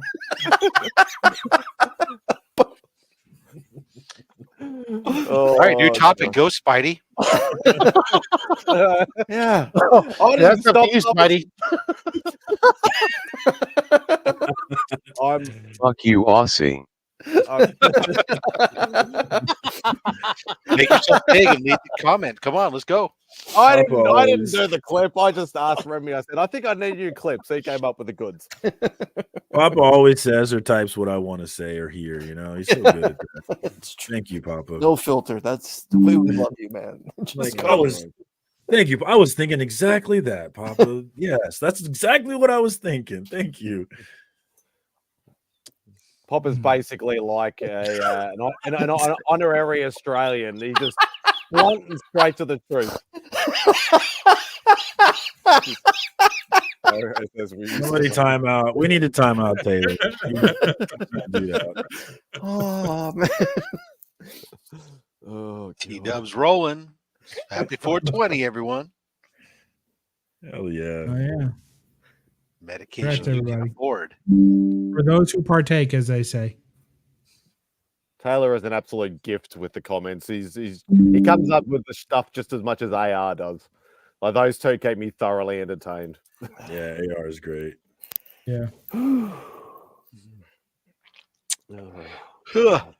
We got to meet him at Heroes. He looked Great. exactly like I thought he would. Great guy. He's a great AR. guy. He's a beautiful great guy. man. AR's been on here a couple of times.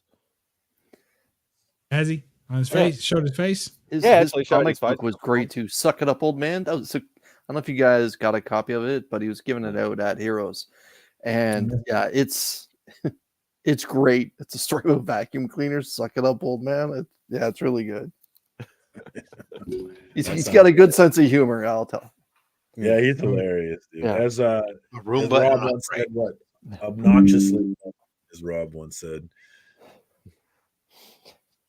All right.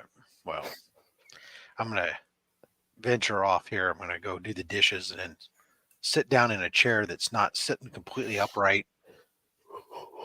No matter how many cushions and whatnot I put on this chair. After about 12 hours, it's good. They've deflated enough. It's time for the recliner. That, and I still have Friday night. I still have Friday night wrestling to get caught up on. Oh boy.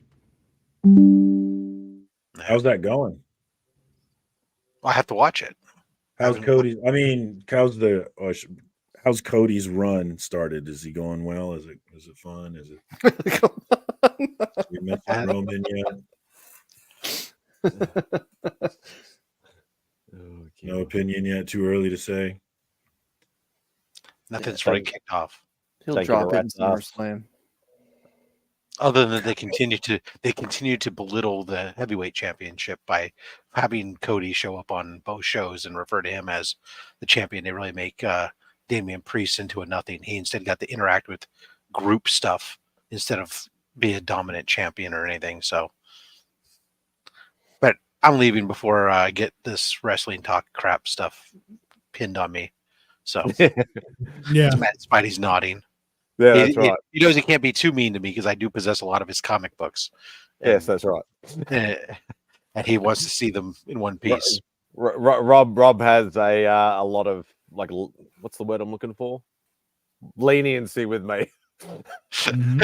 Right now I have hostages. Oh yeah, that too. Like in Shogun, I have I have family members all across in hostage, so he can't attack me. Yeah, that's why I haven't played the clip. Yeah, Pop's got a good point. They'll be on both shows till the WWE draft. Yeah, no, I understand that, and the draft is coming up very quickly. I like Wii draft better.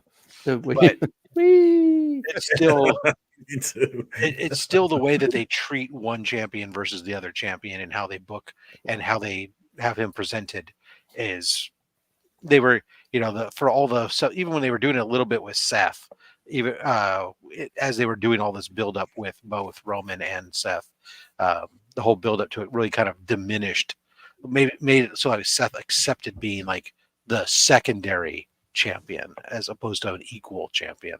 So, but that's the decision they decided to go with. That's what they've got to live with for a while. All right, until next time. That's right. Thank you very much, Rob. Hasta Hey, la pasta. Rob. Vaya con queso. Vaya con Dios. Good luck. Au revoir. Arrivederci. Oh, what am I doing? Just turn it off and restart it. I'm probably gonna have to get up for about 4 hours, so I probably should go to bed too, guys. Good time as always, though. Thanks for having me on, Mad. Always a pleasure, brother. See you, Marcus. I should just keep up with the Remy thing. Another one. Me. He's not adding any more, is he? No, he's not. No, he only just added that one more. One more clip, that is. No UFC tonight. That's why I'm here. Kind of figured that. I got the Although week you off. quite often will start up. You'll pop on after UFC's finished. Yeah, or sometimes if it's like just a fight night, like not an actual UFC number, but just their Saturday night fight night, then I'll watch it. I'll watch the replay before I come on here. Sometimes you're gone by then. Tonight you're going longer than sometimes. So No, I'm still below par at the moment. Oh, okay. Then I'm gonna get some more Usually bags. About 5 hours is usually about par at the moment. All right, I'll go get some more bags. I'm gonna keep bagging and boarding. I can't stop. If I stop, then I'll stop. When's the show? Is it next week or the week after? May 4th. So I only have this weekend and next weekend. Ah, yeah. And then Still got to do a short box full of bagging and boarding. yeah, and I got to price everything too. I haven't priced anything. So I mean the obvious dollar prices, but that's it. Yeah. I'm gonna bounce too. All right, Chris. Thanks for See you in a joining, few Chris. weeks. Yeah. Thanks for the laughs, boys. See you guys later. Go Bills. Buffalo Bills. So he roots for an American team anyway? Yeah, he's a big Bills guy. You'll quite often see him wearing the Bills That jumper. makes no sense. I thought he was all about pro Canada. Now we find out he's actually a Bills fan. Does Canadian actually have a football team? No, they don't. No. So he can go for basketball. He can go for hockey. They He can have go for their own baseball. league, though. They have And Canadian there's- football leagues. Yeah, they there's have a their bu- own league. He can go for every sport except for major football.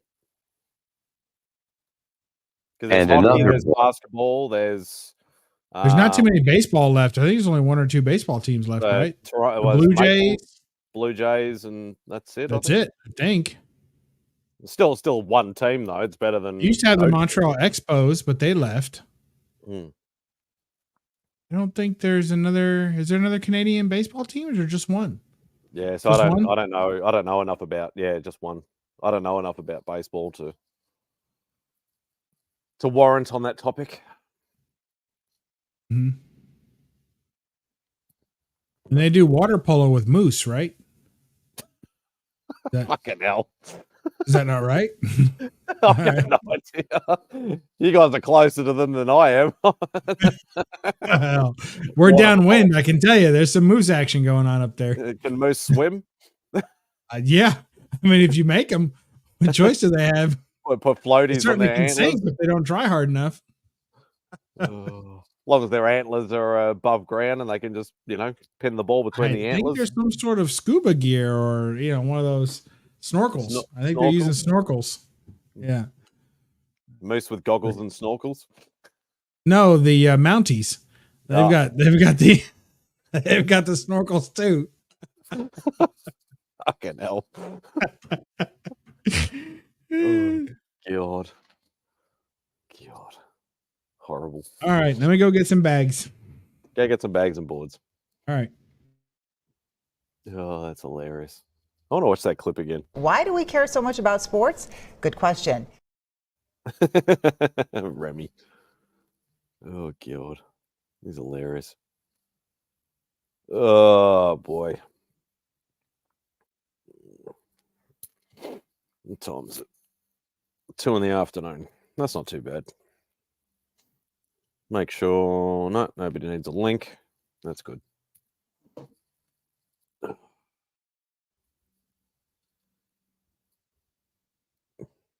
We're all going to oh shit. Ugh. Oh. Yep, Papa's typing something. I would just park my ass right there and just wait for him to rock up, even if it was like a 2-hour wait. What the fuck, Remy? What the hell? Oh, God. You're not supposed to be clipping me on my own show. You can clip it on your own show. Oh, I'm sorry. Was that did that not work? I'm sorry. I think it was just out of habit. I had a clip of you. Oh, You God. talk about parking your ass and waiting 2 hours. I can't even remember what that was referenced to. I would just park my ass right there and just wait for him to rock up, even if it was like a 2-hour wait. Oh, that's right. We were talking about Artist Alley and getting commissions and stuff. That's right. I'm sure that's what that was about. Yeah, that's what it was. I was just trying to remember now. Yeah, that was early in the show because it was I started getting cold, so I had to go get my jacket on. Oh boy. I come on and people leave. What the fuck? It happens, Papa, unfortunately. Welcome to Camp Crystal Lake. Yeah, where did everybody go? Everybody left? They Yeah, were everybody- protesting the sports ball talk. That's what it was. It's quite possible. Good. Good. Good. No show's better than sports show. Beck and I were discussing your thumbnails, Remy. What is Yeah. the deal with the thumbnails at the moment? Is What are that you like an talking about? AI generated thing? Well, I is don't it- know what you mean. It's the same thumbnail that I've always used. This whole year, I've used the same thumbnail over and over again. Just different variations. We weren't saying it was a I have bad no thing. idea what you're talking about. We're actually like, oh, that's like anime style, and that's like CGI animation style, and that's like we couldn't work out what the getup was you were wearing in the recent thumbnail, whether it was like some sort of like Mongolian outfit or It's just like it was like a medieval thing. That's all. Yeah, Yeah, no, I'm really enjoying the just trying to mix it up. thumbnail. I wanted to keep like the same picture, but just have like a bunch of different variations of it. Because I went back and forth with different pictures for like of us that I was going to use, and then finally I landed on that one, and I was like, all right, because originally I liked the one there was like a pose where it looked like we were talking to each other because I thought that made the most sense, but Angel didn't like that, so. Yeah, because you had the one for ages with like the black sort of background with the starry background or whatever like that, and you just changed the middle thing if you had a guest on or whichever. Yeah. And then What you I started want to going do, I to just the- don't have any guests, so. then you had the same pose, but then you just kept changing the backgrounds. Mhm. And then now at the moment you've got the same pose, but you're changing the background and you're changing the look of you two in the same pose. Yeah. Which I'm liking that because I'm like, what's it going to be this week? Mm-hmm. No, that's kind of what I was going for. Yeah, there is a possibility you may have a guest this week. A surprise intruder. Quite possibly. No, that's good. I don't know what we're going to discuss. I do have a new clip for Angel, so I'm excited about that. There's a couple statements I need to retract. A couple false statements that I made, and I've also been, I don't know, because we've been going through a lot of the stuff that we've been watching lately, as opposed to books, just because we haven't picked up so many books yet. But I did find I don't want to say a new spot, but there was an old spot that I recently went to that I was like, oh man, this place is great. And I think we're going to try to head there. Maybe even tomorrow, might go there. It's like a little comic shop in the town over. And, excuse me, they actually have a good setup. They have a lot of old books, which is what, I've been looking for. That's my cup of tea. And, it's weird. So the shop it's half comic, and then the other part is automotive stereos. It's Okay. it's like stereo equipment for your cars, and then comics. I've been hearing a lot of people with these weird, like some of these shops doing like half comics and then half something totally unrelated. That's exactly what it is. That's exactly what it is. And we went there years ago, and they had the same setup, and it was like when you walk in the door, it says on the, I forget what it's called, but it says like comics, and then it says like car audio or something. And sure enough, like you walk in and you see bookshelves, and then on the other side they've got like subwoofers and speakers and stuff, and they have like a speaker room, and it's like it's I mean, I guess it's a blend. I mean, I guess your business is always generating something. Like when comics are low, then you've got the audio system to go off of, and kind of vice versa. I just don't say the point of like, I can understand it being something different, but I can't understand somebody like going, some nerd's going to go in there and go, oh, let's go buy some comics at the comic book store. I think I'll go get a new set of subwoofers for my car. I don't know. So the funny enough though, like we're in there and I'm buying books, and then I'm looking at the glass, and I was like, man, I should pick up one of these.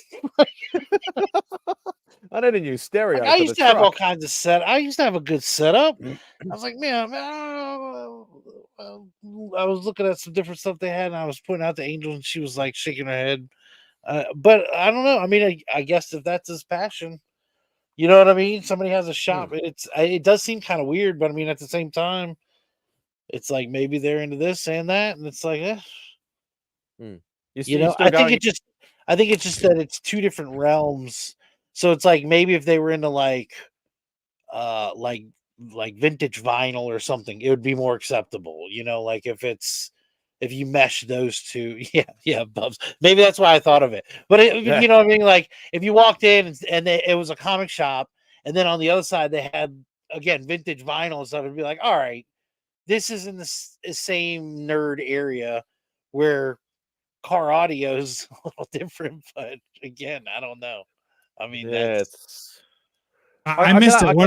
What is somebody blending? So I was telling Spidey that there's a shop in the town over that I went to several years ago, and I've recently visited it, and they have a really good selection of older books, like and prices are great and everything. It's just a little further than what I'm used to driving. It's not my local comic shop. But it's split. So half of it is comics, and then half of it is car audio. So it's like when you walk in, they've got like a glass countertop where you pay for all your books and everything. But in the glass, like there's statues, and then they have subwoofers, and they have like a back room that's like a speaker room, so you can go listen to the different stuff if you want to like test it out. But it's just two different worlds that they've like meshed this comic shop together. I have the video next time I go there. I'll live stream or something, because it's weird. But I mean, they've got a decent selection of older books that like at least different boxes to go through. That I'm like, all right. But how's their selection of car audio? That's what I need to know about.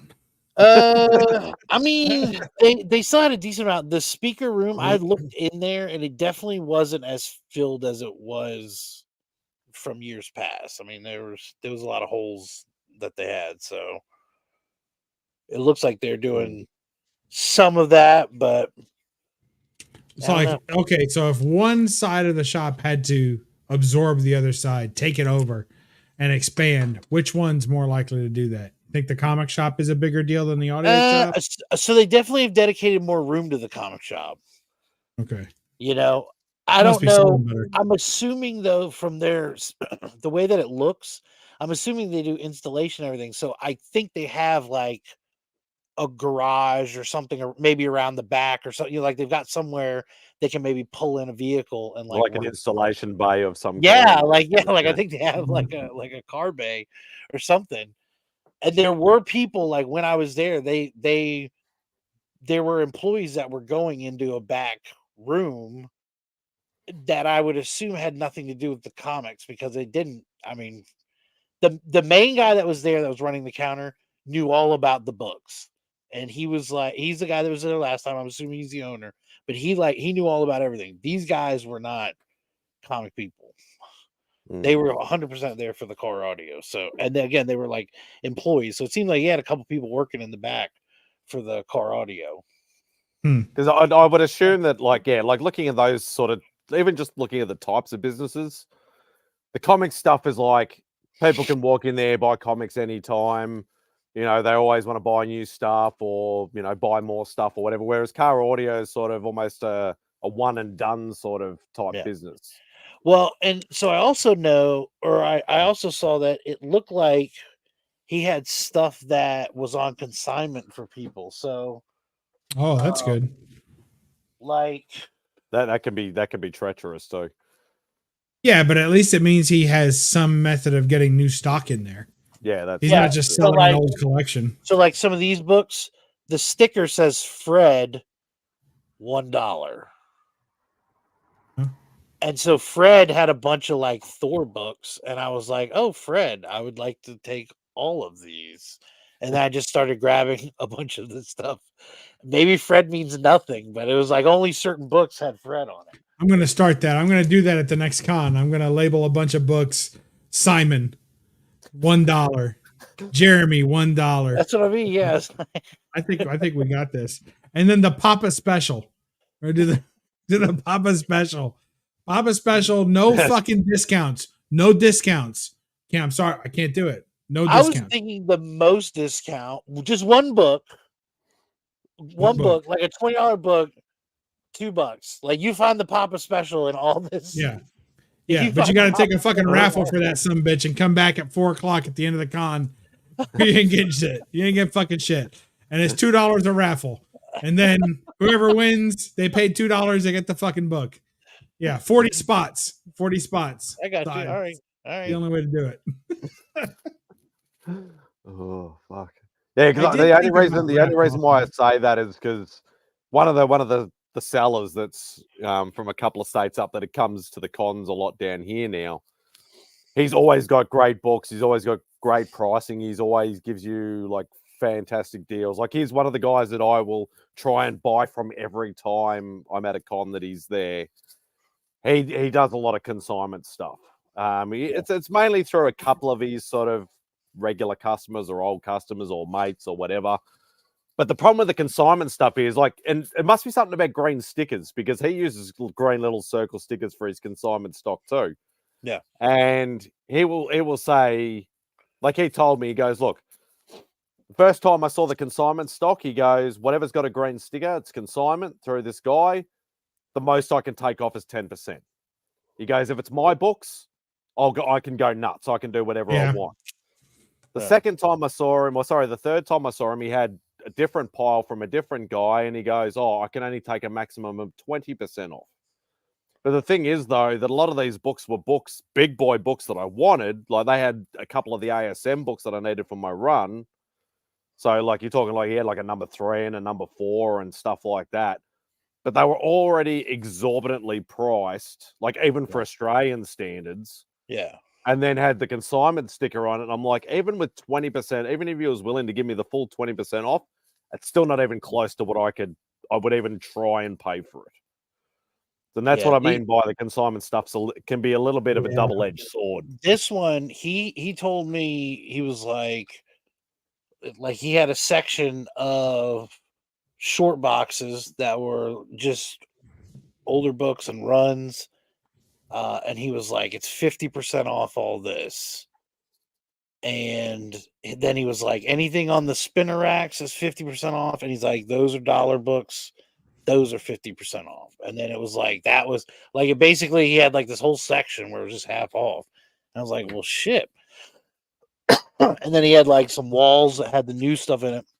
He didn't have a lot of wall books though. Like there were still books that were on the wall, but it was kind of like those store books that I had that Fred put out there for, $3, $5, or like whatever it was. And at that point he had told me they were half off. So I was like, well, shoot. And then I think he only had a couple like a couple bigger books and a couple slabs, and that was it. They were like in a separate area behind glass, and so. But the runs were pretty decent, and I mean, they, you know, there was definitely stuff there. I didn't have a lot of time. We kind of went there on a whim, and so I don't know. I want to go back. But if you're buying a whole heap of those old school Thors for $1, that's an absolute bargain. Like those Thor books, you know, I'd be paying like 15, 20, 30 bucks for over here. So for a buck, they had spinner. So the funny part is they had 2 spinner racks. That was a mix, and it was a bunch of Spawn stuff. And Angel kept asking. She's like, "Oh, well, we should get Beck something." I said, "She's already got everything." I was like, "There's only like it's only all the special books that like you can't find from like Japan or something that like you know like you can't go into a shop and get these things." Yeah. And she was like upset. She wanted to get Beck something. Yeah, I told her, I was like, "No, she's got everything. They have the whole thing."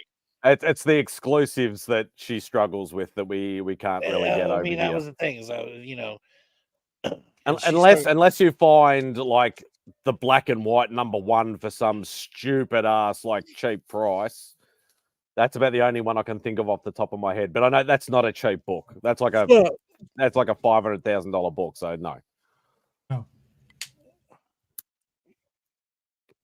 But yeah, because I know when everybody got together, when Rob started sending me boxes, and a few people wanted to send stuff to Rob for me, Austin sent a couple of GameStop Spawn books that we couldn't get here. So it's stuff like that it's the stuff that we really struggle to try and get. It's the store exclusives or like the ratios and all that sort of stuff is the hard to find stuff for us. I got you. So she has the entire run. It's just a lot of the exclusives and ratios and stuff.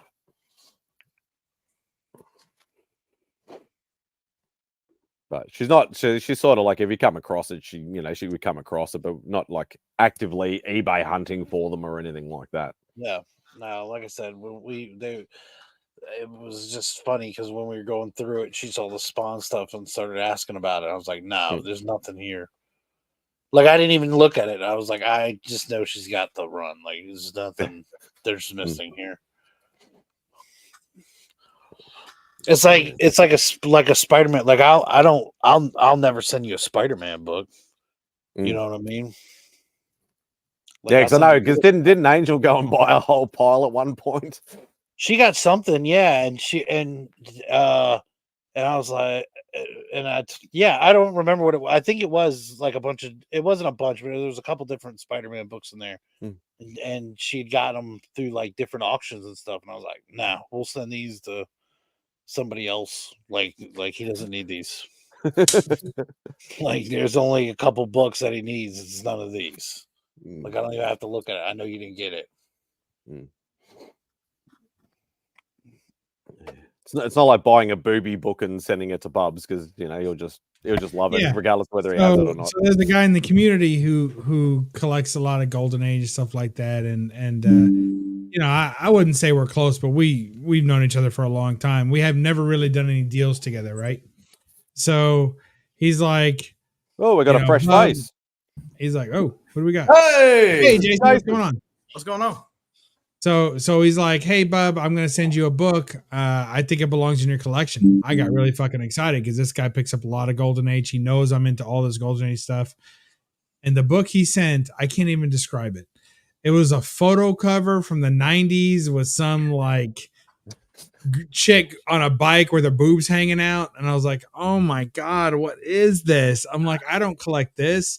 And he's like, "Oh, you're into that kind of stuff. I can't have it in my collection. It's too risque." I'm like, "That's just smut. Like I don't have smut. I have artistic stuff." I'm really like, send it to him. He'll take it. So I'm like, "Oh man." So yeah. Oh, that's hilarious. That's how it goes sometimes. Sometimes your reputation works against you. You're a dirty bastard, and we all love it. Apparently. I really thought he was gonna send me a good book. I was like, "Oh man, this is awesome. This is gonna be good." Trash. No. The book I wouldn't even give away. Like I almost threw it away because I'm like, "What am I gonna do with this?" You could have sold it for $1 at the show. I wouldn't even. Not worth it. Wow. Wrong person picks that up, I get kicked out, man. Oh god. Ain't worth it. What are you doing, Jason? What are you doing up so early? So early. I'm just getting back home. Oh, you're on a trip? No. But yeah, I just got back home. That's why I asked you earlier, Spidey, if how like y'all were gonna be on, because I didn't know if you'd be still on. So I checked you out and saw you were still on and decided to hop on. All right, we're shutting down. Yeah, yeah. You don't have to shut down. I got here. Glad you can make it. Oh, It's on the rewind. you're still on your OA kick, Jason, or Yeah, actually, I got one today. oh shit. Yeah, Liam Sharp Holt. Oh, wrong one. You have What other are you doing, Liam Remy? Sharp, don't you? This isn't your first Sharp piece. No, I got a big splash with Holt jumping. But wow.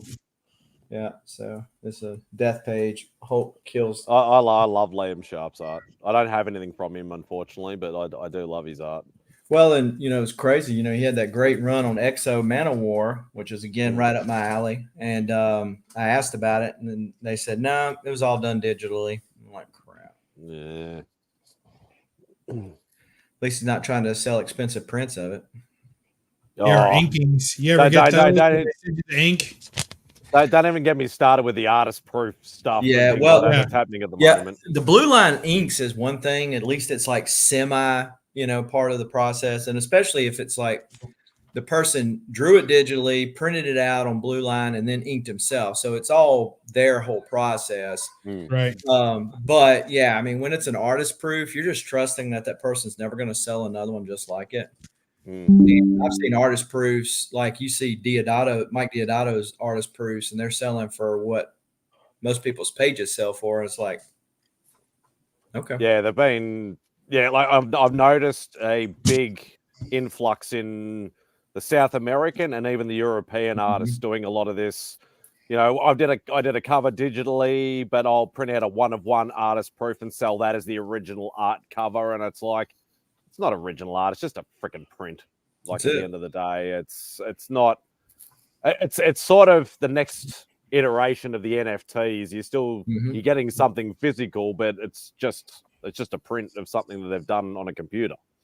Yeah, and if you were paying $50 for it, that's one thing. But when you're paying $200 to $400 for a mono print, so very expensive. Or in like Diodato's thing, like $1,000 sometimes, and like even more. And like, don't get me wrong, like I'd love an original by Diodato. Like I've had a few opportunities in the past to get one from him, but he has just gone like a lot of artists now, stupidly expensive. Like I looked at 11x17 fully rendered full figure piece about, I'd like to say maybe 5-6 years ago, and I could get it for about $1,000 US. Now he's charging, I think, something like $5,000 or $6,000 or something. Yeah. So his last commission list, I got on it.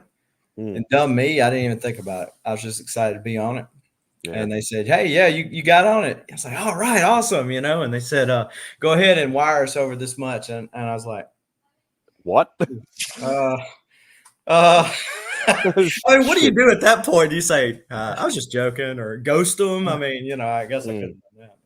I was the same, because they did a list for Ivan Reese or Ivan Rice, however you want to pronounce his surname, who's like big name, like DC artist and things like that. And I've loved even though I'm not a DC guy, I'm a Marvel guy, I still love his work. And it was $1,000 for the 11x17 full figure option. You could either get like color or pencil and ink for the same price, so there was no difference. So I was like, I might as well just get a color piece. I was on the list, and then I didn't hear anything for a couple of years. Now I know the guy that runs the studio that they go through. Like I've known like that other Ivan for a long time. Yeah. And he's like, yeah, I said, look, I think I might have missed the list. And he goes, look, I'll just slot you in somewhere. I know you've bought plenty of stuff from us before. I know you, I'll just slot you in the list somewhere. And then I didn't hear anything for a couple of years, and I forgot all about it. And then all of a sudden out of the blue, he's like, oh, he's going to start working on that list again. But the price went up $500. And I'm like, no, I'll have to pass. Sorry. Yeah. Because the Aussie dollar had changed a lot. I was paying, back when I did the list, it was like 80 cents to the dollar for Australian versus US. Now it's at like 60 cents. So even that $500 would end up being an extra $700 or $800 for me. So I was like, sorry, I have to pass. You just have to give it to somebody else. I just can't do it. And especially saying we'd already agreed on that thing from the original list. Right. Yeah. I'm not doing it. Yeah, it's crazy. And, yeah, he's represented by the same studio that represents Deodato. Yeah. A lot of the big name artists. Chamorro Studios, whatever. Yeah, Chiaroscuro. So I can never pronounce it. Chiaroscuro or whatever studios. I can never pronounce it. But I get why these foreign artists are inclined to do digitally, because instead of worrying about the mail or trying to meet deadlines, I mean, it's so much easier just to scan the file. But I just don't understand how they think that it. And I guess the market will decide, but how they think that it should just garner the same amount of money as what these other ones do, Yeah. And that's the thing, like they do have the market down there because they have like all the big name, well, most of the big name Brazilian, Argentinian artists and that working under them or have done at some point or have some sort of connection to them. And as I said, like I've dealt with them quite a few times over the years. Like I got on their sort of train really early. So like I became really good friends with Paulo Sequeira. Like we've actually brought him out to Australia a couple of times. I love his art. Absolutely one of the nicest guys. Like if I want something from him, if it's not on their website or whatever like that, I'll actually just contact him directly and he'll still use them as a facilitator to get it, to ship it to me. But I'll do everything straight with him because like, even though I like Ivan DaCosta, he's a fantastic guy. He's done a lot for the industry down in South America, especially with their massive con, CCXP. That's usually run out of Sao Paulo in Brazil. It's still, like it's getting ridiculous. And they're not always, Brazilian people don't ship the best art either. It's usually, crappy padded like mailing bag with 2 bits of thin like styrofoam in between. And that's how they quite often, send they've gotten a lot better over the years, but that's how it started originally. And I had a few close calls. Yeah. Roger Cruz is represented by the same people. And so I ordered a saber-tooth wild child commission that he had done. He was already pre-done, but it was done like the Age of Apocalypse style. Yeah. And so I got it in finally, and it was wet. The whole box was wet. And I was like, oh, no. So luckily they had packaged it in a bag inside there, so it wasn't ruined. But I've seen the mail system, that Mortal Hulk transformation page I got from issue 16. Literally, the Masonite was broken in half. Like, how do you break Masonite in half without purposely trying to do it? Yeah, and they've started. I've noticed a lot of artists starting to do that. They're literally getting 2 sheets of like Masonite or some sort of like semi-pliable sort of solid wood, and literally like packing in there. It obviously adds a lot of weight to the package, and you're paying for that premium. But at the end of the day, if it's a 1-of-1, you'd rather it be protected and pay the extra money for the shipping. Right. Papa Willie, to answer your question, I didn't give up Saturday mornings. It's just that a lot of times scheduling, and once you get out of a habit of doing something, it's hard to get back into it. And so that's just one of those things. I haven't got back into the habit of doing. So. And with the comic market where it is currently, what I mainly dealt with was affordable books. And so people start, watching their pennies and nickels, and that kind of stuff. And I'm just not going to give it away, and I don't have to. So, what do? You just hold on to it till better times come. So. Yeah, I think gone are the days of people trying to sell. Like people still try to do it, try to put like the big boy books on the YouTube auctions and stuff like that. And like I've seen some really good results come from that sort of stuff when I used to do like obviously just buying, not selling, but just buying from the YouTube auctions. I've seen a lot of decent books go for a lot of money and things like that for a YouTube auction. Like I'm not talking $50 books, maybe $1,000, $2,000 books. but it's very rare that you'll get somebody dropping that kind of cash on a YouTube auction these days. Yep. Most people just want to buy, $5, $10, $50, maybe $100 books if you're lucky at the most. Yeah, I mean, in the seller community, you kind of know which people like are really big buyers, and so like you really go out of your way to try to make sure they're going to be in your auction, because if they're not, you're screwed. And to each their own. So I'm not casting any shade to anybody that does anything differently than me. But like for me, if I'm going to sit here and chit chat, I'm going to sit here and chit chat. I'm not going to try to sell books. Like if I'm aiming to sell books, that's exactly what I want to do. So I want the auction to move fast. I want people to know what they're fixing to sell instead of trying to figure out what they're going to sell and talk all this other kind of stuff. Papa Willie has been in and around enough auctions himself. He knows what I'm talking about. And you're trying to sell some books to make some room, free up some capital to buy something else. And then, when it's taken an hour and 15 minutes for it to get back around to you, well, crap, I could have done that myself. That's just ridiculous. Yeah, because when I used to do the auction scene, it was mainly through my mate Gorilla Todd. Mm-hmm. So I mostly bought a lot of my stuff through Tidal. Todd was like what Rob is now. Like Rob's my distributorship now. Rob Fatstack. He's your hub. Yeah. So if anybody wants to send me something or whatever like that, they usually send it to Rob, and then we work it out from there. But Todd did that for the auctions because like I wanted to buy stuff. Being over here in Australia, obviously I'm a lot more limited. And Todd was like, if you buy anything from any of the other sellers, because that's where like Sands started and Better Ray Jim and all those guys, they all started pretty much on Todd's sort of channel.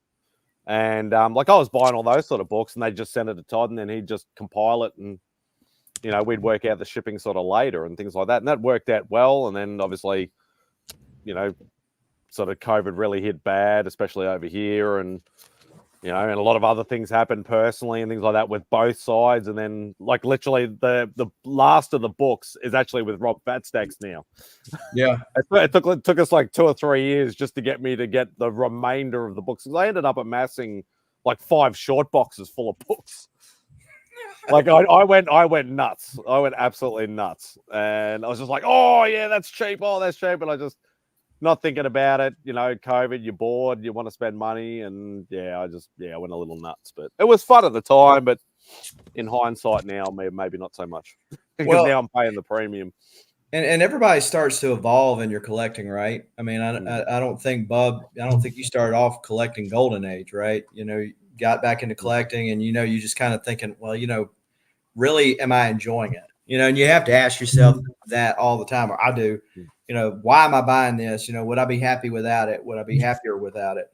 And I've kind of leaned more towards the original art aspect of it, just as other people pivot on their collecting deal. But I still have a fun time digging through the dollar bins and rescuing Turok ones and the like. But it's doing whatever you like. The other thing with the YouTube auctions, I was very blessed with the crew that we did the Saturday morning thing for a while. Oh, and Caroline and a few others. Yeah, well, you had a lot of the same people, so you knew they were reliable. When they said they were going to be there, they were going to be there. They were going to be there on time. Mm-hmm. Dang, Papa is cleaning house. Mm-hmm. But then it gets aggravating when people don't ship on time. People aren't there on time. Like those are like pet peeves of mine in the business world. Or like if you say you're going to start at 7, you start at 7. You don't start at 7:15. Or when what used to get me is when people, and you guys were good about it, but people who would let you build a box and then they would fucking disappear. It wouldn't be on auctions again for another 2 weeks. I'm like, this guy's holding 4 books for me. I just want my fucking books at this point. Yeah, like I don't need to build a box anymore. Or maybe he's got 10 books for me, and I'm like, are you ever going to sell another book? Yeah, I'm coming. I'm going to be on next week, and they didn't show up. It's like, Or you have people like Jay Blitz and other ones that ghost everybody and steal a whole bunch, and starts creating. And people were pretty mad at Todd there for a while. I mean, he was holding a lot of books, and from what I understand, he didn't have any in mind, but he was holding a lot of books. and he was still conducting auctions. So you have time to sell books, but you don't have time to ship books. And that's a no-no. You can't do both those things.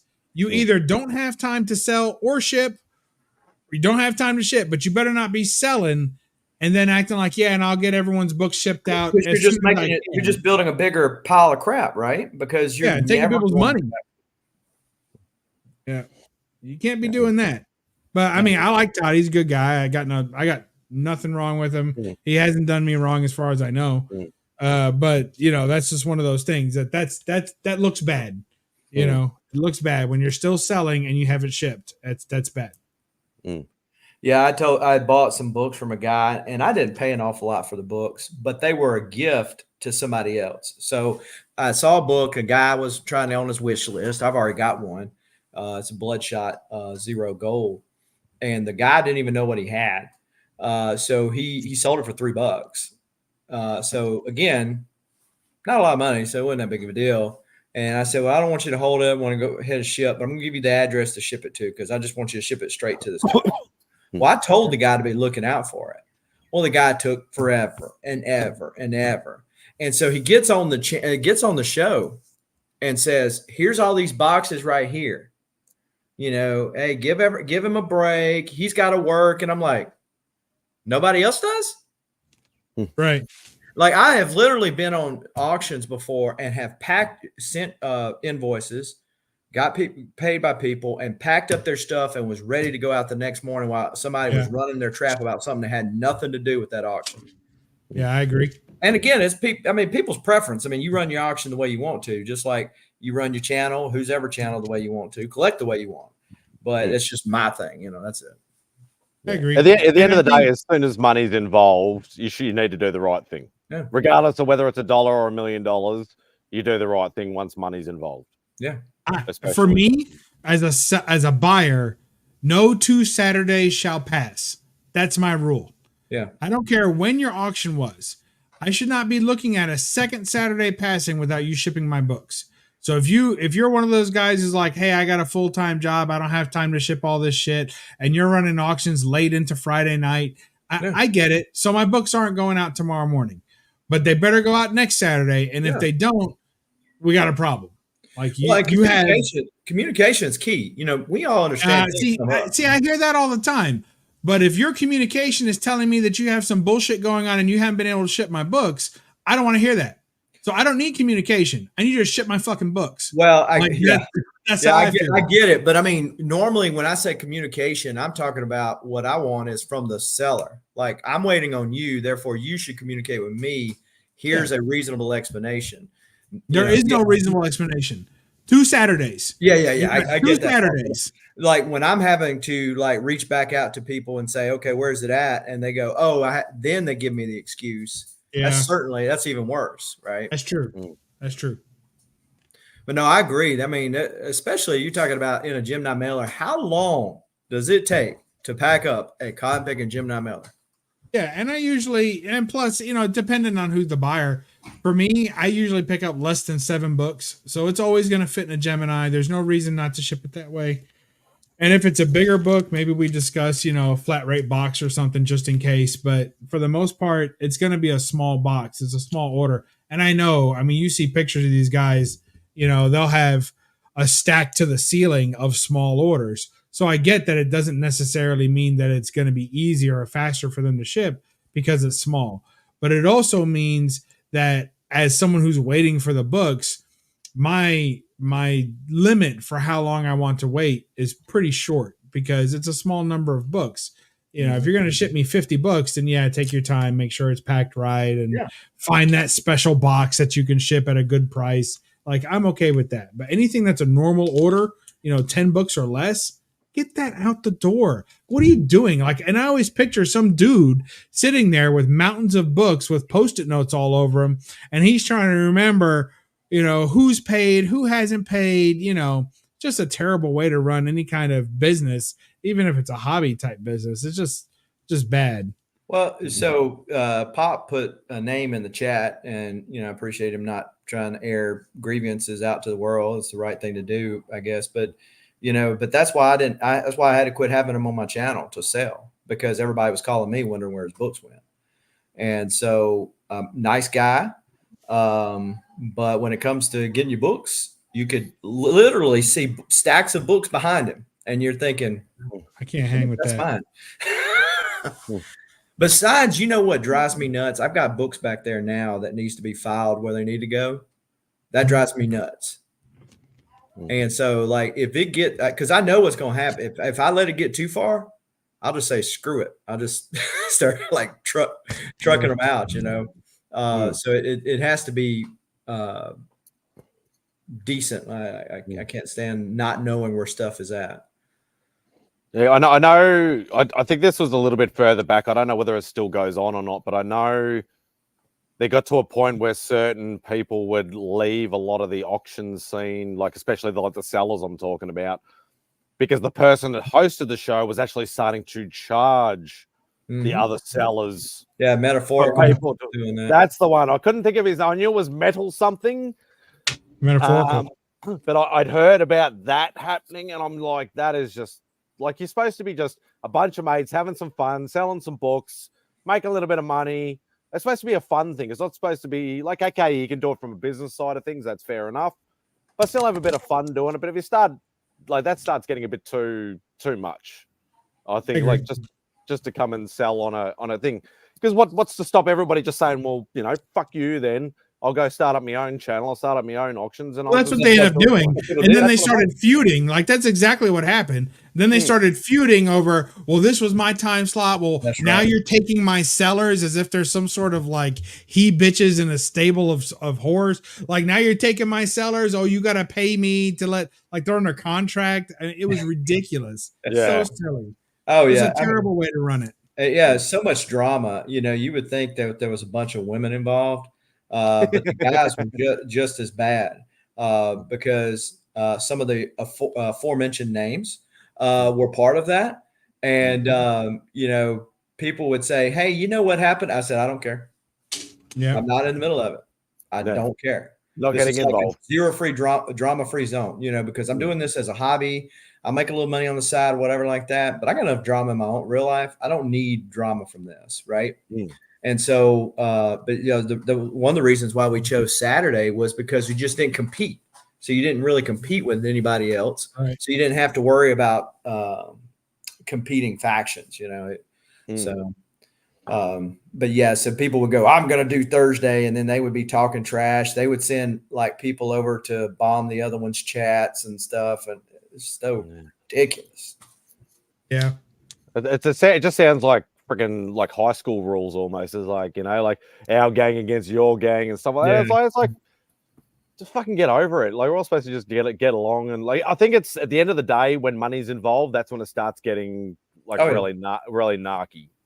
You're taking my money away from me. And it's like a lot of guys literally just do it just to make a couple extra bucks or literally just to hang out and have fun, like a hangout stream. Yeah. Move books around, right? You just moving the money you got in this book you don't want anymore over here to another book you want. So yeah, it's like a swap shop. A lot of times you'll see sellers buying from other sellers. I've never experienced this before, but I've heard that there were sellers that were they would bid on stuff and bid up stuff just to get people to bid up. Still bidding. Yeah. Still bidding. I've never experienced that. Certainly never been a part of it, but I've heard that that's happened in some. CJ says, "Don't get me started on auctions." Like, what is there that CJ doesn't rant about? That's the better question. It's not like what to get him I started. heard him get on one time and complain because his ice cream was cold. I couldn't fucking believe it. He got on there. You're talking about his teeth turning. It was. Hold on, I got to do my CJ impression. Yeah, that's about right. Yeah, that's pretty much it. You just need a Kool-Aid man, and you'll be right. You know, we're just antagonizing him to come on now. You know that, right? Oh, well, I'll do that. Yeah, I know. Remy dropped down. It's like, whoa, wait. One of the bad things about living in a small town is that there's nothing to eat late at night. Yeah. Like, even if I wanted to go get some food, there's nothing. Yeah. I'm gonna check though. There might be a gas station open nearby. I'm hungry. The kilted tilt is not close enough for him to. The kilted tilt. Was that the tilted kilt? Yeah, the tilted kilt. God damn it.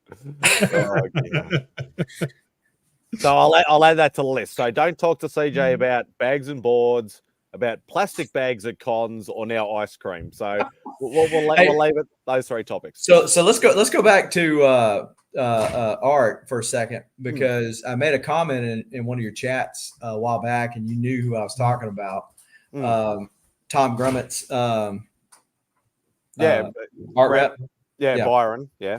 So I wasn't gonna call his name if nobody else knew, but you I just a first name. So anyway, no, art reps is like, okay, you're trusting this guy, and like in the case of Tom Grummett, him and his wife are some of the nicest people you'll meet, and they're trusting them because they're like, hey, I don't know none of the business side, right? I'm not a business guy. I'm not an internet guy. I just like to draw. And so if you could sell some of my stuff, great. And so they trust him to do that. But then when you have communicated with him multiple times, have to call him out on Facebook that he don't communicate with you, for him to communicate with you again, only to then ghost you again. Then I called him out with Tom Grummett and said, he's like, oh yeah, he'll get back with you. I said, when? So I pulled up my phone. I said, this time, or what about this time? How many years does it take? And they're like, and I hated, I stopped at that point because, again, they're nice people, and obviously they trust him to handle their stuff. But, I'm like, my money's real money. If Tom is, because of whatever reason, I know he was moving, he sold some of his houses and it was consolidating down. If he's behind, just say, hey, look, Tom's behind. If I put you on a list, he's not going to get to it for whatever time.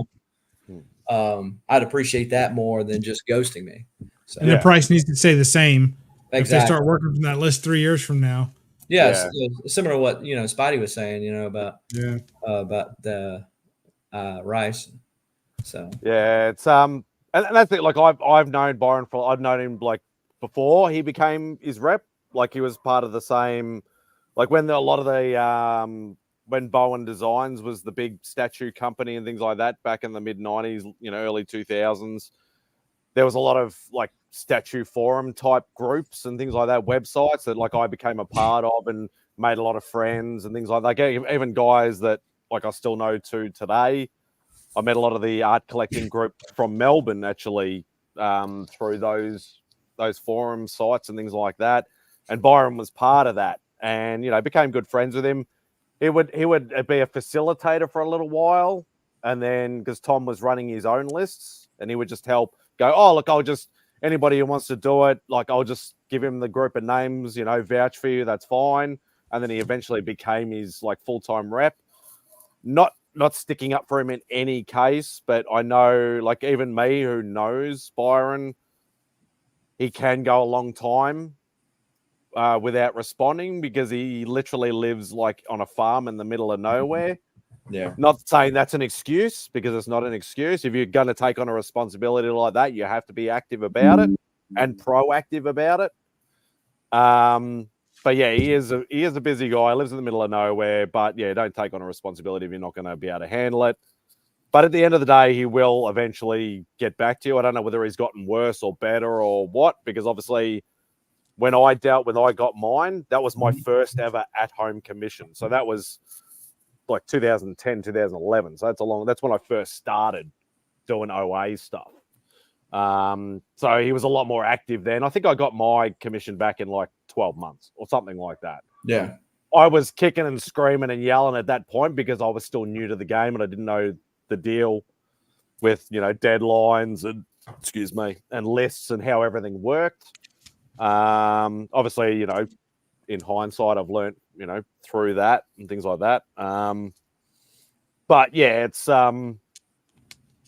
definitely hard to become. You'd have to basically be a full-time rep, even if it's just for one artist. Like, because you need to be answering people's queries, answering people's questions, like, where's my stuff? Am I on the list? Have I paid? Have I not paid? Is he done? Can I see a thumbnail? What progression is it? You'll get a million questions, especially if you're going to open a list. And Tom is like, he'll open a list of between 20 to 50 people at a time when he opens his yearly list. Sometimes 2 yearly, 3 yearly list. So yeah, you got to be on that stuff, and you can't be ghosting people. There's no excuse. Bad internet, living in the middle of nowhere. You're busy with a full-time job. Most of us have full-time jobs. Most of us have, families, YouTube stuff, other stuff going on. You take a responsibility. You live up to it. Right. That's how. Well, and so I mean, I've seen at shows Tom pound out those, just ground out those commissions. But of course, obviously, what I was asking for was a lot more detailed, and I knew it wasn't going to be a commission, a show piece. But so I saw him back in January, and he's going to be at. I think he's going to be at Dallas in June. And so if he's at Dallas in June, there's another show going by, because I was hoping that I could, and that's why I contacted him far enough in advance in hopes that, okay, well, I can just pick it up at the show. Yeah, don't worry about shipping it out. Yeah. Yeah. Because I know he's, in the Great White North. So.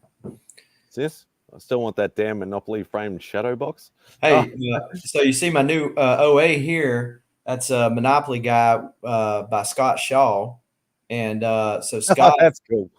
Scott was one of the animators for the Flintstones for Hanna-Barbera. And so they were doing a over on 4C Comics. I blame you for this, Papa. Look what you started, Pops. Oh. All right. You guys want to have a real conversation about auctions? Yeah, let's have it. All right, let's have. Hey, no hand marking. Hey. If you're gonna do the hand thing, you gotta show me your hand membership. to the sacred hand community. Papa, show him my hand membership. I'm not only a member of the hand community, I'm also the president. Well, fuck you. No, fuck me. Fuck you. All right. How's it going, CJ? I'm doing all right. I only jumped on for a couple minutes because you guys were on topic before, and I wanted to throw my 2 cents. Now, don't have anything against you as far as how you conduct yourself and everything. Yeah, I'll say you've conducted yourself with no problem whatsoever. I've watched you. I've actually had people buy stuff for me when I was away, and they saw stuff on your auctions, so I have no issue. You pack very nicely. Appropriately, no problem. Here's the problem I have with a lot of people. Okay? They show you something. Let's say it's a $50 book, $100 book, $200 book, $500 book, $1,000 book. And they're showing it to you through a plastic bag. They're not showing you the back. They're not showing you the inside. They're not showing you anything. You're asking questions. Hey, I'm going to spend $200-$300 on this fucking comic. You're asking specific questions about the book. They're getting irritated. You're asking these questions. Why are you getting irritated? It's all part of selling the product. The other thing is, you got somebody, they go on there, and they're about to show you what they're supposed to do, and they have 2 minutes or 5 minutes, whatever the timer is that they have. And they're sitting there showing you a bunch of freaking buy it nows. And you're sitting there watching this guy for 20 minutes, waiting for him to get to the freaking book that you want to bid on, taking away from all the other auctioneers' times. It's ridiculous. It's not structured. Here's the other thing. Listen, I'm not going to tell you how to conduct your business, how to conduct your life, whatever the case is. If I'm buying a heavy duty book from you, and I'm spending some money. I'm not talking about some bullshit money, whatever. I'm spending money. Don't demand for me to pay you, friends and family, if I don't know you from my ass. Yeah. Because I need to have some kind of guarantee, and I need to have some kind of backing up in case you don't ever send me the fucking book. Right. I need some backup on that. I need some validation. I don't care if the whole community loves you. I've never done business with you. I don't know who the hell you are. Yeah. Do I know where you live? Because if I do know where you live, no problem. I'll find you. It's happened to me with a New Yorker. I found where he lived, and I got my stuff. I'm just saying, like, I don't like that shit. You know what I'm No, I saying? mean, Like, yeah, those are all valid points, especially with the point. You know, like most of what I have sold. You know, you're talking about $2 to $10, right? You're talking about small potatoes. So, like when you're talking about $2, it's like okay, it's in $2 condition, right?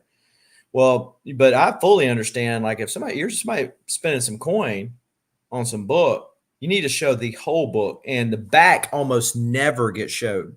And I have gotten books before where the back was all, messed up, right? Because, it had writing on it or had smudges all over the back of it. And while we're on rants, giving a grade based on current grade, not with a quote clean and press. That's bullshit too. The clean and press. Exactly. Yeah. Why don't you clean and press it? Yeah. And make it pristine and send it to CGC so it come back a 9.8. Don't tell me it could be a 9.8 if you do this. No, you do it. And then the other thing is the grading scale. Yep. People are throwing this is a 9.0, this is a 7.0, this is 9.8. This is according to who?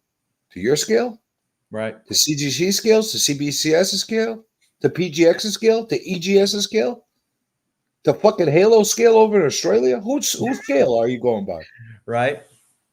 Why don't you just tell me? Listen, it's a near mint book, near mint minus. Yeah.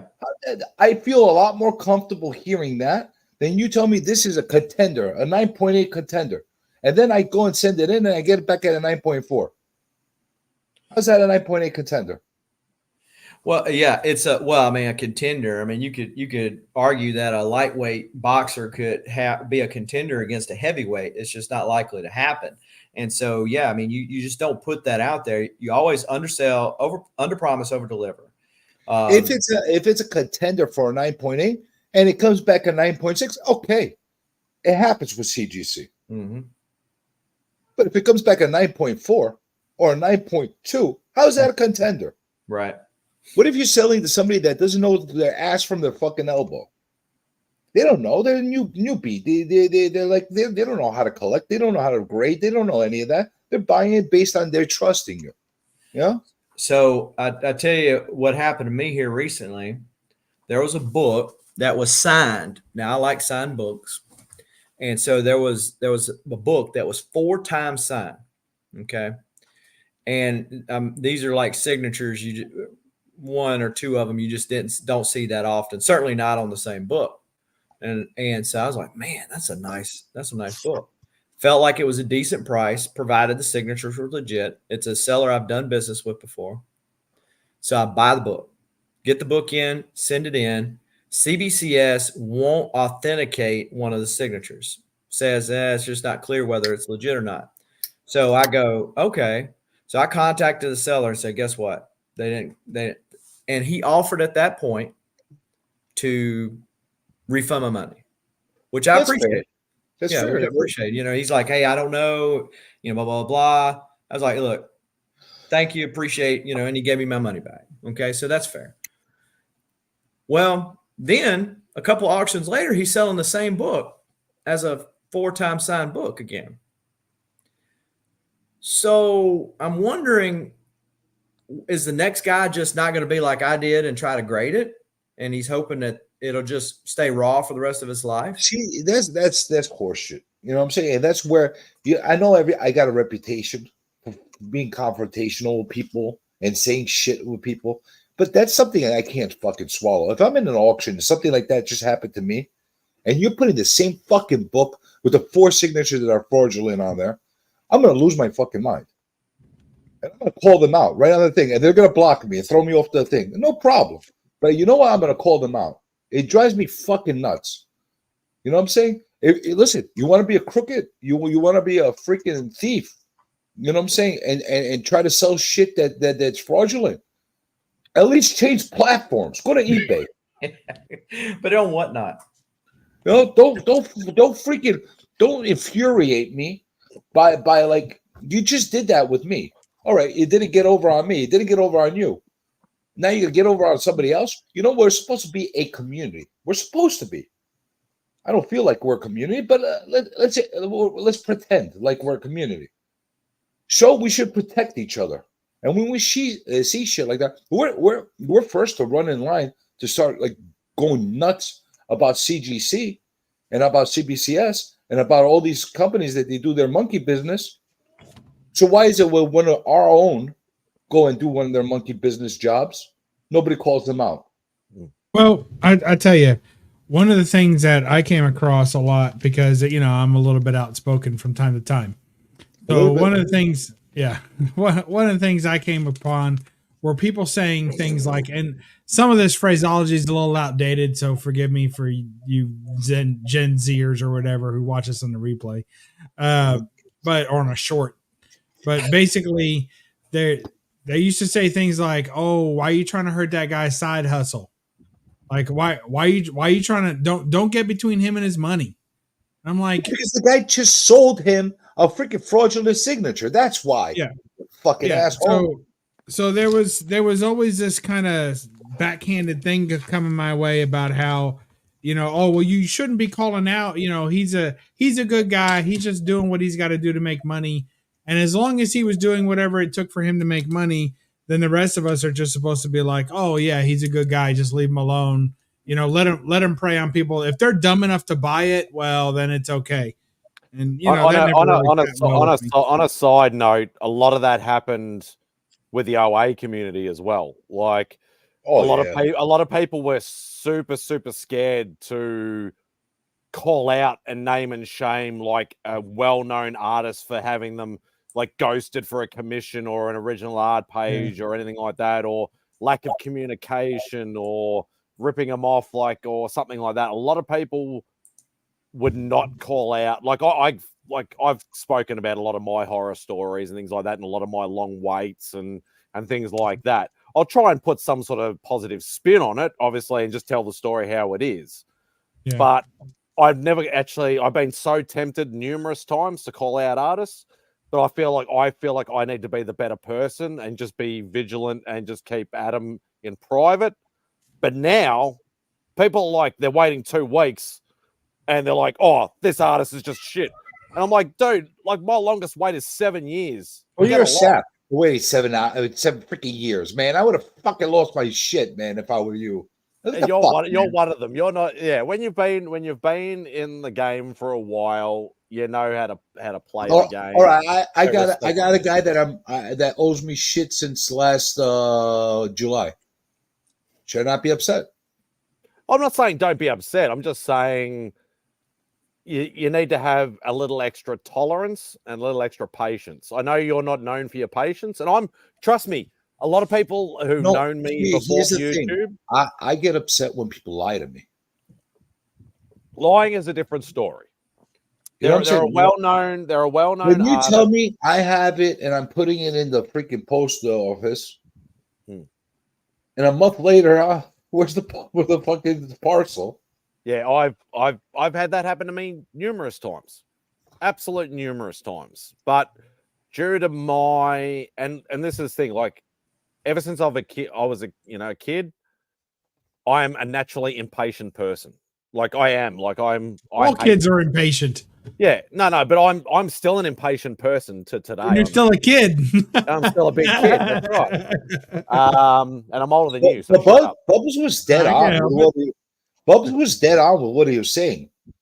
That's not a bad thing. 2 Saturdays, I think, is very, very generous. And it's generous. But like with the OA game, it's a different kettle of fish. The OA game, like different story. If you're buying published pages and things and stuff like that, there's no excuse to not. Yeah, finished work is there's no excuse. If you're doing something from scratch as a commission, there's a lot of other factors. A lot of people may know but do not comprehend what goes on. Like.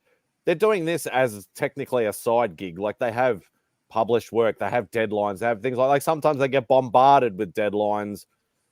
Sometimes like whether they should have opened up a list or not is probably not a wise choice. I get life. Communication is necessary.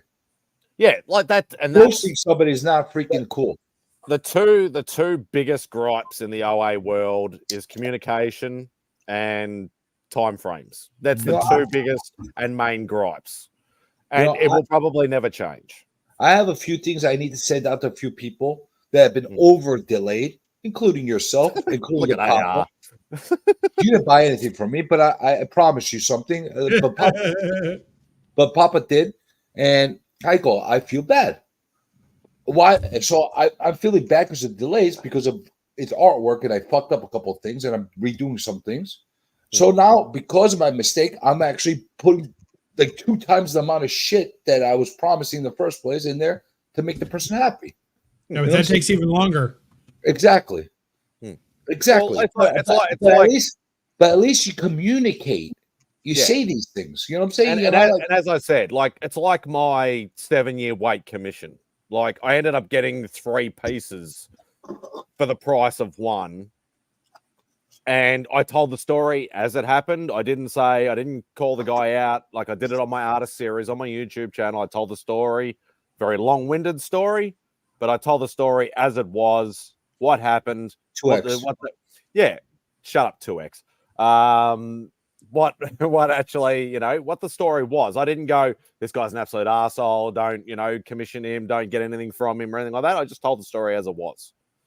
And I just did it like in a diplomatic way, I suppose you could say. But I still told the truth. Like I didn't sugarcoat it or anything like that.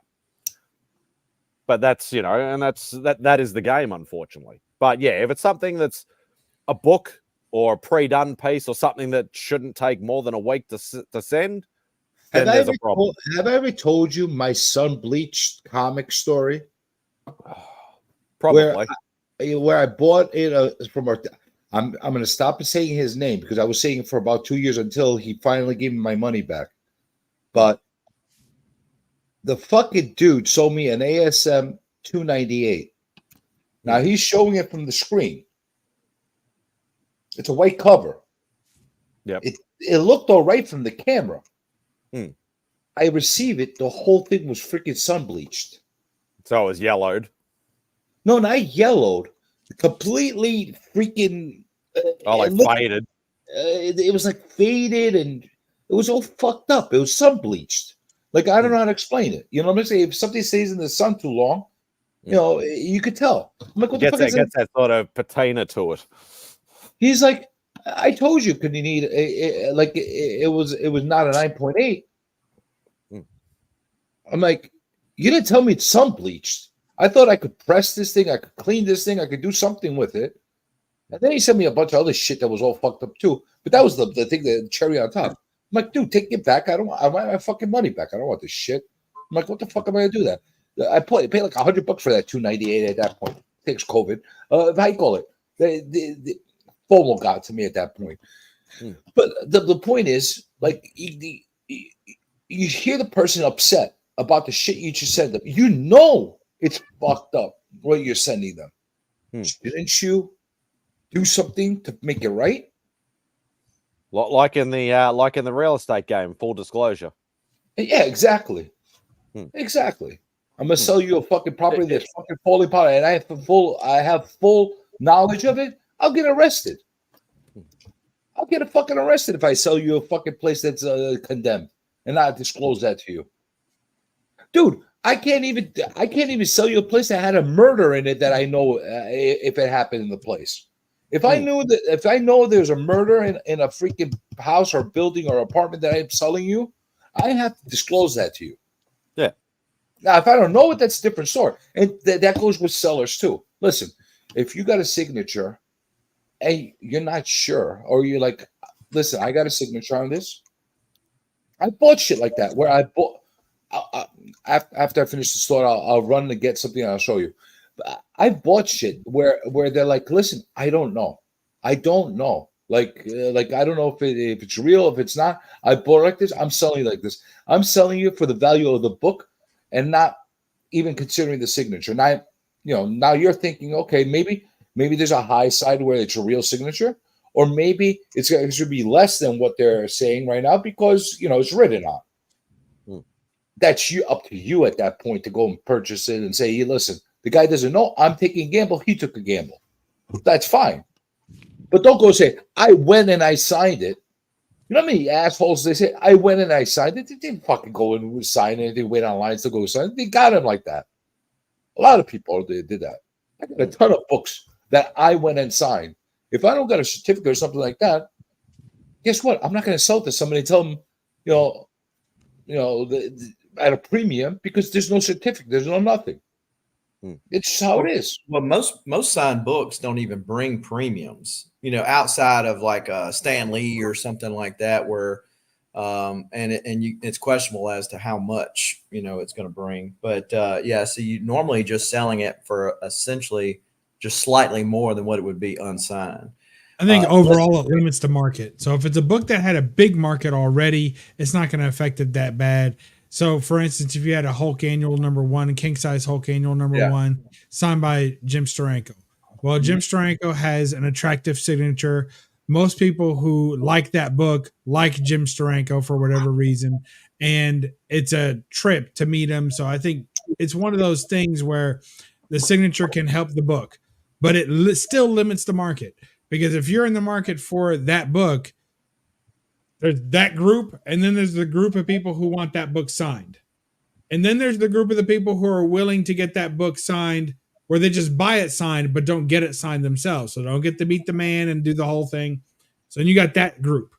So, and is that group willing to pay higher than they would for the book unsigned?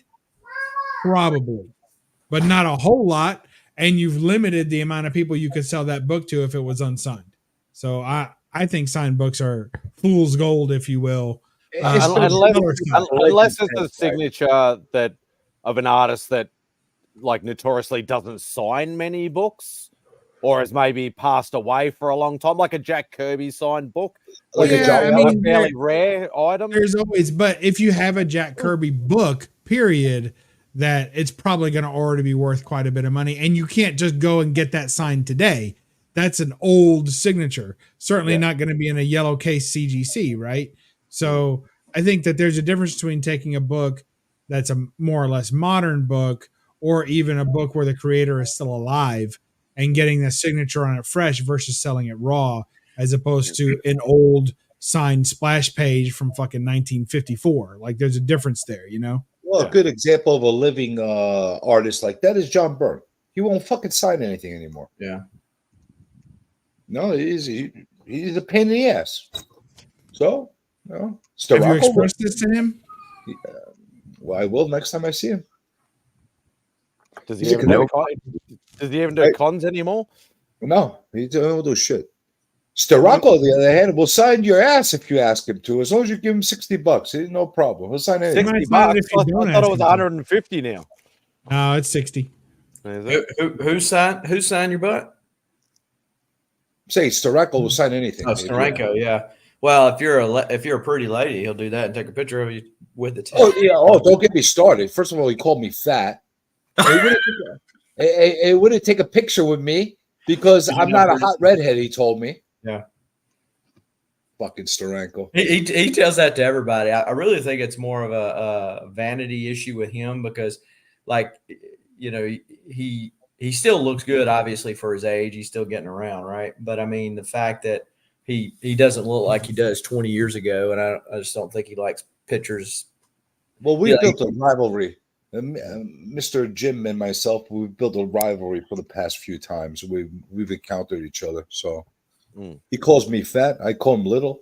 He gets mad and then tells me to hit the gym. And whatever you do not film near him because his minders will rip the camera right out of your face. So they caught me taking a picture of him. And so they said, everybody, we done told you all, do not take any pictures. Of course, they didn't come over there and get my camera. But fucking Zsa Zsa Gabor. That's who he is. He's the living. I'll be right back. I want to show you guys something. Yeah, like I heard like from some of the stories from the guys from like Heroes and stuff like that from last year, I think, and even the year before, that like, the minders will literally like jump the tables and, try and rip the cameras or the phones out of your hand and stuff like that. Oh, there's no filming, Jim, and rah, rah, rah, rah, rah, and all this other stuff. And I'm just like, dude, like, relax, just to say don't film or don't take a picture unless you're going to, specifically ask for it or pay for it or whatever. Because I think doesn't he charge for a photo with him or something? I don't think it's even on the price list. Normally doesn't take them unless you're a pretty girl. So, hey, what the fuck? What the fuck? Is he mocking me? Fucking pop. More than usual. Anyway, show you what I got today. I went by the comic shop. I haven't gone to the comic shop in a while. And it's fitting we're having this conversation right now. What the fuck is it? There we go. Okay. What are you showing? Hang on. There you go. So there's Jim right there. Here he is.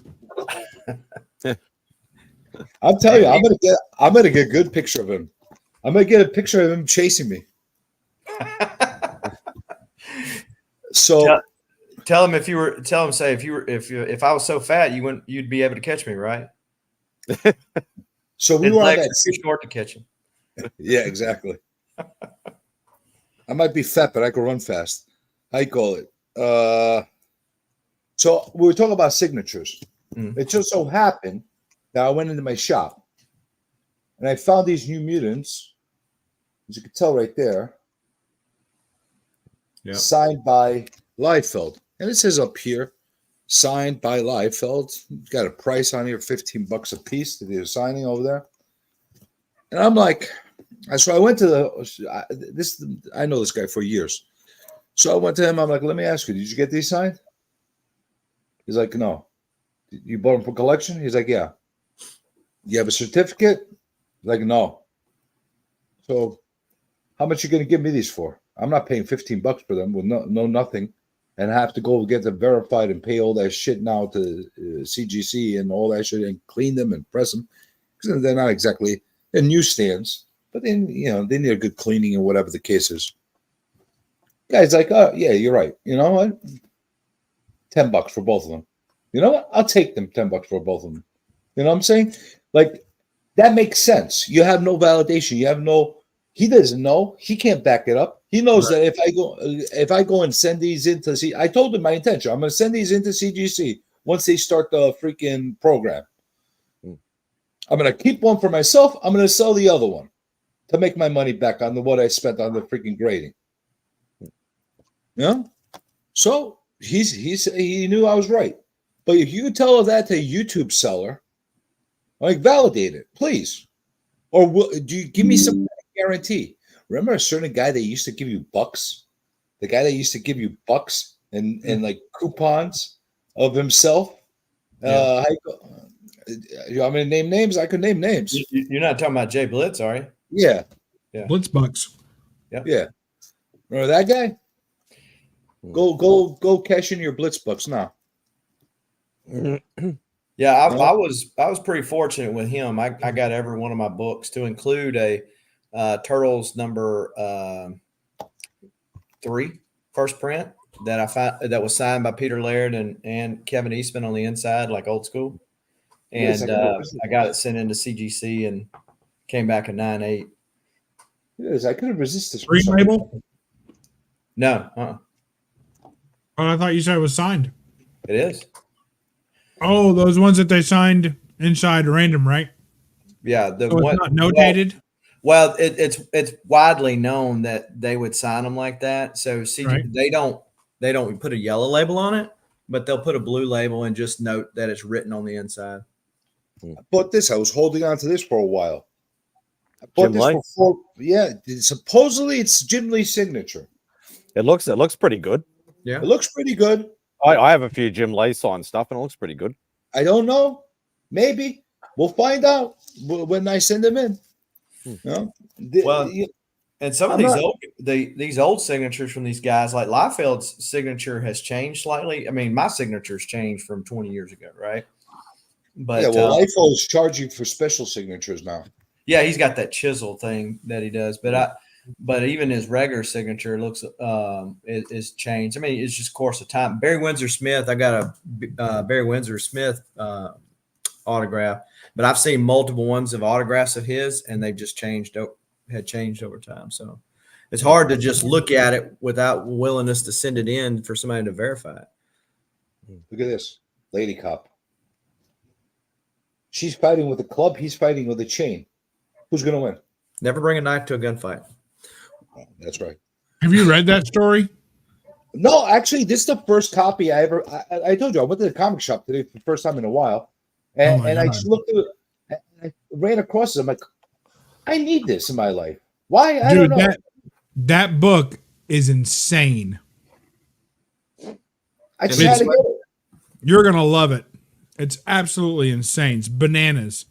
No, I don't know how that ever got printed.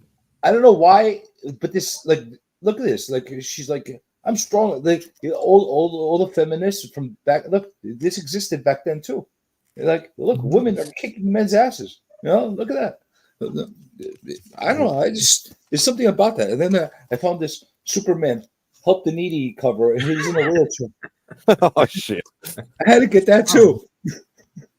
I don't know. Like, I don't know. Sometimes, and then I got this. This is actually worth some money. Dr. Fate. Well, it's a first special issue. No, it's actually number 9 of the first special issues. Yeah, that was the name of the book, first special issue. Yeah. Then I found this, like $2. I was like, hey, I'll take this fucking thing. You know? And then here's my new books for the week. Napalm Lullaby. I don't know what the fuck this is, but it looks cool, so I got it. And then I got this thing. This is like some Conan book, but I like the cover. Heroic Signatures. Look at this. All right, I got this. And then some indie artist, indie creator had a book there, so I got this. Secret Heart Attack. There you go. If you notice, I don't have a very extensive pull list anymore because I don't buy new comics anymore.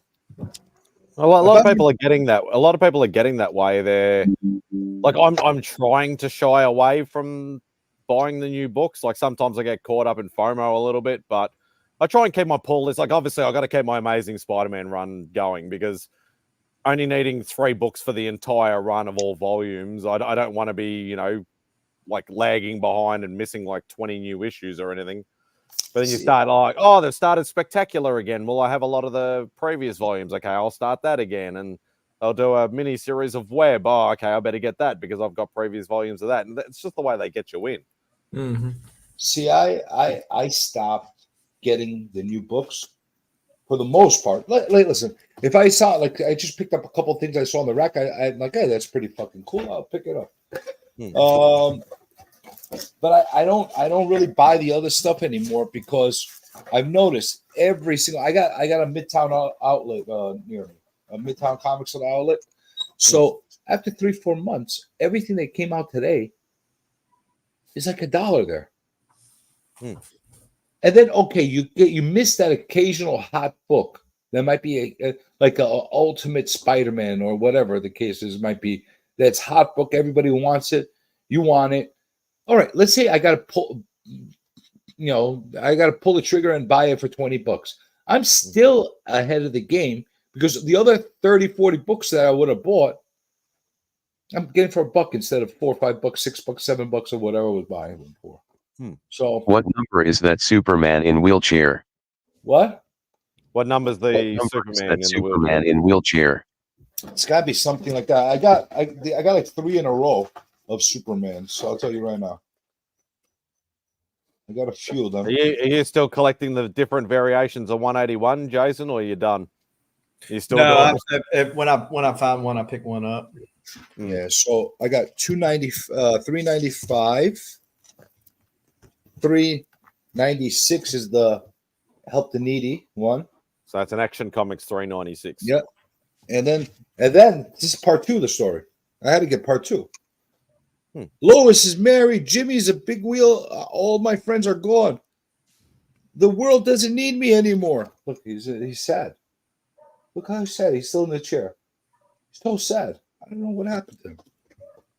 And then there's a robot Superman on this background. Look at that. How many different variations of 181 are there? Do you know actually how many there are? I think it's like the second most homaged book ever behind ASM 300.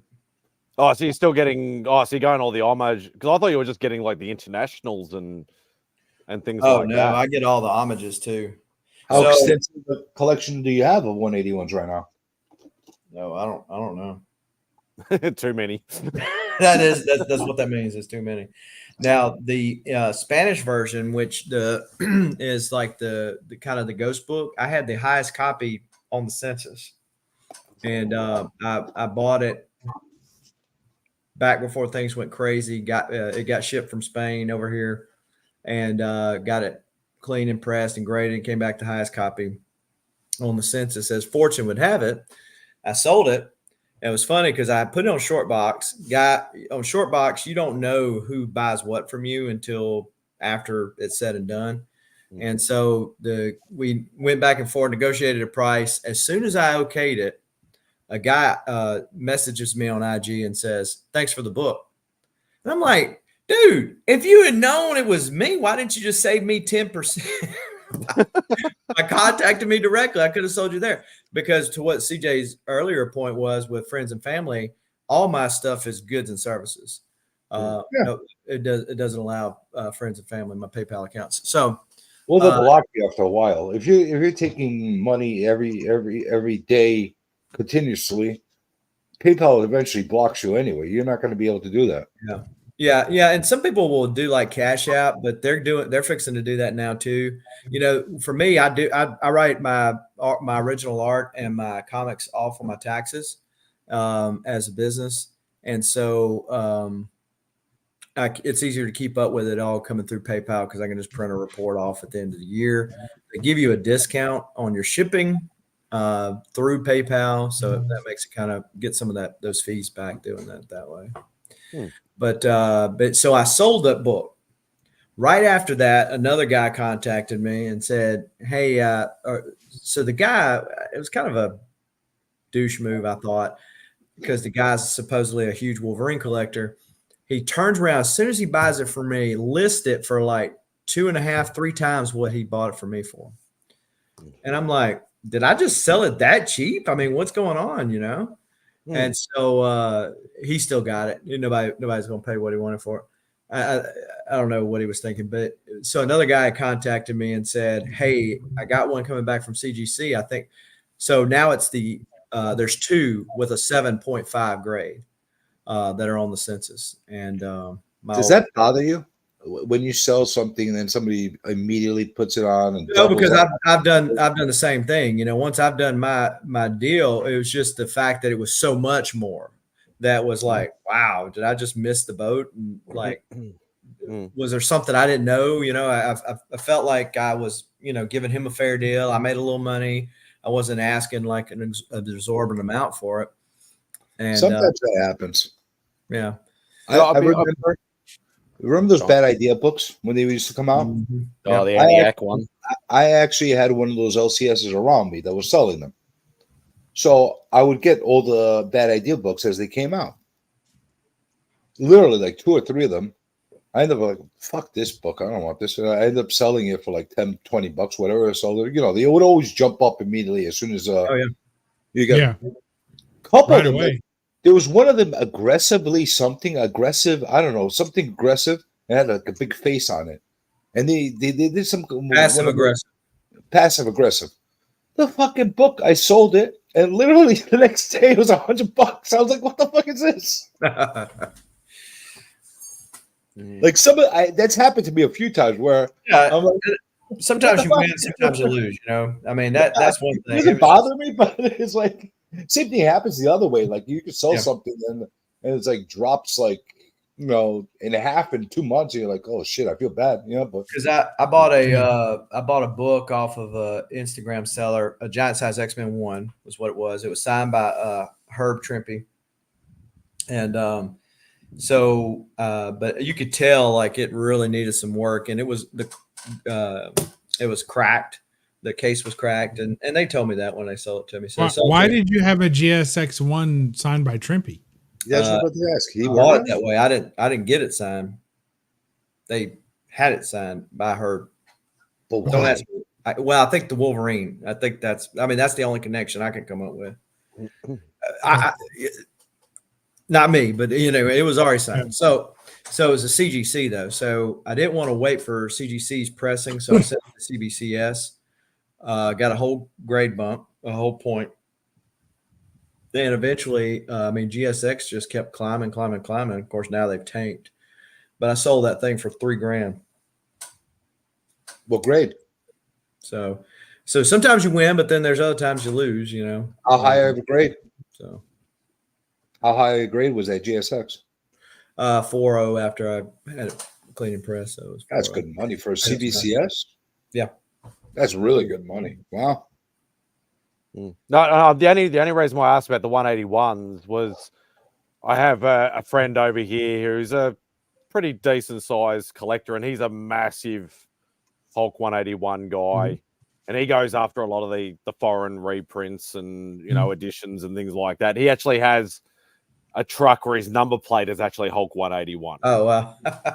And but he's big on the Australian reprints, because there's a lot of companies that were done like in the 60s, 70s, and 80s that actually did Australian reprints through our publishing companies, and a lot of the covers look really, really weird. Where it's exactly the same cover, but it'll be like a totally different color scheme and things like that. And I actually don't know whether there is a Hulk 181 version in those or not. I know there's a lot of big books there are. I haven't seen one. Yeah, I don't know about Hulk 181. I think it was more the Silver Age and the early Bronze Age stuff. So there is a Hulk 1.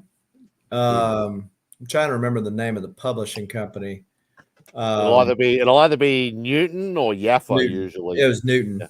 Yeah. And so they would put posters a lot of times, in their stuff. And then that's what you have to watch for with those foreigns, is because you don't know what you don't know, right? And so you buy the book and you go, you're not understanding there was a poster in the middle of it. And so there's tattoos, stickers. Yeah, that kind of stuff, right?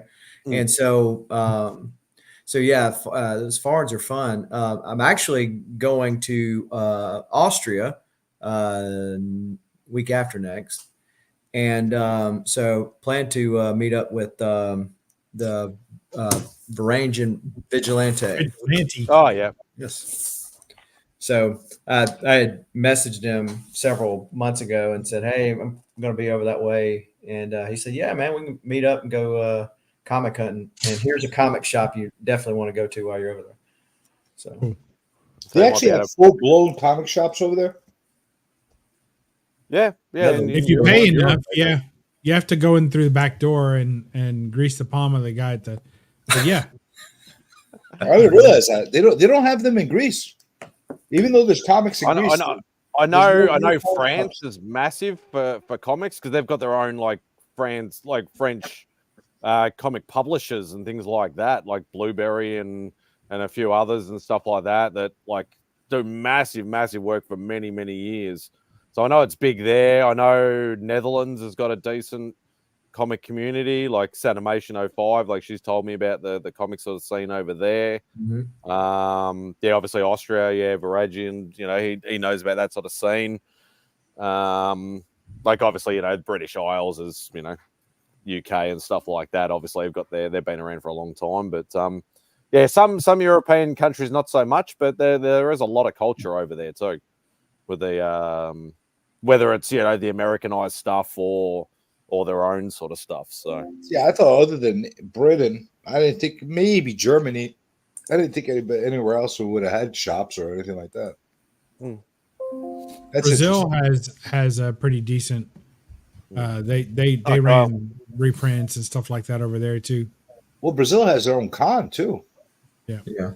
So you would think if they're big enough to have a con, I would think they would at least have a shop. And dealing with foreigns, like older foreigns, that is, with Brazil, you'll get rusted staples because of the weather. And outside the United States, Canada, you start having a non-board and bag culture. So they just we keep the book, and so they would come in lower grade, but you'll have replaced staples. So if you're looking at the book and they look pristine, but then the book looks beat, you're going, it's probably replaced staples. Do you have the Betty and Veronica Hulk 181 homage? No, I don't. That's one I need. That's like the only one I have. They got a nice Betty and Veronica one of what's the Silver Surfer? Or is it 6? That's Thor. 4. Oh, Silver Surfer 4. Yeah, they got one with them on surfboards. Let's see if I can find it. I just looked and it's not in my cabinet, so now I have to find it because it's concerned me. But I have like three short boxes full of books that I haven't like shown on air, if you will. So it's probably there. Yeah, I know there was a lot of problem with the Australian reprint stuff because a lot of it was done with that like newspaper type paper, not the actual like the glossy covers and things like that. So actually finding that sort of stuff is actually like in a decent condition and not torn to shreds is actually quite rare. But so you yeah, can find them. When it comes to foreigns, I got a couple of people that are like huge foreign collectors, and that's all they collect is like the different variations of certain books. And they've got connections in all these different countries and stuff. So like if I go to buy one, I usually run it by them and say, hey, is this a reputable seller? Have you had any dealings with them before? Or is this book legit? Is this a fair price? Because similar to OA, it's like very subjective when it comes it's too hard to gauge.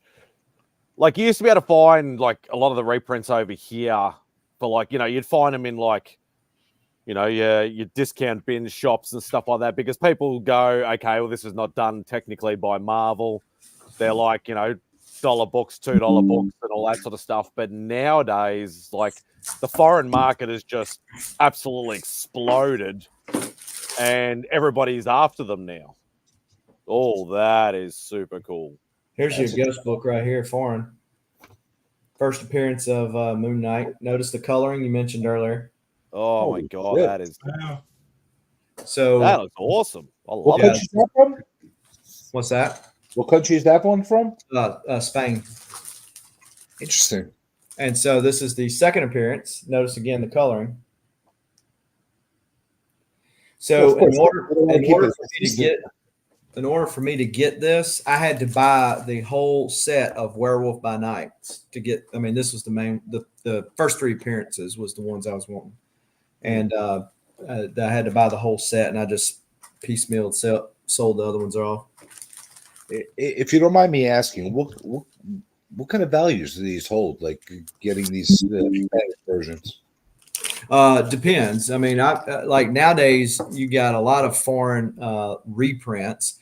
The old ones are not deemed as or by foreign collectors as reprints. They're just a foreign version of that. Like this one came out in August of 1978.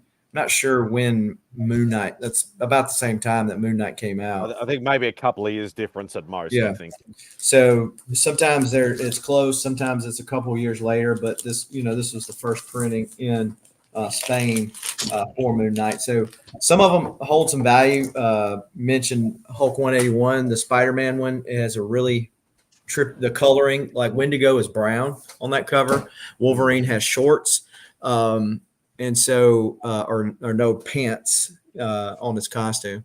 And so they're redrawn or reinterpretations of the same deal, and the coloring was off. Marvel was just happy to get the money. They didn't care about none of this stuff.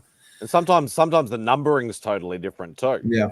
I know a lot of the ones over here, like the numbering was, I think the Silver Surfer Thor book, the Silver Surfer 4, I think was like number 40 or something over here or something. It was like something totally different. And I've noticed they do that a lot with the foreign versions. Hey, there you go. I found it. It was under Betty. I thought it was going to be Archie's Girls, but it's under Betty and Veronica. Why does that not surprise me that you have it? It's one of the few I don't usually. So I kind of do the opposite. So I kind of do the opposite that Jason does. So I do pick up Hulk 181 like reprints. So I have a lot of those. Like I have the one that came with the action figures. I have a couple of those. I have a couple a Mexican foil variant. I've got a couple of those. But I don't. So I pick those up, and I pick up the retellings too, like when they combine 180, 181, 182, or whatever in a collection. I picked up those too, but I don't pick up the homages. You want to I hear don't. something late? Every time I go through my boxes, I'm trying to figure out and sort through my stuff, and I run into one of these boobalicious space cadet covers with bubble heads and capsules and all that stuff. I'm like, oh, that's a Bubs book. I'm like, oh, that reminds me. There's a Catwoman that came out this week, a variant that is supposed to be have Catwoman in like a bubble helmet. I was gonna pick it up. Thank you.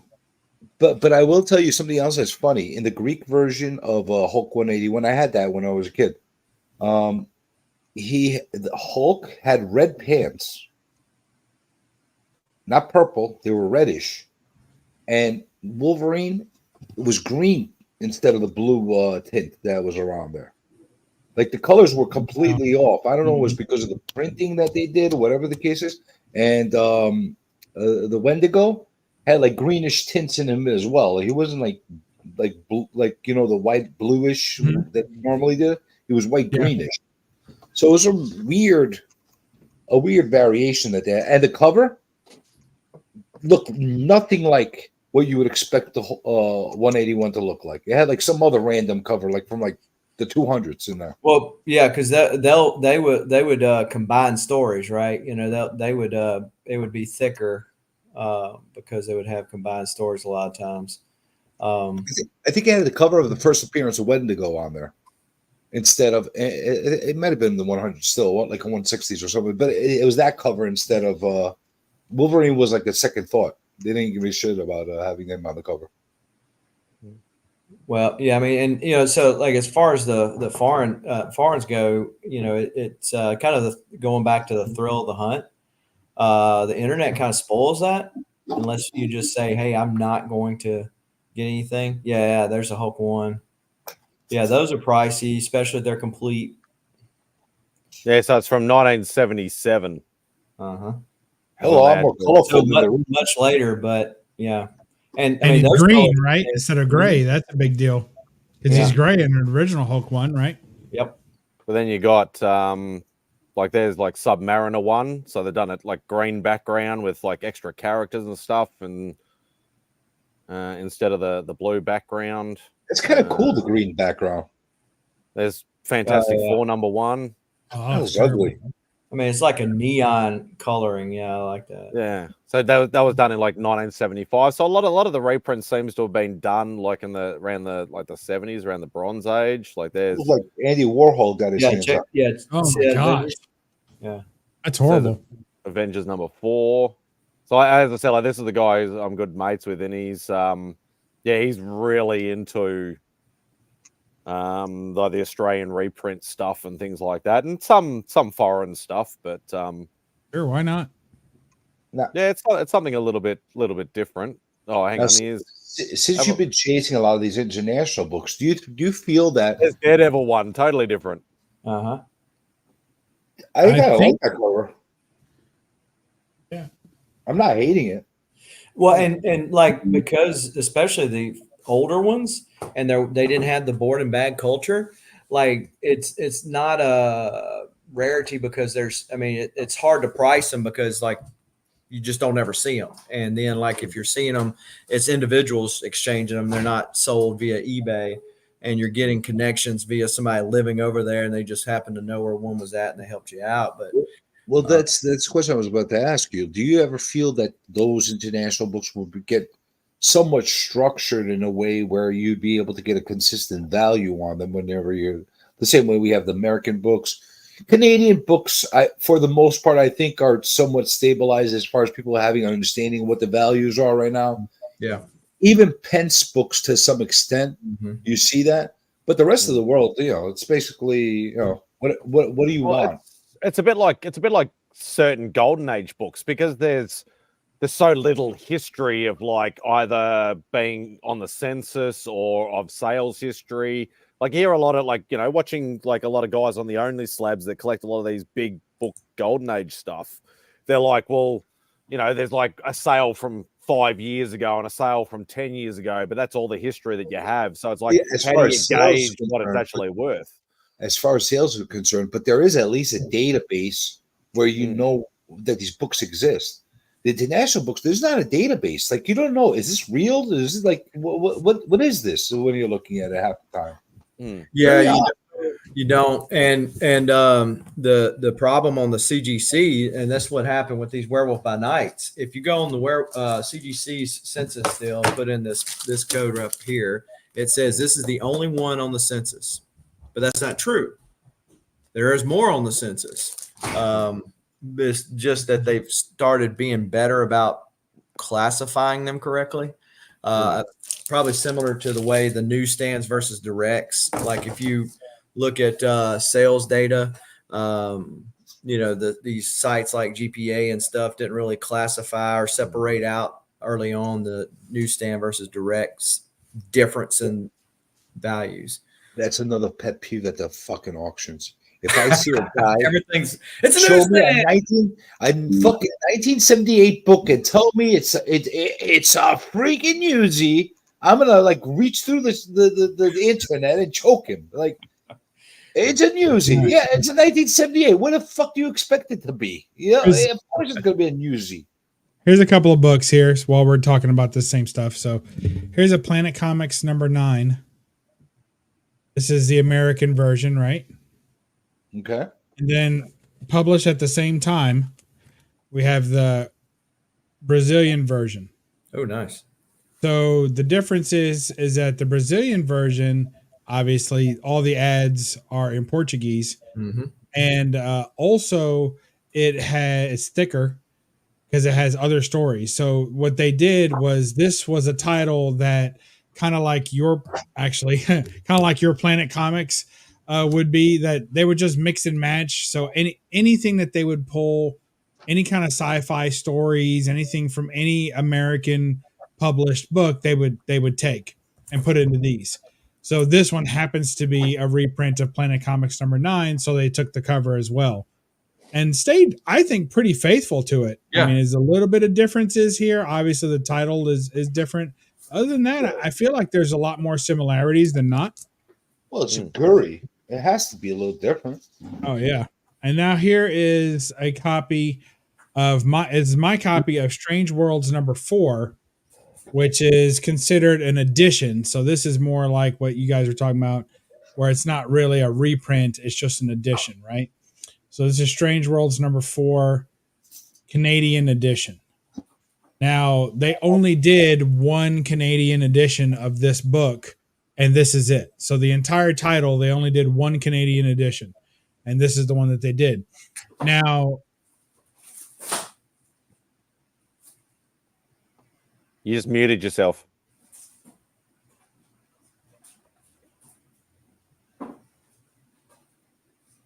Nah.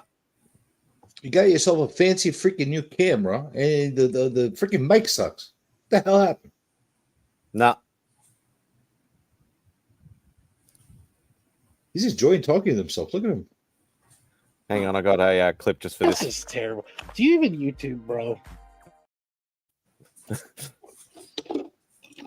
Nah, you're still muted. Son of a bitch, I got that bit. I didn't hear it. I just read the lips. Come on, get your shit together. Fucking rookie. Fucking rookie. Fucking rookie. See? all right, can you hear me now? There you go. Now I can hear you. All right, it's gonna be bad. It's gonna be hot. It's gonna be a hot mic, but we'll get through it for a minute. So basically, what happened is that they printed this one same time, exact same dates, everything. The only thing difference is the ads. Of course, they're Canadian. Well, this has a very, very low census with CGC, right? There's far few of them, as you would imagine. Far few of them were printed, right? But the problem is you can come across quite a few of these that are graded, and CGC didn't catch that they were the Canadian edition. So there's a ton of, well, not a ton, but there's a larger number more graded that are just misclassified on the census, because the only difference on the cover is that this has a purple tint at the top, and the original is all blue. That's it. So it's not So big. if you don't know, you're unaware. Right, but the back is different because it's a different ad, right? There's an ad for a Canadian hammer, which is only used by left-handed people, and then you get what I'm saying, right? So it has differences, and if CGC was doing their job properly, they would easily be able to tell. And I've spotted several copies on eBay over the years that are like, wait a minute, that's the wrong one. You know, they're selling it as the American version, but up here it doesn't have the notation that it's a Canadian edition, so CGC missed it. So anyway, there you now, go. do you feel that Canadian edition should be worth more than American edition? I don't think that any foreign edition should inherently be worth more. But if you are someone who believes in scarcity and rarity and lower print runs, if you're that guy, if you're someone who's paying more for a 1 in 100 modern book than you are for a cover, then probably you would think this is worth more, right? Because it's printed at the same time. It's not a reprint, right? It's just a variant, if you will, a different edition. And there's fewer of them out there. And it has all the same story and cover basically as the other one, as the American edition. So I'm happier to own this one personally. Would I have paid more for this one than the American edition? No, but I'm proud that I have this one. But I wouldn't have paid more for this. But I'm happy. Now, you hold the same value for non-English written books, like let's say something from Spain or France or. Like there's a hierarchy, right? From whatever country it's from, like as far as how people evaluate. Like I guess I don't know if there's a hierarchy so much as there's just a utilitarian value. So I mean, if I have a book, especially if it's raw, and I want to enjoy the book for myself, I don't speak Portuguese. So that Brazilian book, naturally, I paid more for a cover of a Planet Comics book than I would pay for the entire issue of a Brazilian book. And I'd get more use out of it because I can't read the Brazilian copy. I can look at the art, but I can't follow the story. So for me, it doesn't have as much value. And I think that's where the trade-off of the value goes. Is because if it's a language, especially if it's a language that's not, in America, we don't learn a whole lot of foreign languages. Most of us, we're taught 1 or 2 in school at best. And in other countries, they learn a lot of different languages.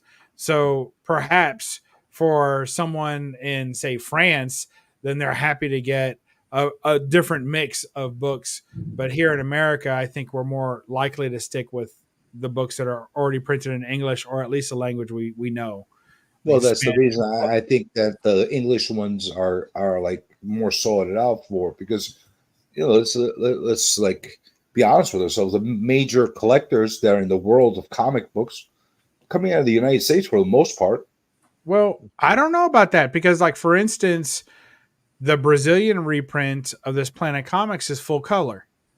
Now the UK editions of the Planet Comics, which just like this Brazilian edition came out roughly the same time, but they have different numbers, right? So for instance, this Strange World Canadian edition is Strange Worlds number 4. It exactly reprints the American edition of Strange Worlds number 4. It's just a different edition, right? Of the exact same book. Whereas the Planet Comics in the UK has a different numbering system because they picked and choose which books they wanted to do. So they kept a different number. And the interior is black and white. So I'd rather have, so now it's okay. Do I want to read the book or do I want to see the book with color? Because I can read the UK edition. I can't read the Portuguese edition, but I can see the full color art in the Brazilian edition. So, you're starting to take your picks there. So certain of them, even if they're in English, I think are somewhat less desirable because the art is all blank. It's all black and white. I suppose it depends on, like as you said, like if people are collecting rarity value as well, regardless of, color or language or anything like that. Like, prime example, like New Mutants 98 is one of the most, the print run is ridiculous. What was it, a couple of million reprint or whatever like that? They did an Australian edition, which is only just literally just the priced edition. So it just says AUS instead of, USD. But there was only like, I think 100,000 or 200,000 or something printed. So it's the scarcity value that I think some people collect necessarily more than the actual, like the physical appearance of it, like the aesthetics of it. So, Well, and part of it, I think, too, is as long as it's the Wild West when it comes to pricing, that, other money, the only thing you're seeing in that market largely is collectors. Whereas like in the American market, you have investors, like people that are buying books, and not when I say investors, like you have speculators and all that kind of stuff, people that are buying and running values up. So you're not just dealing with collectors.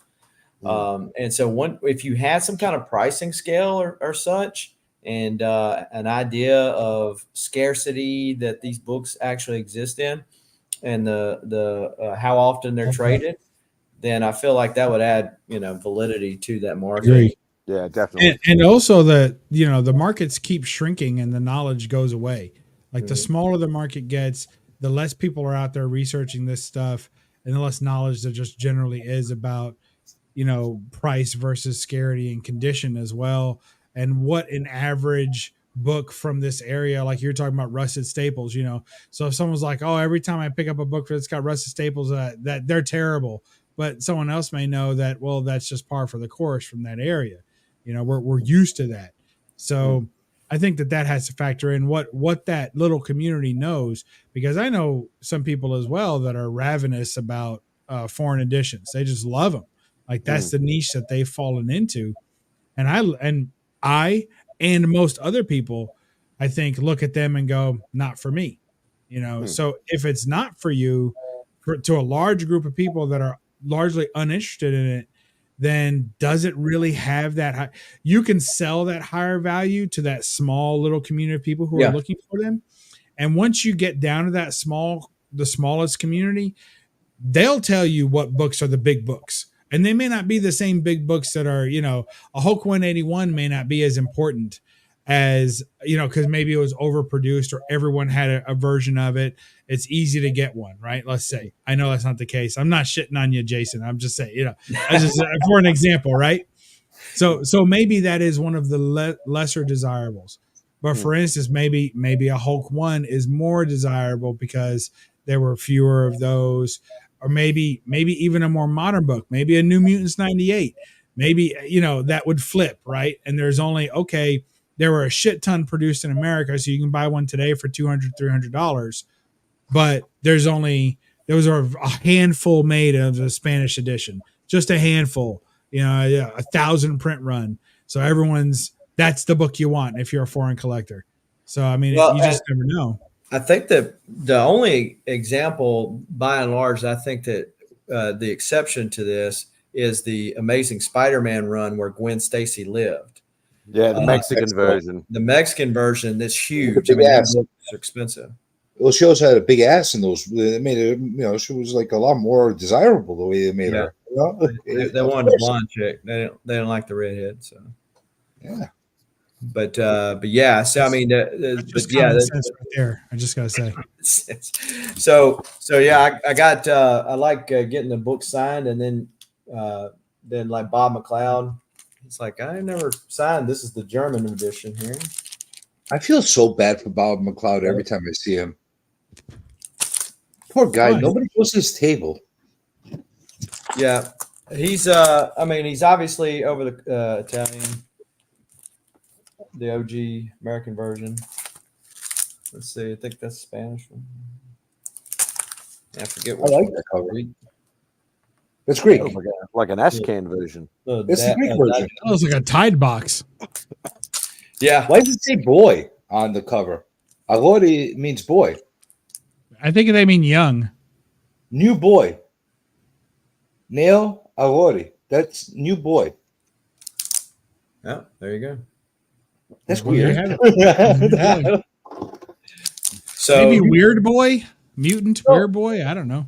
It's New Boy Comics. Yeah. Bob McLeod. He doesn't. No, he's he's not one of those that's known to have. That's my Wolverine by Bob McLeod. That's awesome. to have a long line. You know, I've gotten a couple of pieces. And he didn't charge me for the Adam's apple either. So that's no charge, huh? No charge for the Adam's apple. Well, I know in CJ's circle they call it a speed bump, but that's fine.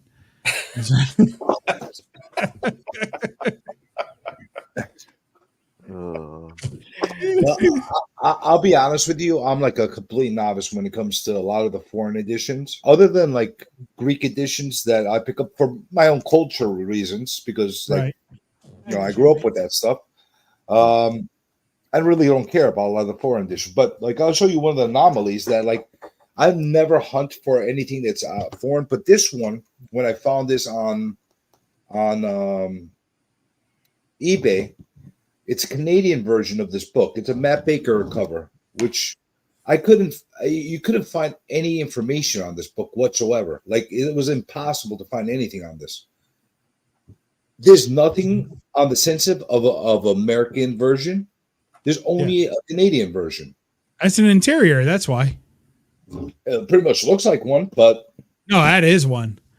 That's a straight up interior story. That's a splash page. I mean, that's panel work. That's a golden age interior story, and someone used it as a cover. And it's funny, like if you look at Key Collector and a few other of the databases that they have, this number 15.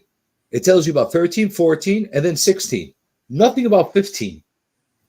Wow. So like the French Canadian Hulk 181, it has a scene with him Hulk fight. It's a panel page blown up of Wolverine and Hulk rather and Wendigo fighting, because it's printed like just a couple of months after the original Hulk 181, and so they didn't get the cover in time, so they just changed it. Or like the UK version has the actual Hulk face on it, not the redrawn face, the original Trimpy face on it, as opposed to the redrawn Ramita face, you know. Yeah, Simon, I remember you had found it on Key Collector that day when I first pulled out that book. But the older we found it is basically the year was made, and that was basically it. Doesn't tell you much other than that? It's possibly, I know it's got to be a Matt Baker. Everything else they had is Matt Baker, and it can't be the only issue that doesn't have a Matt Baker cover. But like you said, it's interiors. It's so weird. It's gonna be hard to find. It's a weird outdoor book. Miss Kitty. Cool. She does sweet one. Do you have more than one? No. Just one. She's quite demanding. Yeah, I like single cats. I feel like when you get multiple cats, all the good stuff like stays with one cat, and then all the shit parts of a cat personality gets spread out amongst the other cats. Like and it was like 3 or 4 assholes and one great cat. She's an asshole and great, but like I love her because I mean I'm kind of like that too. I can definitely be that way. You have no idea the enormous restraint I am holding right now of not making pussy jokes. Oh, congratulations to us. Yes. I'd like to take a victory lap on that one. Thank you, everyone. I know. Just do a spin in your chair. There you go. Yeah, I would. The camera will follow me. Nobody wants to see that. I'm still a little bit woozy from Jig's marathon over there this week. Whoa, why did he just it's like, okay, I'm doing this. Fuck it. Are they still going?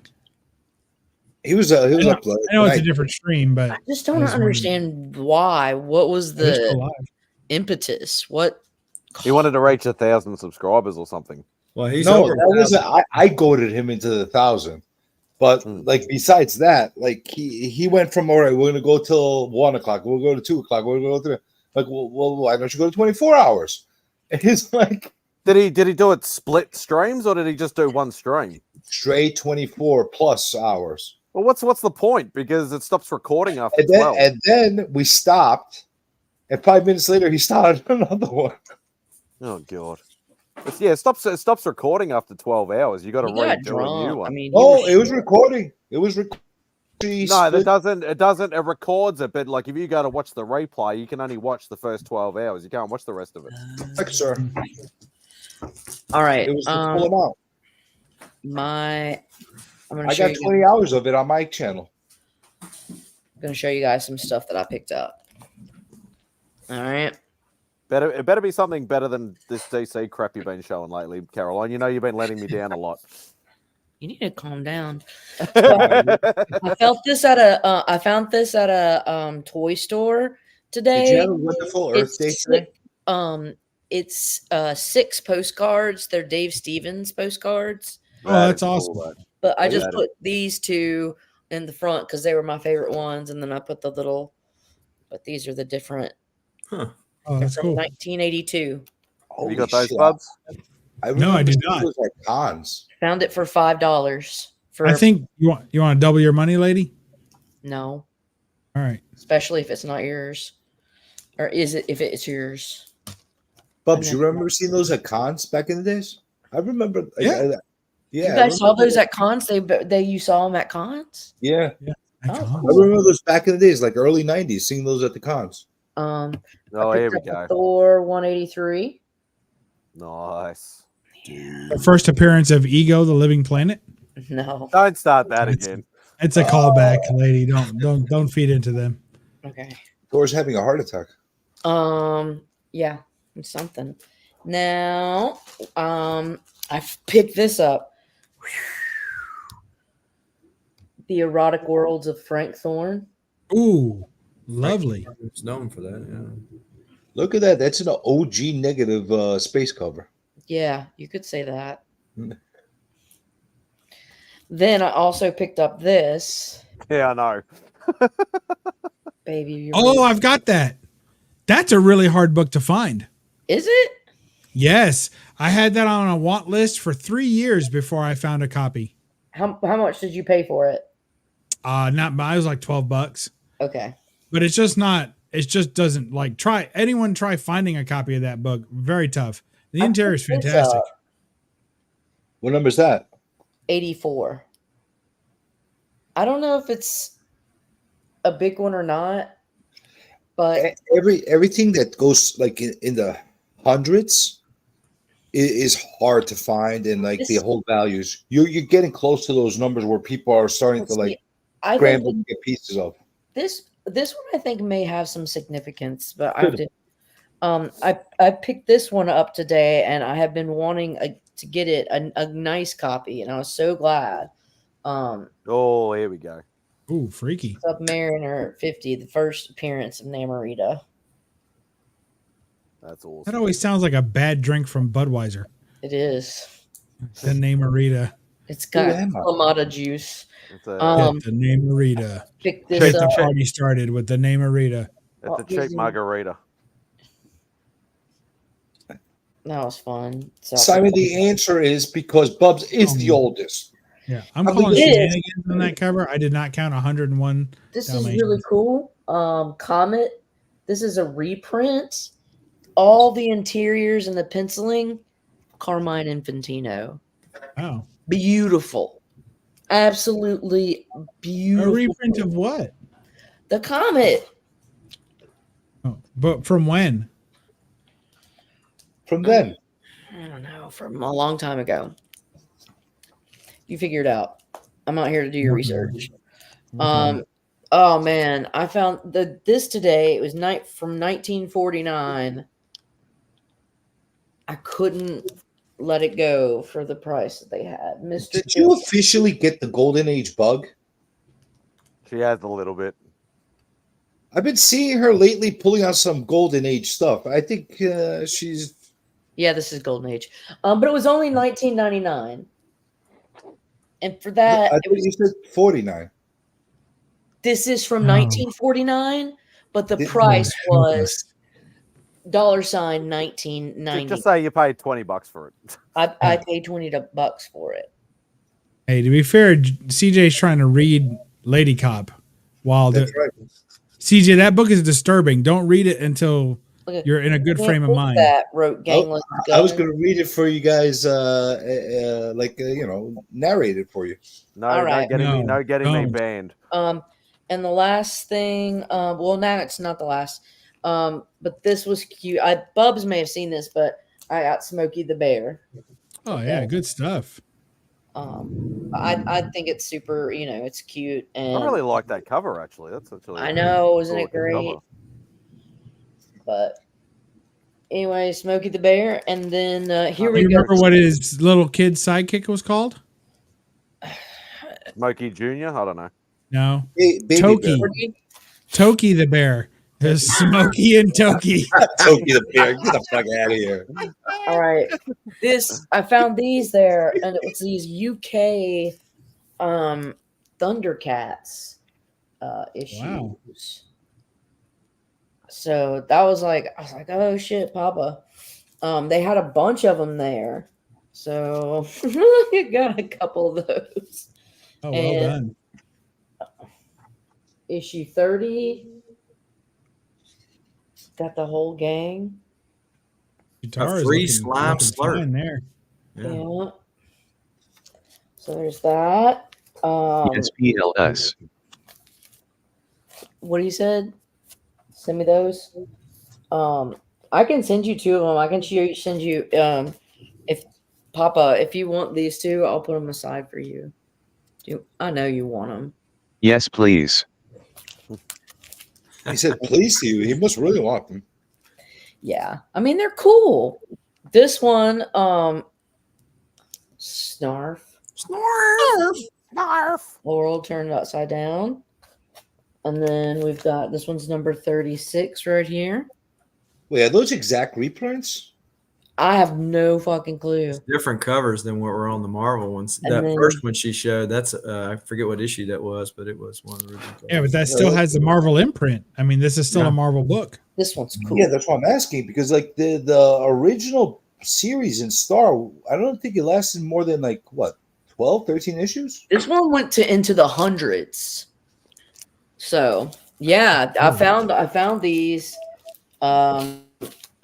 at this toy place.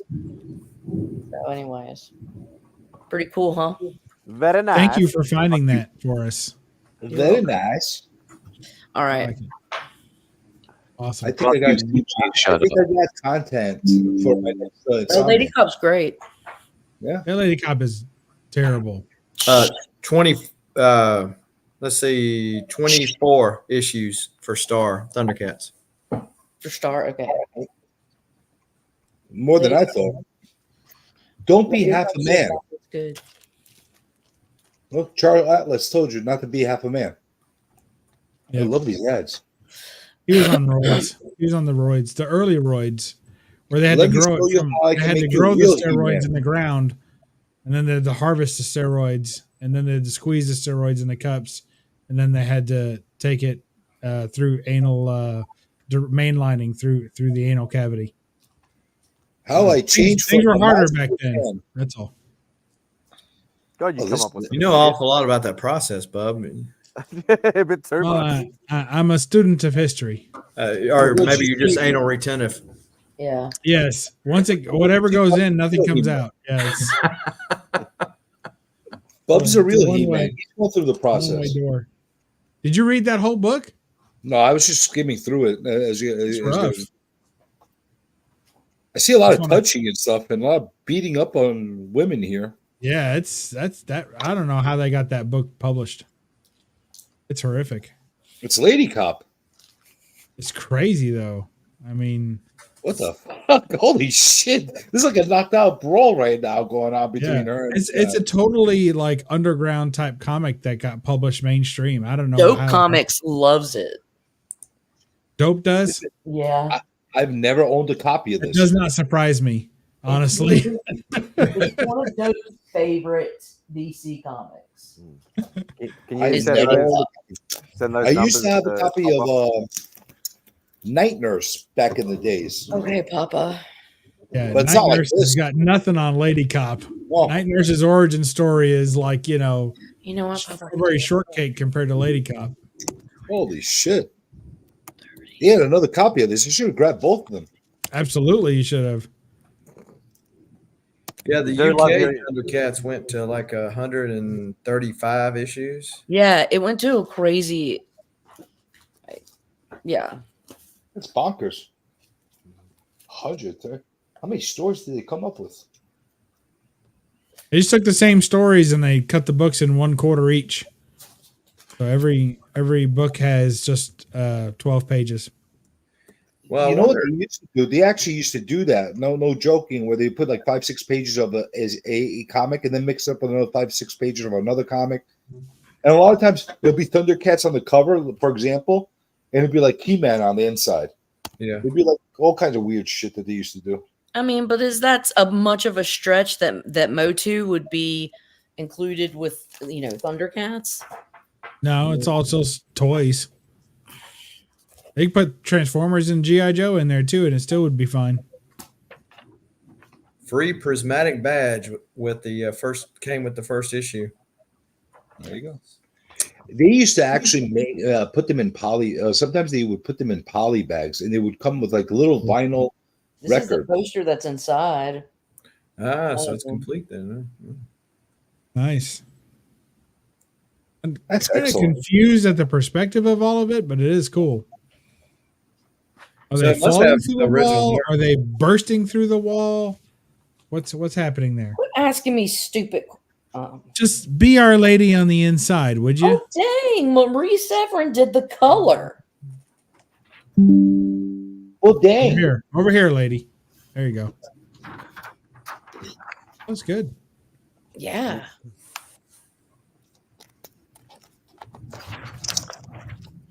Thunder, thunder, thunder. Does it have thunder. like a newsletter or letters written by people in there and different articles in there, or is it just comics?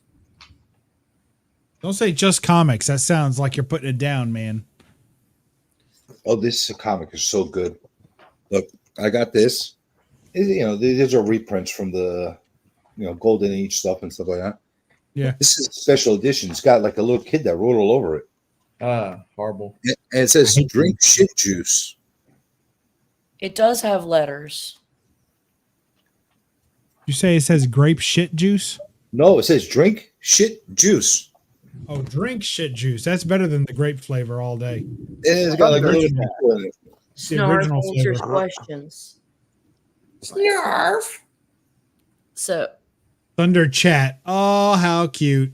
dear That's what they Snarf. did there. Yeah. Yeah. Let's say Bayswater. Anyways. I like that cover with the shark. Oh, man. It's killer, isn't it? No pun Probably a intended. megalodon.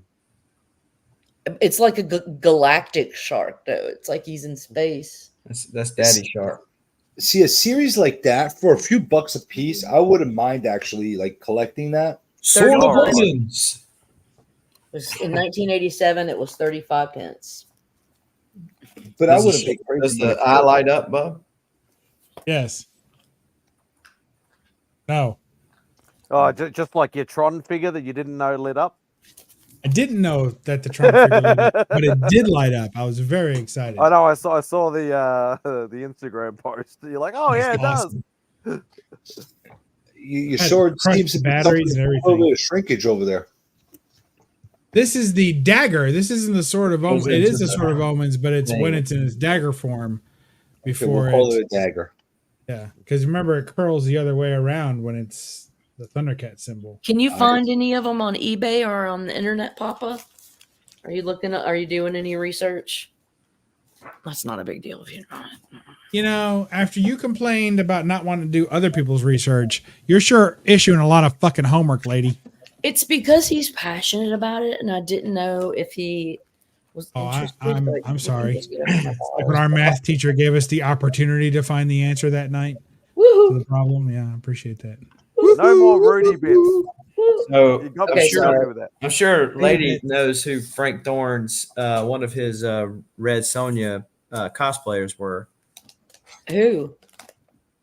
She and her husband would do a series of comics. Uh-huh. Well, You know, there's Frank Thorne is in these. He's in here in pictures. Yeah. And he's in fantasy pictures with a chick. his lady, if you will, she cosplayed at Red Sonja as Red Sonja. Oh, did she? Wendy Penny. You ever heard of her? I want to say. Who's that? The Dave Stevens chick? Wendy Penny, obviously the Elf She was Quest. an artist. Yeah. No, this one's Linda Burrell. It says Frank Thorne as Thinnif the Wizard and Linda Burrell as Gita. Yeah. He would do the wizard thing, and so when there's a video by a guy does a really good job talking about the history of ElfQuest, and he brings that up and how she tried to get a job at Marvel, and they kind of pushed the idea aside, so that's why they end up going independent. Yeah. But there's a poster of her standing outside of Comic-Con dressed up as Red Sonja. Bubs, I really got to thank you again though for like pointing me to watch that Dave Stevens document. Oh, did you enjoy it? Oh, it's so good. Yeah, it's it was really so well good. done. It's one of the few movie length things that I've watched in Mm-hmm. recent history that I thoroughly enjoyed and watched beginning to end without falling asleep. So it was great. Good stuff. I'm glad you enjoyed it. Mm-hmm. Some of them gave me some of the parts gave me like some serious nostalgia flashbacks of stuff that I was seeing. Yeah. It's kind of sad. I didn't know Adam Hughes had that big of a tie with him. Yeah, it does get all the cheesecake artists kind of, they hang together generally. Yeah, but they They're had all like friends. a bond. I didn't realize that they had that much of a bond. I thought he was just like one of these disciples. Yeah. I mean, they did that DV8 cover together too. So they have a collaborative work out there, which is nice. So I think they were more than that. There's a Wally Wood collaborative work too that he has that I have both of those. But yeah, I like when my artists work. I like when my favorite artists work together and create things. That's some of my favorite stuff. So You know what it got me thinking though, and trying to hunt down the stuff that Dave Stevens might have inked that didn't get any credit for. There are some like Marvel team up. No, it's Marvel What If 16, the one Master of Kung Fu, Shang-Chi. It has D. Stevens in there. It does credit him because he did ink a couple for Marvel, and it's one of But he also helped out people bailed them out. They even said in the documentary that they would ask him to like spot fill and help him. But he didn't get credit on those books. Yeah, I think there's one that comes before that. It's like either 14 or 15. But it's like there are two of the What If books that he inks on, and one of them he gets credit, and the other one he doesn't. So lately, I've been like opening up books and like taking a good look at them. Like, do I recognize his artwork? Does it look a little different? It's a fun little game that it's caused me to do right now. I don't know why everybody's going all ballistics though. You see how expensive these books have become now? I think he's been very underrated. I don't think so. I think he was fully appreciated. Everybody who loved Dave Stevens already loved Dave Stevens. And now finally the speculators have jumped on the bandwagon, and then the FOMO people. So you had all collectors. We've all had our Dave Stevens collections for a long time, right? Most people. Now they may have put off buying some of the more expensive books because they figured it would always be a reasonable-ish price. And now those books have got out of hand, and the speculators have jumped in, and that created FOMO for the people that already had like a near complete Dave Stevens collection, but missing a few of the books. So now they're overpaying for those books and keeping those prices up. But I don't know. I still think it's a little bit artificial. What's nice about it is that it's actually good art and it's good work. And like, as they say, sadly, they're not making any more of it. So it is, I think it earns some of its value, but not the value that they're placing on that. It's a little too much value. I don't know. Throughout the years, I used to pick up a lot of his covers. I didn't even know half the time it was David Stevens, or Back in the days, I wasn't looking at who the cover art. Like, this looks cool as fuck. Alien Worlds. I'm picking it up. Yeah. Like I had the whole, like, I loved the whole Alien Worlds run. I loved the whole Dead World run. I loved like a lot of weird shit like that from back in those years. Ended up happening that they caught FOMO for, like, Dead World's another one that caught a lot of fire lately because of the Crow movie that just came out. Yeah, because they had the ads on the back. This was my first Dave Stevens book, and I, just like you, CG, I didn't know it was a Dave Stevens book. Like, I didn't know that. I just picked this book because it was a fucking killer book. Yeah. And I had to have it, and I cherished it, and I've had like 3 copies of it, and I just kept getting the better copy and keeping it, you know. And then when I realized that these, I was like, that guy, this looks just like that, and I started looking for signatures, and I'm like, wait a minute, that's a Dave Stevens book. That's a Dave Stevens. Then it all made sense, and then you know how The that first goes. connection I made with Dave Stevens, with his work and other work that he did before, was he had put out something. I think that he wasn't even working at the time, but it was like something that he had done a while ago. It was like a Vampirella book. Mm-hmm. Like back in the Harris days, remember when Vampirella was being published by Harris? On one of those books, on some classic books, they put a Dave Stevens cover on it. I'm like, yeah, freaking awesome. This doesn't look like Buzz. This doesn't look like Adam Hughes. This looks like something else. And that got me like started to click, and I'm like, okay, let me try to like figure out what else this guy has done.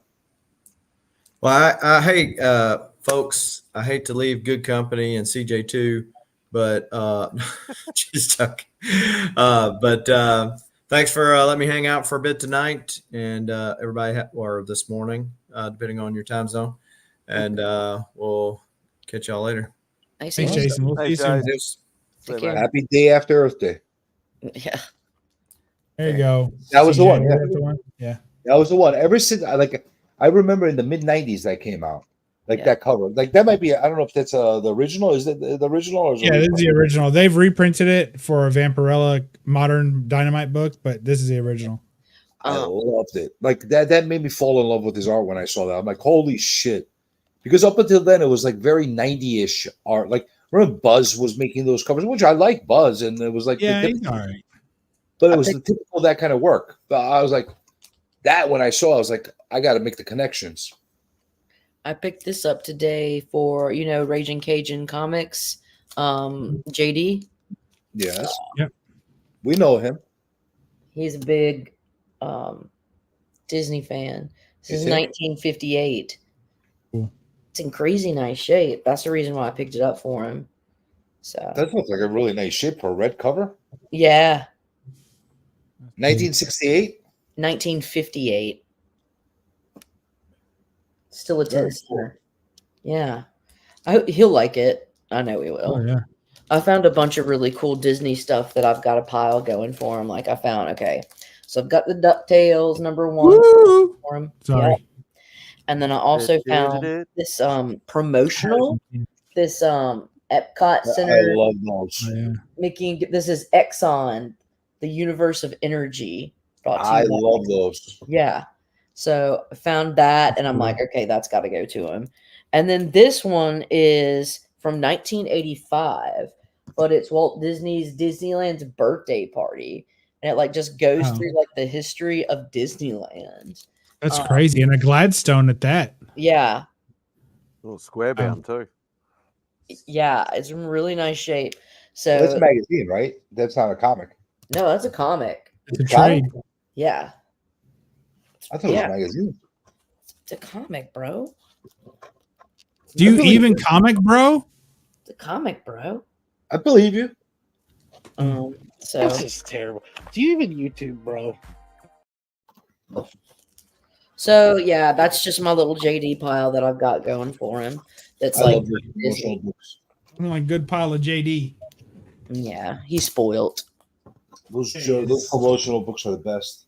I do. I love the promotional, but I have a whole stack about that thick of promotionals. It's just promotional stuff. I've been on a freaking kick Going from the 50s. I've been on a kick getting all the Radio Shack ones. I've got some of those. I got like 4 or 5 of them. I got the Wonder Woman ones, the Superman ones. There's the Whiz one Kids. that's. Do you have the one The that's Whiz Kids. Superman and Supergirl? I have Superman and Wonder Woman. There's one with Superman and Supergirl. And then there's also one that is just Supergirl, and it's Toyota, and it's driving safety. That I do not have. Toyota. I don't have any Toyota promotionals. Yeah, it was Toyota. And then there's one I want to say that it was Supergirl, and it was a driving safety, but it had Humpty Dumpty on it, and it was showing him falling and breaking because if you didn't drive safely. And it was sponsored, if you opened on the inside, it was sponsored, I want to say, by Nancy Reagan. Say no to drugs. Yeah, and it wasn't even about drugs. Crazy. She needs to stay in her lane. No, wait. Was it? That's what to grow on. No, it wasn't. It wasn't. It was like it was a Bob Dole's wife. Was it like Elizabeth? Tipper Gore. No. Didn't they mess around a little bit though? I feel like Why I the heard hell? that. Why the hell do they have Bob Dole's wife on there? I don't know. Chiquita Banana. Was it Chiquita Banana? You're speaking gibberish to me right now. I think it would have been better with Chiquita Banana. These are a bunch of people Simon doesn't know, so I he don't feels know. lost. We need to be more inclusive, lady. We need to be more inclusive. Anything you want to talk about Mel Gibson or Margot Robbie or anything like that? They kind of bring him back in. What else was Margot Robbie in besides the Barbie? Wolf of Wall Street. Besides the Barbie, she was Harley Wolf of Wall Street. Of course, she was in I've never Harley seen Quinn, her. right? She was Harley Quinn. Yeah, and Suicide Squad. Never seen that. I've also never seen Wolves of Wall Street. Really? All right, we'll try a little bit more cerebral. Did you ever see the movie The Big Short? No. Damn. I feel like I've watched, what is that one with Gordon Gekko? Greed is Good. Wall Street. Wall Street, yeah. And Wall Street 2. Electric Boogaloo. Yeah, I don't think Margot Robbie was born when Wall Street came out. No, she wasn't. No. But I have seen Wall Street. How old is Margot Robbie? Thank you. She's in her 30s? early 30s, I think. She's out. Sydney Sweeney's in. That's right. There can only be one blonde bombshell at a time. She's Apparently, 33. Hollywood's determined that only one So blonde hang bombshell on. at a time. She's out. She's so last year. She's Hollywood too- years, she is. She's too old. She's a hag by Leonardo DiCaprio standards. She's Well, hell, that was 7 years ago for him. Yeah, Mhm. 26 is his cutoff. No, Yeah, 25. And that's pushing it. Yeah, when they turn 26, it's over. Yeah. Yeah, it's like bye. You're gone, kick to the curb. Disgusting. It's a shame. He's something else, isn't he? Has anybody seen those fake DiCaprio shorts? pop Yeah, up? there's a little short guy that looks just like DiCaprio, and he hangs He out looks with exactly like I could have swore that it's actually him. Yeah, but he's half his size. It's spot on. And then they have a fake Margot Robbie, a fake Jenna Ortega. Yeah, but all he of them always look hangs out with exactly like Ortega. them. This is a promotional to Harvey Comics for American Airlines. That's cool. Our You street. shouldn't show them falling out of a plane then. No, but That's it's true. like Oh. so nice. Not falling, he's Mistake. floating it's out of from- a plane. This is like Floating out of the plane. All right. Yeah. 6. There should be a That parachute. one that's doesn't going. surprise me that much that it's in good shape because the airplane ones, I'm sure there's warehouses full of them somewhere. I mean, yeah. Yeah, but it's still geared at kids and kids. ruin shit. Surprisingly, True.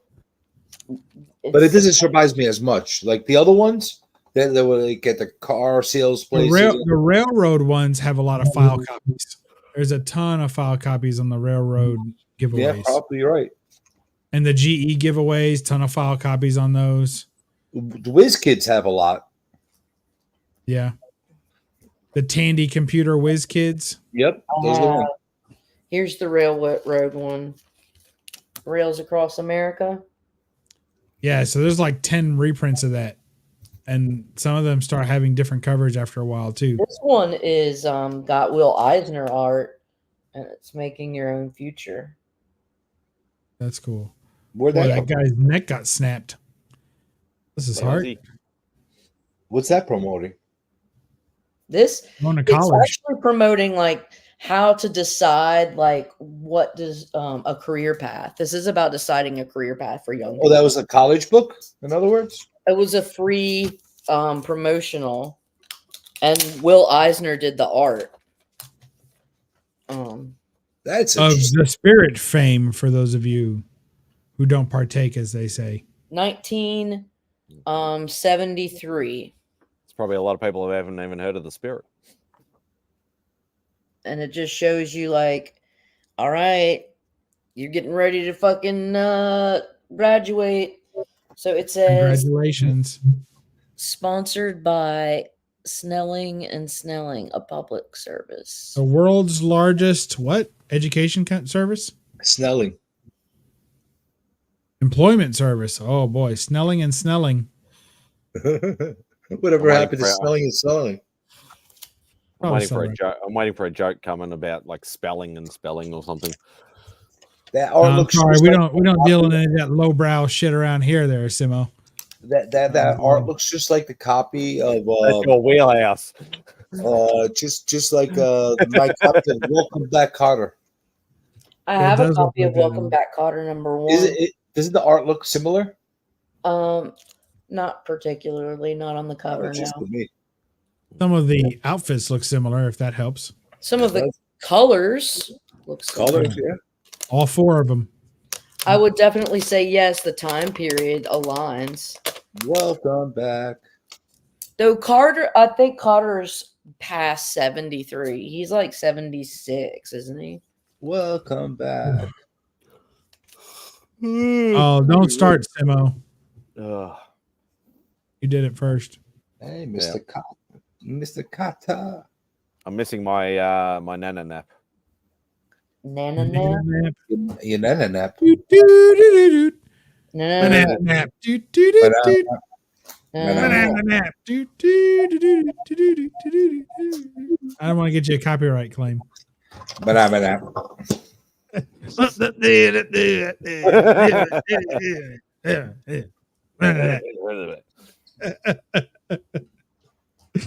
I love the Muppet Show. I still love it. I watched the whole set, and I'm just as tickled as I am now as I was when I was a kid. It's good stuff. Who's your favorite character? He'd have to like the old two on the bloody Animal. Yeah, I was a big Animal fan. Animal. And I like Sam the Eagle and the Swedish Chef. Swedish Chef. I like Sam the Eagle. That's good. I liked the Swedish Chef. Obviously, the old two guys are the best, but they didn't give him enough time. Yeah. What were And their names Beaker. again? Remember Beaker? Waldorf and Astoria. Beaker was cute. So they just named it after a hotel. I like Animal. Yep. Pretty much, yeah. He's my vibe. Meet. I like Beaker. Bunsen Honeydew here. I like Miss Piggy and Kermit too, of course, but that kind of was obvious. Oh, Miss And Piggy's Gonzo, I like Gonzo too. Gonzo was a pimp. Yeah, he's a weirdo. Super Gonzo. I mean, he was hanging around with chickens. Who knows what he was doing with them? They were like his little horde of chickens. It's weird. He was a chicken pimp. Yeah. Banana.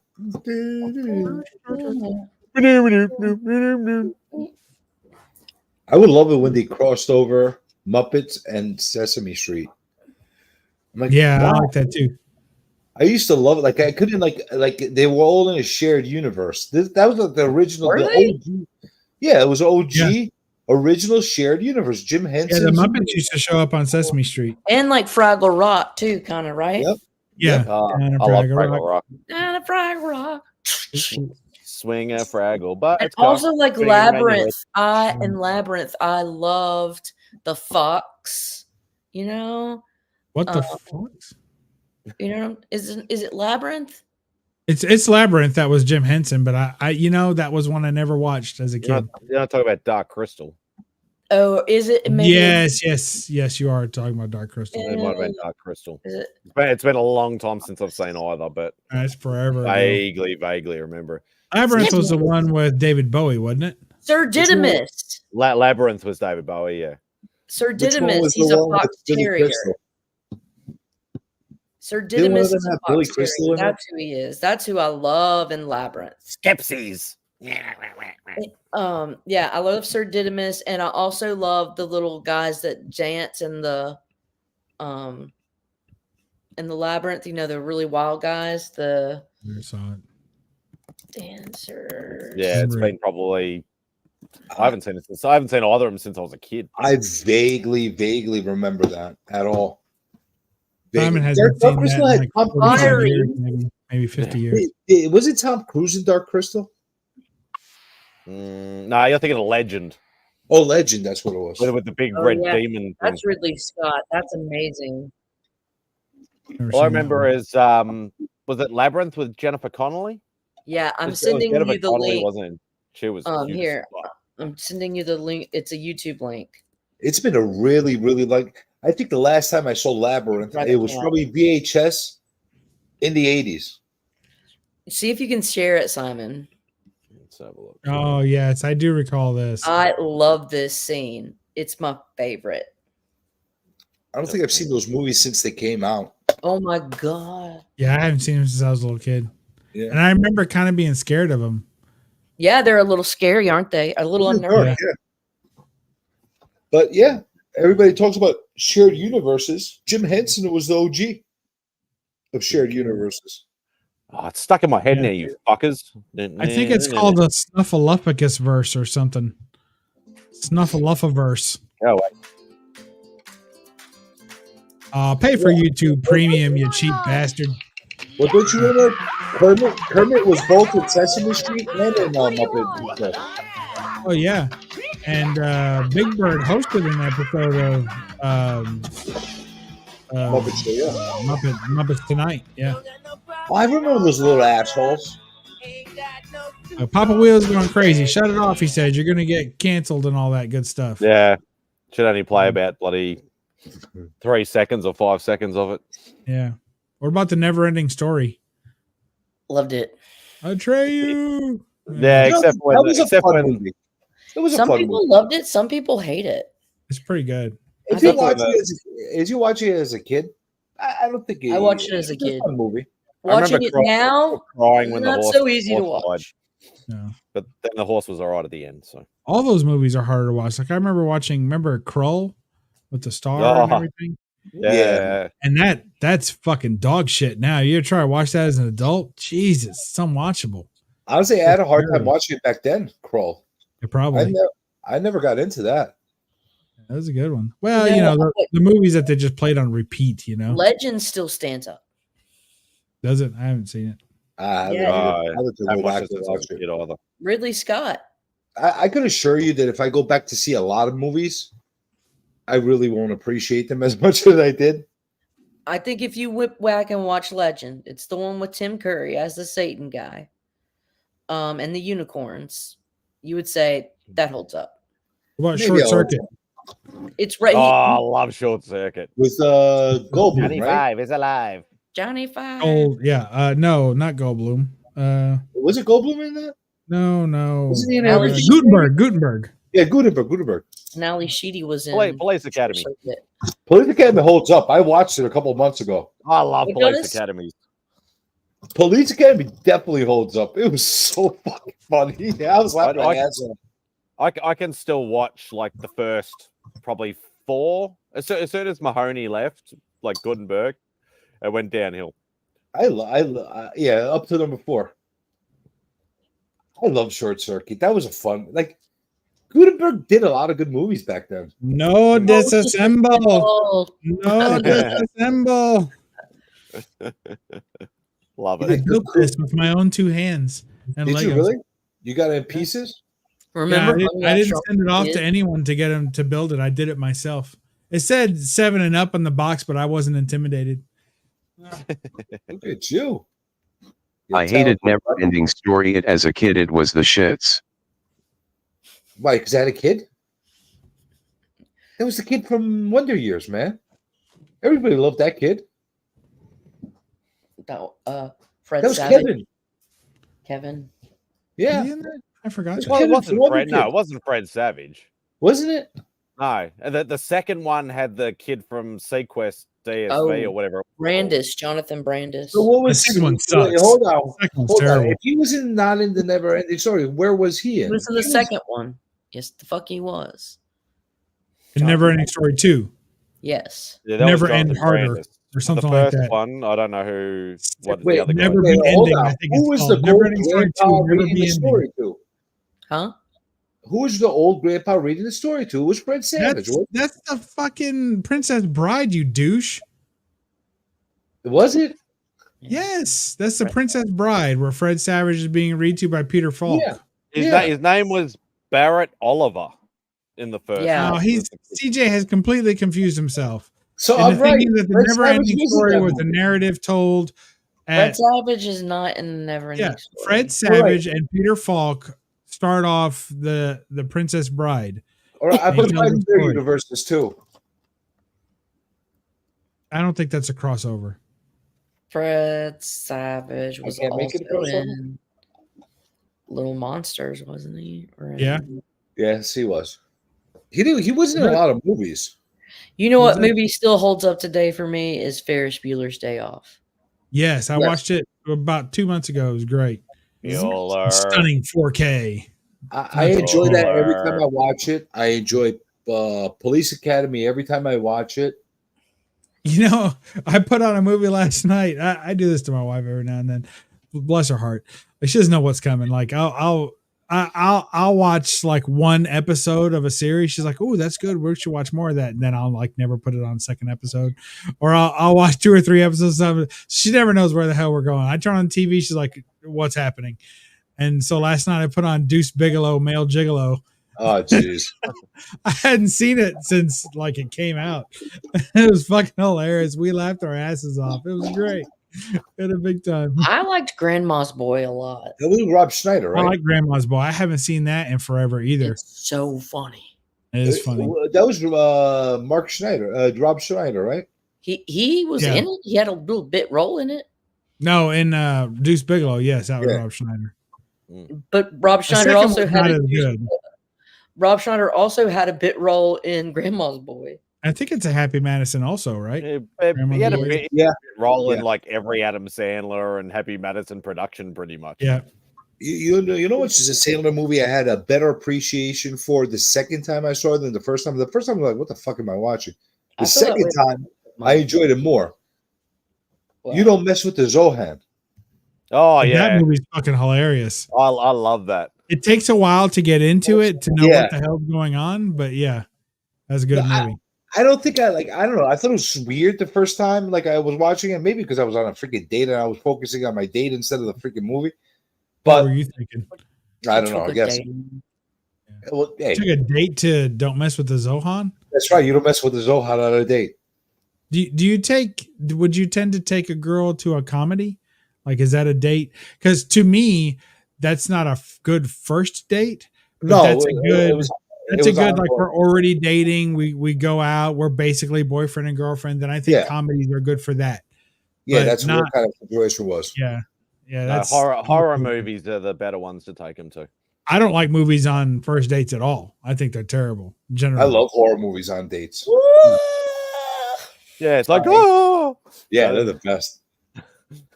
Little Ryan, Nicky what was do you say, lady? What do you think's better? What? Do you think movies are good for dates or not? No.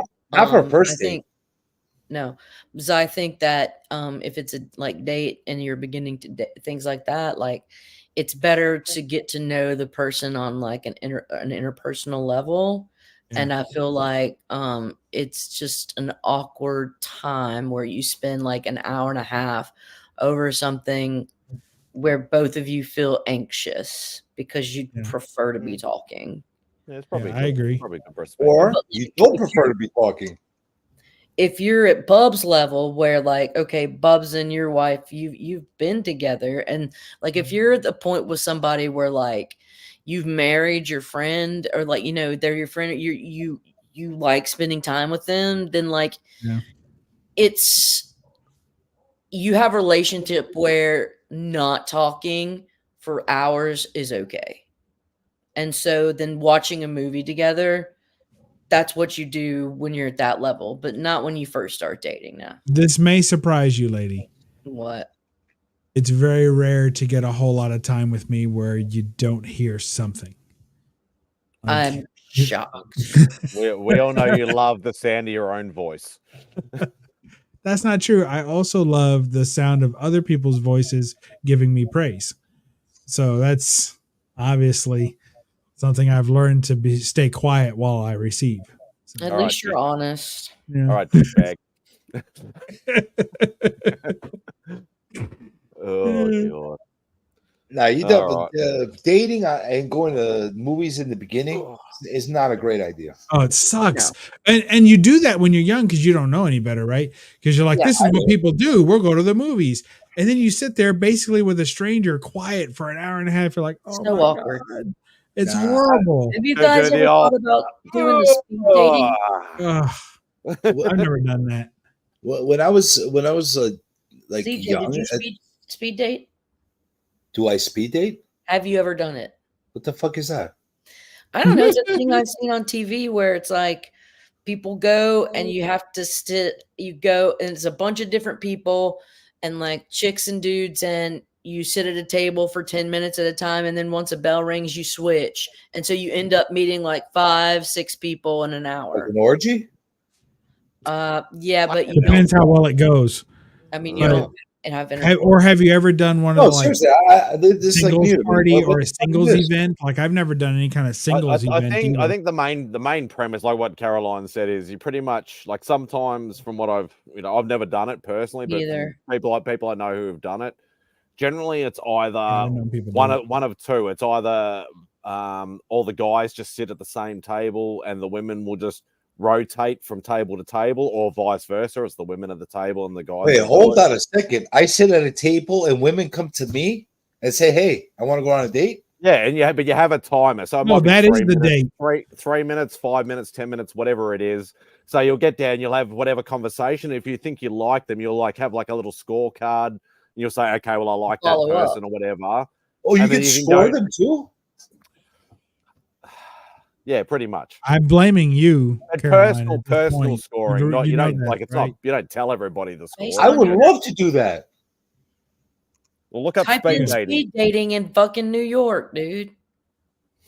Somebody set it up for me. What the hell? I don't want to do that. Hey, you'd need the one where it's the guys at the table sitting down and the girls coming around. You wouldn't want to do the other way where the girls are at the permanent thing. No, you don't go to them. They come to you. That's how it works. So I want to sit at the table. It depends on how it's set up. I don't know how it's set up these days. I don't know if it's a real modern thing anymore either. I think now it should be a Zoom call. All joking aside. So basically, I sit at a table, and then a chick comes to me at the table, and she gets 5-10 minutes, and I score her, and I tell her, "Hey, let's keep doing this. You guys got to interact. Get out of here." You guys got to interact for 10 minutes, and based on your, whether or not you like her personality, her looks. Is it 10 minutes? And I thought it was like 3 minutes. I thought it was like 90 seconds or something like that. And 10 minutes too long. It ranges, Well, I'm going to do it, and I'll tell you all about it. Let's just say max out at 10 minutes, since that seems like an eternity for you. DJ wouldn't be able to get through 90 seconds without like letting the lady talk. So how do I look these speed daters up? Google tells you everything. Let me find my phone. I don't have my phone. Just look speed dating in my area, and they'll take care of the rest. Yep. And bring a camera so you can make a video out of it. You'll be on your way to making a woman feel like 3 minutes is an eternity. All D. And I could still no after 3 minutes, right? Yeah. No, you don't even tell them. I think You never talk to him again. in a box or something. But there's no hard Yeah, feelings or anything like that. No. No, they've already been rejected 3 times on the way to you. It's not going to be a big deal. They'll be ready for this one. That's the best. 3 minutes out of here. Yeah. Or stay here. Depends. That's I think why at the asked end, you, bro. at the end of I the like night, this. I think if you actually like somebody, you can go up and exchange numbers and whatever, and then just go from I there. thought you just make them stay with you. No. No. Well, if you let them leave, they're not going to come back after. Yeah, they might. I think You will? at the end you get to like put down on a thing like who you thought, and if you match, if they also put your name, then I guess maybe the organizers or whatever, just like Yes, I believe Simon is correct in this. Simon, how many of these have you been to? Mate, that was not around back in my day. Wait, hold on. Is this like Yeah, is this sure it like was. is this like a new like Tinder thing or that they do or like what is this? CJ is like 46, 47. the further shelf. 47 years old, you fuck nut. Well, like The further shelf. I'm Tell supposed to him. know this? Hey, Simon, your background is looking dark. Fucking Papa Dark. thinks like I'm supposed to It's because know my about camera this picks up so much light. Like, you know how dark this room is right now, but for some reason the camera is so like I had to put the blind down because it was so bright. My camera picks up too much light. Well, you need to get CJ on the speed dating tip. Just the Yeah. tip. Just the tip. Yes, I think I would enjoy it very much. I think you would. I think he's on his way to making several people very miserable very quickly. I think I would be very entertained by his recounting. Yes, I think I would be as well. This is going to be great. I'm We gonna probably do it. have quite a bit of it in New York, but you don't need too much. Just go on the subway and talk to whoever sits next to you. Well, that's what I Yeah. usually do. Prime Yeah. candidates right there, honestly. And if you really like her, just pretend to fall asleep on her shoulder. I know that's one of your key Did we moves. show you pictures of who you're going to speed date first? I don't think so, but You just maybe. show up to the event, mate. Wait, hold on a second. What if I go in the all like freaking cyclopses that I see there? Well, you never know, Well, mate. all- One of them might have a great personality. Yeah, that and might if they're turn you all on, bro. cyclopses, just take 2 of them. Then you got a full set of eyes. Minute dating, so you get a minute. This is a minute, okay? Yeah, so you got a minute on Hey, that one. A minute will Event- seem like event. a lot if you don't like the person. A minute's a long time. I would tell the person. I don't think this is going to Ages work. 40s Tell and them, just 50s. write it out. There we go. Who's It's scored them? Thursday the 25th. How far is this place? Between Where is East Lexington and 55th Street. I mean, I that's can't see the Midtown. address. You could go there. East 55th Street. Could There you you go go. that's it. Recommended ages. It's right 45 over to the bridge for me. 55. I'm in Astoria. go? Yeah, that's not bad for him. That's right in Midtown. Yeah, that's the should guy. make- That's where he pops out when he comes over. Yeah, that's where he pops out. Hanging around. Mega speed dating, ages 30s. Is it 40s. was it 1 minute each or 1 minute between you? I got no idea. Hey, what about this one? The Skin Flute Champagne Bar. You know where that is, don't you, CJ? You've been to Listen, that I one? know. I don't need a lot of time, but a minute's pretty short. Like, what can you do in a minute? CJ's minute- like, in- A lot. In less than a minute, either of you will determine that enough the of other that. person is unacceptable. I'm going to start It may getting take weird, more than weird, a weird minute. mail. Yeah, it would take more than a minute to determine someone is acceptable, but far less than a minute to determine someone is what unacceptable. Spidey should do right now. Spidey should make each person big for 1 minute, and we'll have 1 minute to impress the chat or something. Or Lady Fantastic. Well, Hulkster, come to New York and we'll go together freaking speed dating. How's that sound? Well, we'll go. And you could be Yeah. my wingman. Yeah, no more speed dating. CJ, Do I- go and do it. Do it. Get Wait, a hold little on a secret. second. Like, do I have to go? Like, what? It's gonna be weird if I go solo.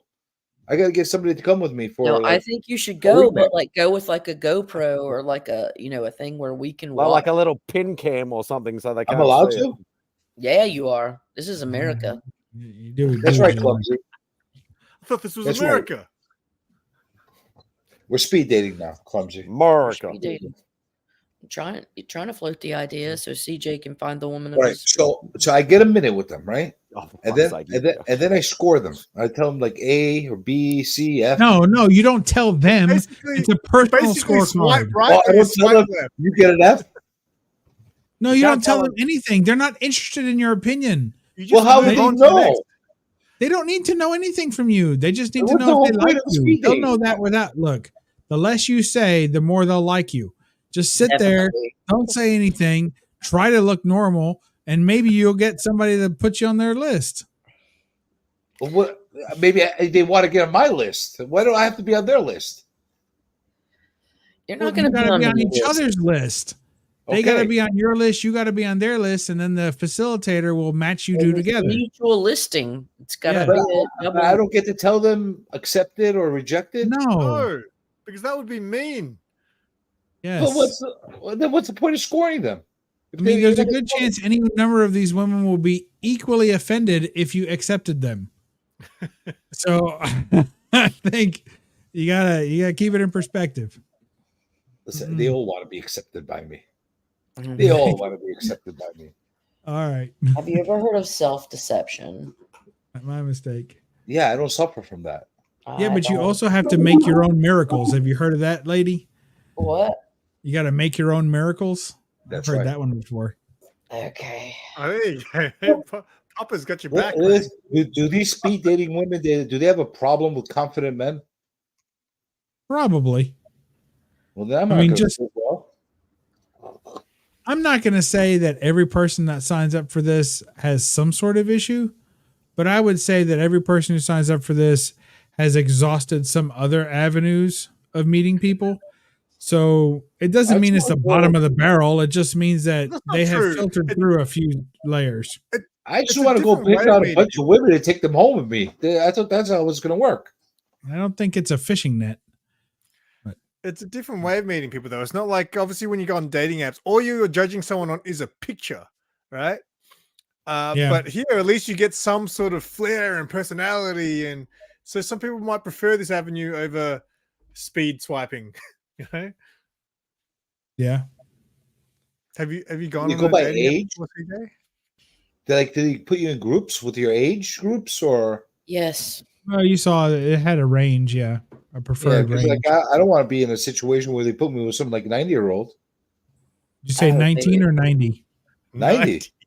90. Okay. That's ageist. You might have a great personality. I CJ. wouldn't be comfortable with a 19-year-old either, though. Yeah. I want something within a decade for me.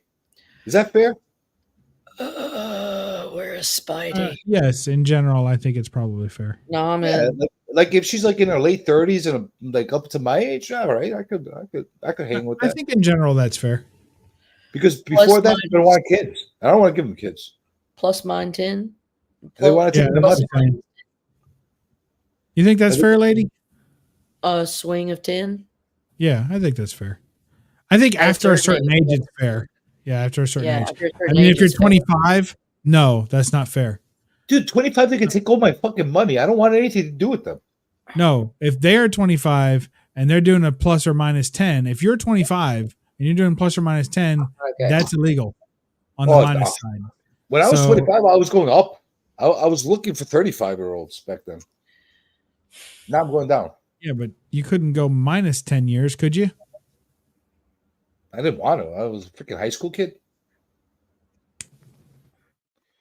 CJ, look at private chat, you sorry ass. You sorry ass. What are you right? Why are you sending me dating apps now? Look, he's I got like your that. back, mate. He's got your back. He's You trying think to you get you need a wingman? laid. I'm not desperate. I could get my own freaking lades. Like I don't need Yeah, that. but then they scream, it's because I'm fat, aren't I, in the middle of the restaurant? Yeah, why did you give me a B minus? You're not even supposed to tell me your grade. I'm just helping. I thought you wanted to know. Yeah, I thought you came here for a counseling session. Here you go. I'm glad you guys are telling me this because I was gonna just like show the math. Hey guys. Oh B no. plus. Hey, thanks for accepting me, Spidey. Sorry, I wasn't around. He was on the dunny. Cheers, Oh, bud. have you ever gone speed dating, Naman? No. You wanna come with me? No. I need a wingman. You want to come with me? You need a wingman? Yeah. And a muzzle. I don't want to steal girlfriends from you by accident. Trust me, they're gonna grade you. He would. What are you drinking there? Is that Brown Beaver? That's a Canadian beer, isn't it? You're in Ichiban. Oh, okay. Ichiban means number one. Am I correct? Yes. Yes, That's sir. right. In Japan. That's right. Hold on. Hulk Hogan, Ichiban. Get on you, But you could be number one anywhere. You don't just have to be number one in Japan. Well, Hulk Hogan was Ichiban in Is Japan. my video improving a little bit, or is it still fuzzy? Nom was up, nerd. Hey, what's up, Pop? Are you using that now? That's good. Yeah, he's been using it the whole stream. Yeah, it's pretty good actually. I hadn't heard it yet. That was the first time when he gave shit to CJ. It's pretty good. Just enjoy the fuck out of that thing. Awesome. I'm kind of regretting. Keep doing it. Keep doing it. I'm starting to regret it right now. Well, all right. Wait till podcast the Okay, so sound- this is what's gonna do. What's gonna happen? You're gonna come speed dating with me. You're gonna be my wingman. I'm gonna tell them you're my father, and you like to watch. I'm gonna tell them that. We're gonna go. Man, I didn't know I like old man until I saw that man. That's great. Could you imagine? No. Actually, I don't want to watch. I don't want to watch you doing anything. I don't want to watch you doing anything naked. I'd barely want to watch CJ eat a slice of pizza. Dude, Like, I didn't even think of the part where you actually are watching. I just said that was how I was going to introduce you. You took it to the point that you actually thought about it. Hey, maybe I do want to watch. I don't want to see. I mean, she has to be. I mean, she has to be like a out of the world attractive. Like Raquel Welch. Yeah, Raquel Welch. Okay.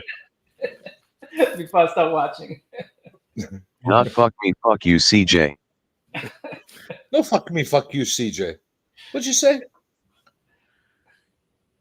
What do you think, Caroline? Will I have a better luck taking the worm with me?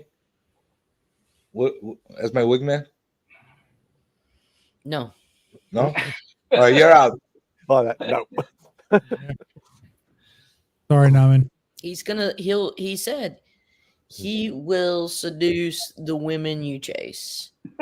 You will not be as successful if you went solo.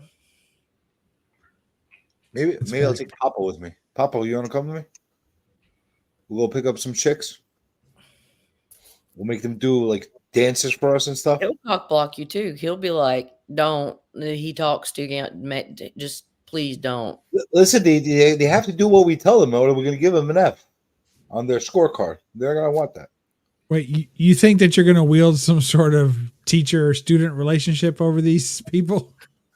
What doesn't that You're work? like- Are they going to be a good behavior because they want to get a good score?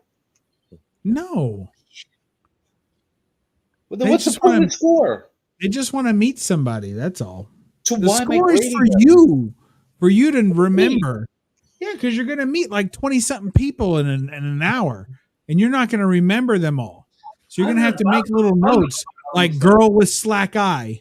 You put that in there, and then you put like +2 because I'm she's not better than freaking- you thought she'd be, or something. I'm not freaking old like the worm. I'm going to remember, man. I'm going to freaking. You're not going to. There's too many of them. The good ones, I'm going to remember. The bad ones, I'm going to remember. And the ones I don't remember, there's probably a reason why I don't remember them. They're mediocre. I don't think there's any helping you in this matter. Well, you're going to see. I'm going to go speed dating, and I'm going to get straight A's. You're gonna get straight A's from them. That's right. I'm going to get straight A's. How are you gonna know? Straight A for arsehole. Yes, I will get. angry, arrogant asshole. What did Papa say? Angry, arrogant asshole. That's right. I like that. AAA. He's AAA rated. That's All right. great. I gotta go to bed. You guys are too much. Me too. I got church in the morning. Well, you started this whole thing on the No. speed dating thing. I was just trying to help you, and and you can't even help yourself. Clearly, Well, clearly I am helping myself, and I was hoping that you continue telling me all about the speed dating process. I think you Why should is just everybody know about speed dating but you, CJ? do I it. don't understand.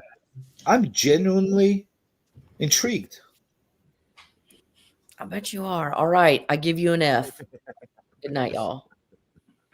Oh, you don't give me an F. You get an F. Another one. Too late. It's too late. She already scored you.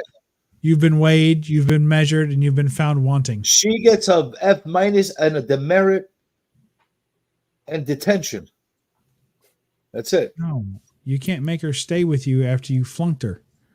Suspended. I expelled her. That's it. She's Were done. you military? Where you get the demerit from? Yeah. You get a demerit too. Yes, I will get girls faster than CJ can get it up. You know what the difference is between you and me? I make this look good. Oh yeah? Well, you go with All the right. worm, and let's see how Look. you guys do. Look, a beautiful woman just walked down my hallway and she went that way. I'm going to go follow her. This is how I got her in the first place. I need to keep this going. Just follow her. Chased her in the dark? Chased, absolutely. All right. Sound that like a works. nutty message, Bob. What's up? Bob, I bought a book that's going to get sent to you. It's There it goes it's again. double- Yep, it's starting It's a again. double. I was going to message you, but it's a random Kiss cover, but it's a double cover. It's my first ever double cover. I got cool. it for $5. Yeah. All right. It's like You want me to I can't open it remember and make sure it's a real double cover or a fake one? Because there's a lot Well, of fake get this. ones. The cover underneath is not the same cover. It's I think there must be a variant, and one Well, of them that's has. not a double cover then. Well, it's still got two covers. Oh, you think they're All of DC books are two covers now, aren't they? All the DC variants, they're just putting the B, C, D cover over the A cover. Yeah, they are doing that. Absolutely, they are. No, Absolutely, they are. No, I got one right in front of me. Let's see. Yeah, let's see it. Yeah, Variant You got a lot cover. of them? yeah. Now open it. This came out last week. Oh, you fucking shitting me! but this book that I'm getting sent to you is old. It's like I saw It's like from Legion's last month. dad post it, and I All wanted right. it, but he sold his for $1. But yeah, it's I right. don't know if it's like The a one he small sent you print is from last month. Don't worry about it. Yeah. Hey, if I don't remember this tomorrow, send me a text. You'll know. I'll just send you the text. Hey, I'll see you on your Wednesday. All right. See you on my Wednesday, your Thursday. That's All it. right, folks. Thank you so much for having me. Simon, I want to say an extra special thank you for the other Simon. Simo, thank you for having me on. Simon, Boy, thanks for joining to have the two He Simons calls me bookend Simo my sometimes as evening. well. What? Do You you, call yeah, me I do Simo call you sometimes. Simo. I don't think anyone else does, do they? I was never a Simo. Yeah, well, you are now. Sorry about your luck. So you call me Drew sometimes. No, that's me. Drew. I call you Drew. Yeah. Oh, that's never right. called I can't tell you guys apart, especially when Simo wears a red hat. Like every time Simon turns to the left, I can't tell them apart. All right.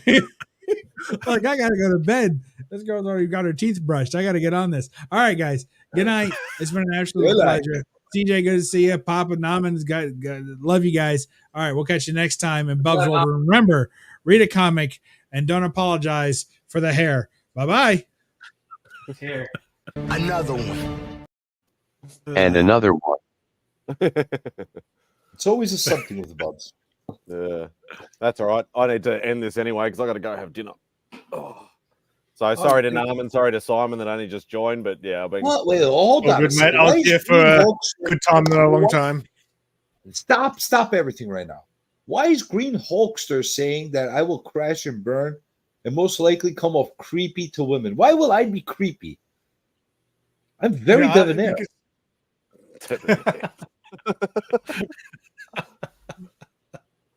Oh. Did you know that I'm very debonair and charismatic? I didn't know what debonair meant, but I like the word. Charismatic, I understand that. You sure? I believe you are, CJ. I fill up a room. Like I fill CJ up Generation 1, before he became CJ, was a different guy. I was there. Was he? Fill up a room with electricity. Was he nicer? He wasn't as, you know, In your like face? now it's like he's fucking drank 500 Coca-Colas before he jumps on the stream. Like, he's a bit more chill back then. Oh god. All right. All right. Yeah. So thank you every What are you single ending it? person. Everybody who jumped on the panel. Why? Why are you Hey, ending it? Simple Simon, I'll be working on your stuff. I'm sorry, MadSpidey. I didn't want to. That's all right. Simple Simon, I'm gonna work on your stuff soon here. So. Oh, excellent. Yeah. Almost forgot. Don't, I won't. Why are you ending it, Spidey? Because I'm Because going he's to go got have to eat dinner. dinner. You don't appreciate our company? Jeez. Wait, before you go, Spidey. 7.5 You know hours what? ago. I'm What are you going to having give for you dinner? an F on on your scorecard. Where do we find my scorecard? Are you? I'm having chicken burgers, and it's apparently a Louisiana style chicken burger, and it actually Oh, tastes like I like how you called it a chicken burger too, because that's what it is. Hold on a fucking second. What the fuck is a chicken burger? Anyway, in the stream. I'm ending it. Thank you, everybody, to the panel, everybody in the chat. I greatly appreciate each and every one of you. Take care. Peace out, and we'll end with this. They don't get quite as big as the ones on the coast. Bearded dragon, you can see why they're called a bearded dragon. They've got this little beard here, and when he gets all cantankerous, all cranky, or you've got a big mouth too, he opens up his mouth and shows this beard, and that's a sign of toughness.